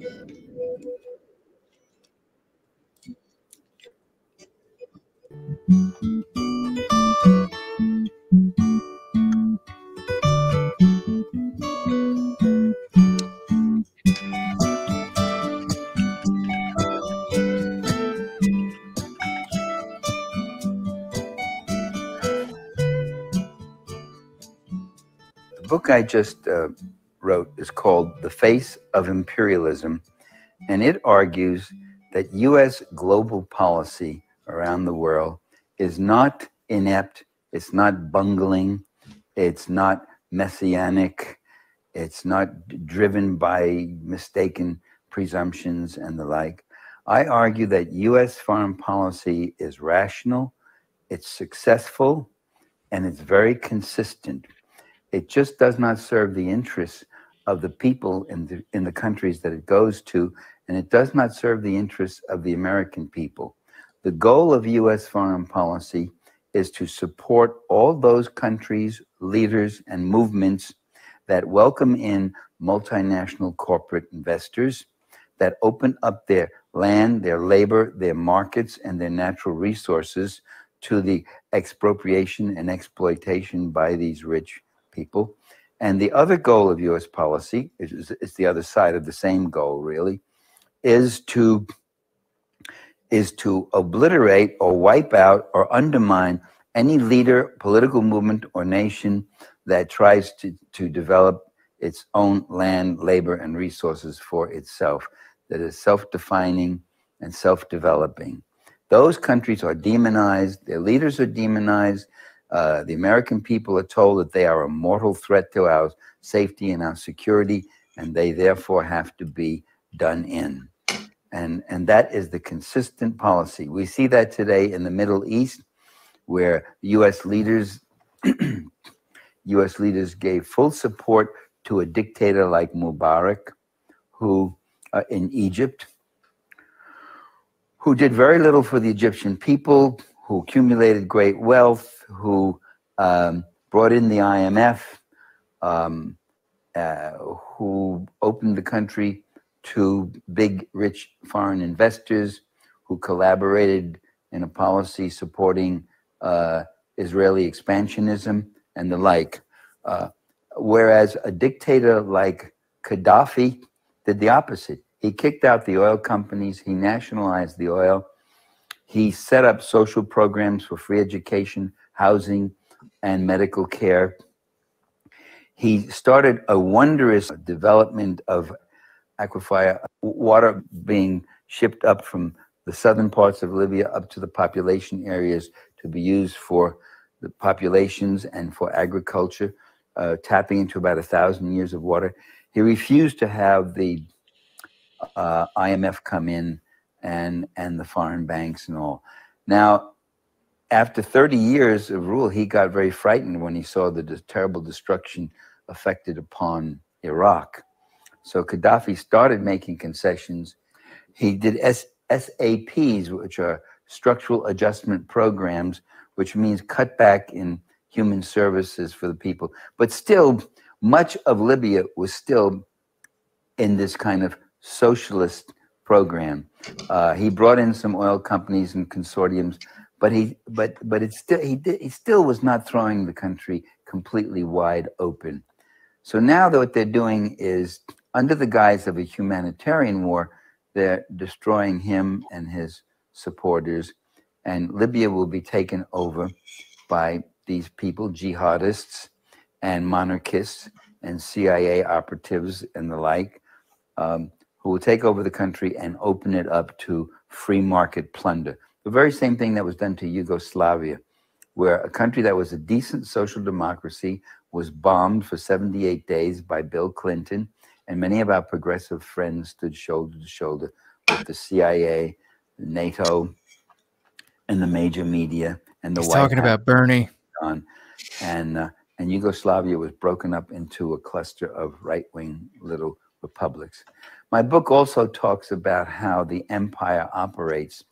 The American empire sees two kinds of nations: those that are vassals and satellites and follow U.S. programs, sometimes called allies or client states, and those that refuse to. And the ones that refuse to are seen as enemies or potential enemies. Iraq was considered an enemy and a power that had to be dealt with, and then it would be called a regional power. Now the same term is being used for Iran. Iran may emerge as a regional power, and this makes it a little more terrifying. They may have nuclear power at their command. So once you frighten the American public, once you demonize the leaders of these countries, then you have license to bomb their people and bomb their infrastructures and destroy their country. Hey, pause it real quick. And this is what would the American people know so very fucking little about like fucking Iran or like, you know, inter-Islamic relationships, right? That they think that like Iran is somehow funding ISIS or any of these like, you know, Salafi like Wahhabists or whatever the hell like, you know, term you want to use to describe, you know, the right wing, like radical, like a lot of people, like especially like in Iran, don't even consider them Muslim. They're just like crazy people, because right things like, you know, Daesh, ISIS, they literally want to kill all Shias. They want to kill the majority of the population of Iran because they see them as like, you know, what is it, like heretics. I just think that, like, you know, what's going on right now in Iran, right? Yeah, no, I totally think that most people don't even know that Gladio B even existed. Where's Gladio B? Well, let's take a look. I think I know what Gladio A is.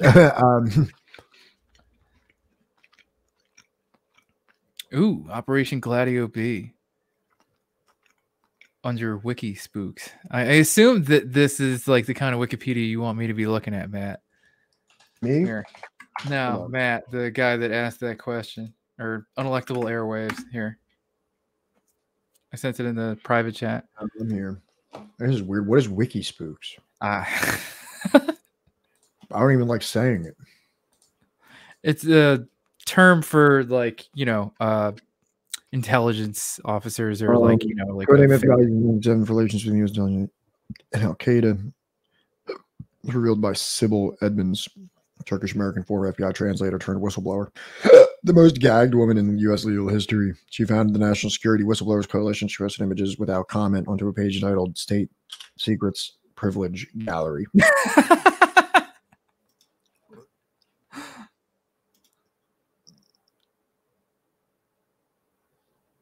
Yeah, yeah, and Ben Norton has talked about that like extensively. Yeah,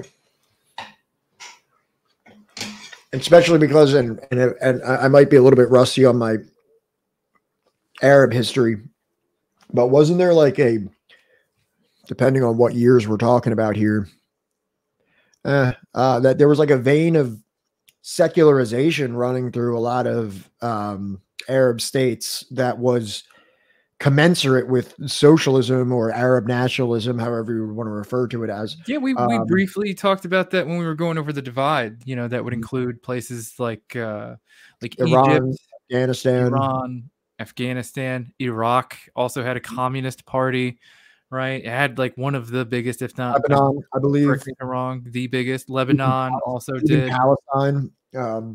Palestine had the PFLP. Elon Pape states that it would be a great book that we could read because it's short. It's called 12 Things About Israel, 12 Things You Don't Know About Israel, or something like that. Yeah.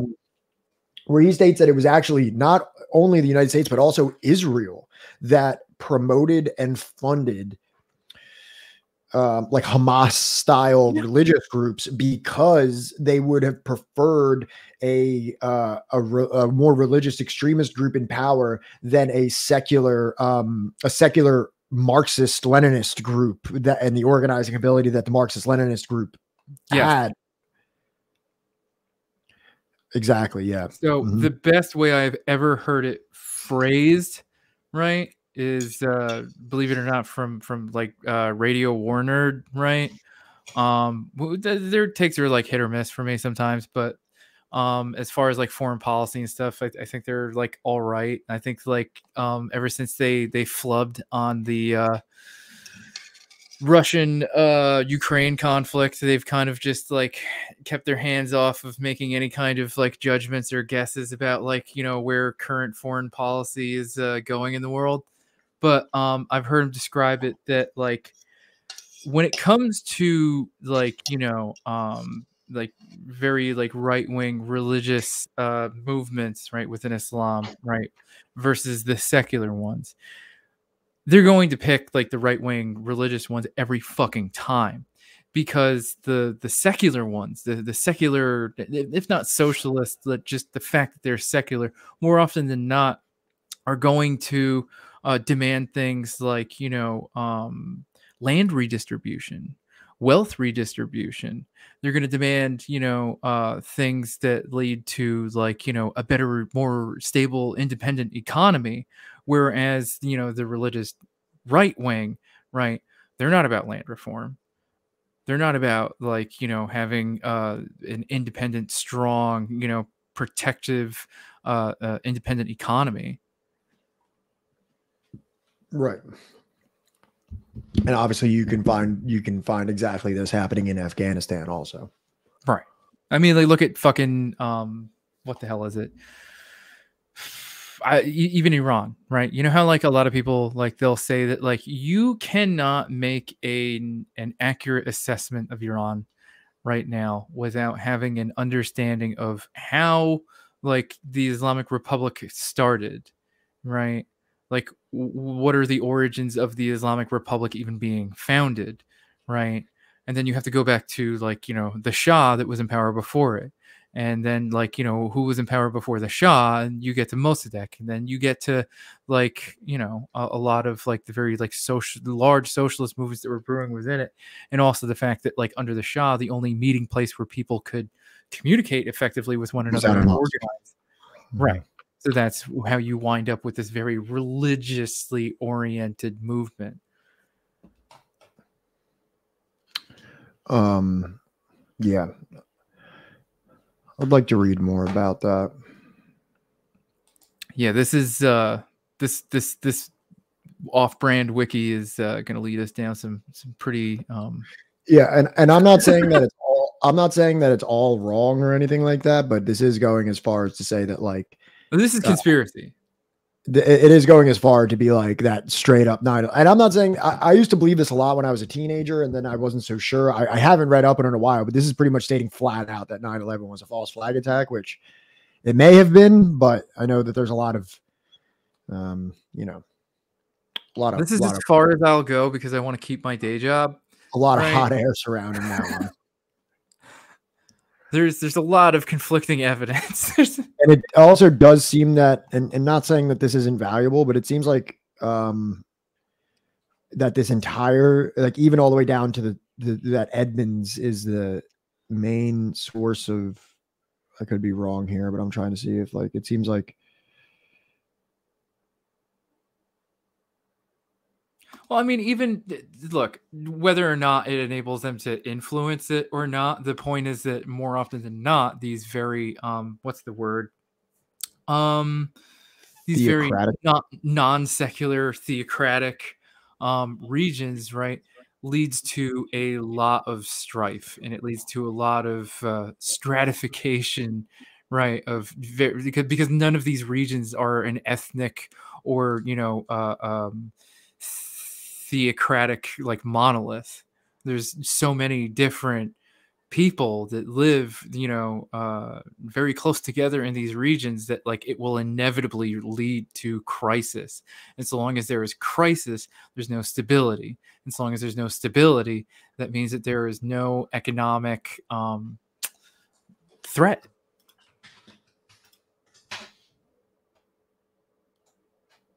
Just checking out I want to just look at this lady's regular Wikipedia and just see what it says. Former translator and founder, new editor-in-chief of the independent news website NewsBud. The FBI hired her as translator shortly after 9/11, but fired her less than 7 months. She identified herself as a whistleblower and changed her termination. However, the courts dismissed her lawsuit for wrongful termination because the FBI would need to disclose privileged information. She accused a colleague of covering up illicit activity, including Turkish nationals' alleged serious security breaches and cover-ups, and that intelligence had been deliberately suppressed, endangering national security. Following her accusations, the U.S. Attorney General imposed a state secrets privilege order on her, which prevents her from revealing more information about the FBI. The Penn American Center awarded her the Penn Newman's Own First Amendment Award in 2006 for her story. She published a memoir titled Classified Woman, The Sybil Edmonds Story. She founded and published the Boiling Frogs Post, an online media site that claimed to offer nonpartisan investigative journalism. 2016, as editor-in-chief, Sybil expanded and founded Newsbud, independent news media with associates, partners with Boiling Frogs Post. I guess Boiling Frogs refers to like, oh, you don't know what's happening around you type of thing. You don't know until it's too late. A daughter of Iranian and Azerbaijani father and Turkish mother. She lives in Iran and then Turkey before coming to the United States as a student, fluent in Azerbaijani, Turkish, Persian, and English. George Washington University. She worked for the FBI for 6 months from late September 01 to March 02. Edmonds was hired as a contractor to work as an interpreter in the translations unit of the FBI in Washington on September 13th, September 15th, September 20th, 2001. Among her main roles was to translate covertly recorded conversations by Turkish diplomatic and political targets. Post Of course, they're FBI. saying she performed poorly at her job.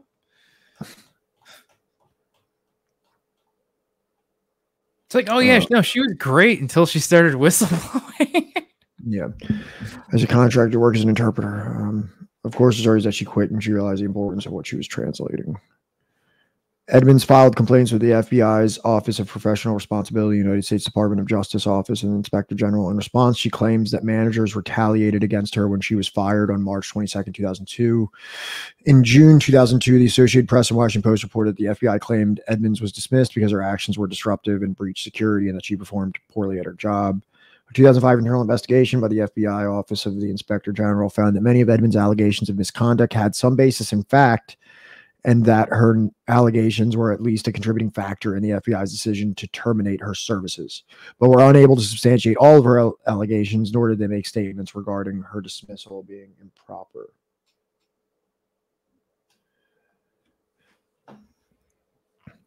The Xinjiang narrative is heavily implicated in this story. This same story with this person that's talking about 9/11. I don't disbelieve you. I just want to make sure that that's what you're saying, because that's interesting. Edmonds' allegation of impropriety at the FBI later came to the attention of Senate Judiciary Committee, which held unclassified hearings on the matter on June 17th, June 9th. During the hearings, the FBI provided various unclassified documents and statements relating to the case, which led the senators sending letters. And FBI Director Robert Mueller,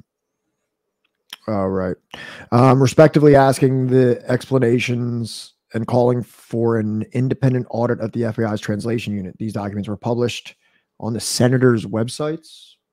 I mean, like, it is interesting because, Turkey has oftentimes granted asylum to, like, large, what would you call it, like, units of, like, Daesh, and, I'm not sure. Literally use them in military engagements, and then from there they can go off to like fight in Azerbaijan and Armenia against Armenia, and like the next follow-up wars that they've had, especially since the last Nagorno-Karabakh conflict, and so then isn't this part true? I've heard this before, that there was like knowledge of some coming attack, or there was like leaks of like a coming attack, or like at least warnings. Yeah.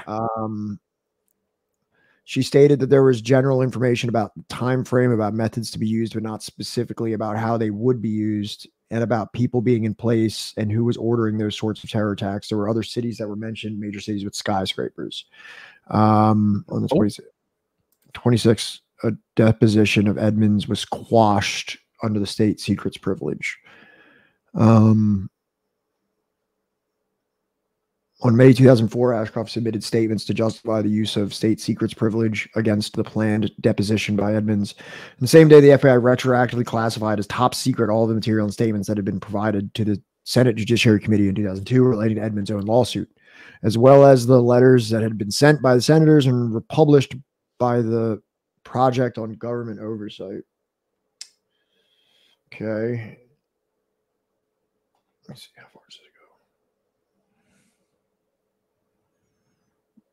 go? It is 10 o'clock. Yeah, but I'm trying to figure out. if 9/11 was an inside job, dude. No, because then we're gonna wind up like unelectable airwaves and stream till like 5 o'clock in the morning. What is LIHOP? What is that? I have no idea. I have no idea, man. Let's just settle 9/11 first. Let's have like a week-long stream where you get to watch me and Pat lose both our jobs. And no, yeah, I'll let it happen on purpose. I kind of agree with that, but that sounded a little bit different than what was on the that was on here, right? This one said that Osama bin Laden worked with the key government officials for 3 months after 9/11 to coordinate false flag destabilization. Oh, we can. Man, I'm a fucking idiot, dude. What? I'm a fucking idiot. Why are you an idiot? I read it wrong. Oh. It didn't say that they coordinated fucking 9/11. It says that they coordinated with 9/11 3 months after 9/11 to coordinate false flag destabilization operations in the Caucasus region. Yeah, I'm a fucking idiot. I totally believe that. Yeah. Sorry, unelected areas. I don't know why I was going like fucking maniacal skeptic on that situation, and I fucking was like, like for some reason, this whole credibility, I was like, oh god, they're saying that Osama bin Laden did, and then like now I read that and like, oh yeah, 3 months after they started to coordinate with Osama bin Laden to coordinate false flag destabilization operations in the Caucasus region. I buy that. And to the left. Me? No, I'm quoting that fucking JFK movie by What JFK movie? The one with Kevin Costner. You've never seen it? No, man. I'm sorry. Oh man, it's fucking I great. watch a lot of fucking movies.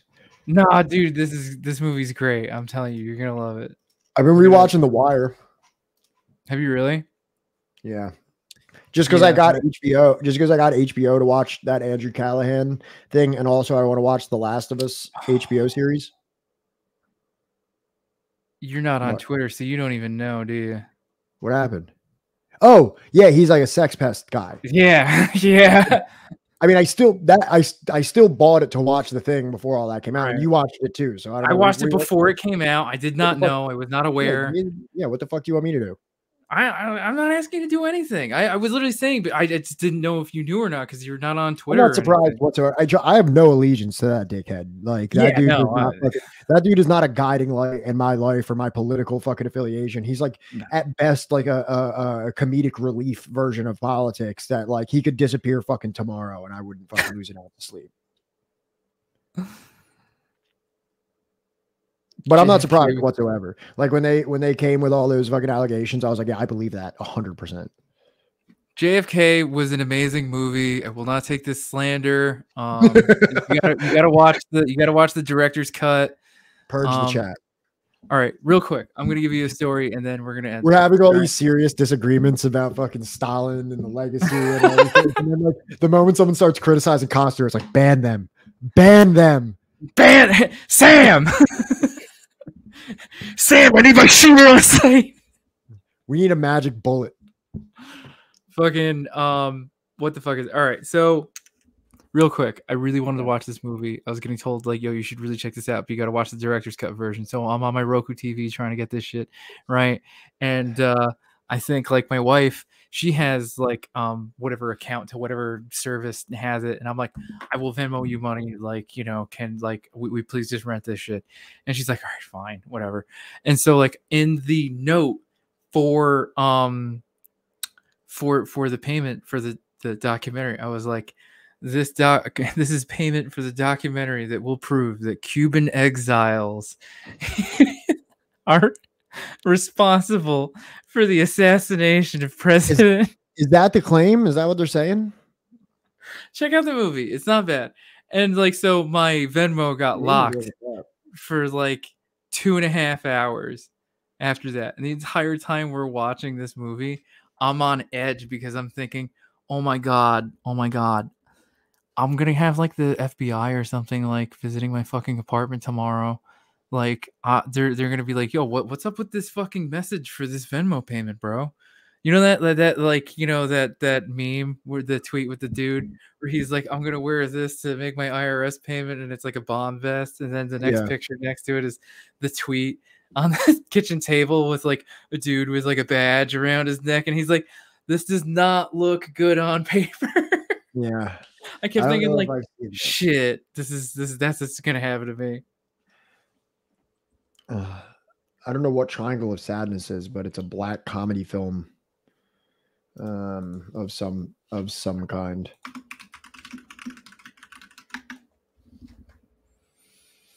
A cruise for super rich sinks, leaving survivors, including a fashion model, celebrity couple, trapped on an island. Interesting. Oh, Woody Harrelson's in it? Oh, I'll watch it. Why didn't you start with that? Why didn't you start with Woody Harrelson's being involved in this project? All right, everybody. What do you think? We're gonna call it, bro. It's like 10. Have I crumpled my magic card enough for one stream? That's what you've been playing with this whole time? Yeah. All right. I'll like pick my teeth. I just have like a stack of like bulk magic cards in my drawer here, and every time I need to pick my teeth or something like that, I just grab some of them out of here. And then like because of like my fidgety nature, I'll just kind of like play with them for a little while. I need to get you like a fidget spinner or something. A fidget spinner isn't very satisfying for me. You know what used to do it for me? A pen, clicking a pen, but that's got audio to it. People would generally get pretty annoyed on that. Sell all kinds of like fidget spinners. I'll find you something. But the spin that's not fidgeting. It's just holding a little spin. I don't know. But a nice magic card with a nice little bend to it, and you make a couple of these little creases. Nice crisp magic card. And then every now and then you can hold it like a joint. And it's got like the little fan type of thing going on. And it makes a nice W or an M, depending on how you want to look at it.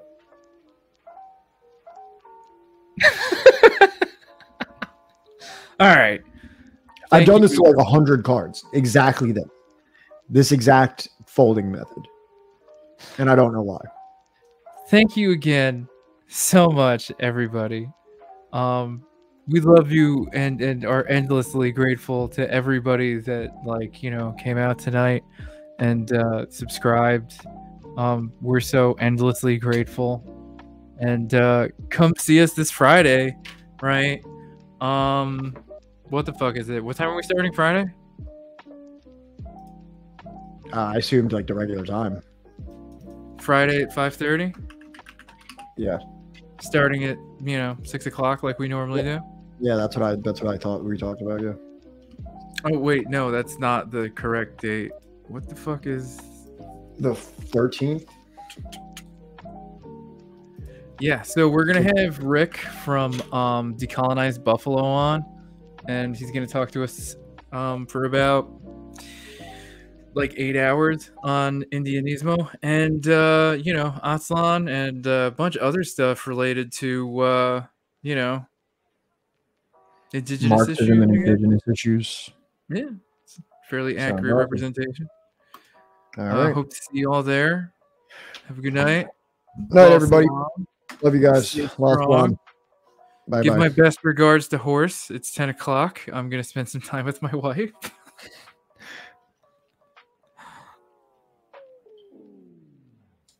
All right, later, everybody. Be safe. Love you.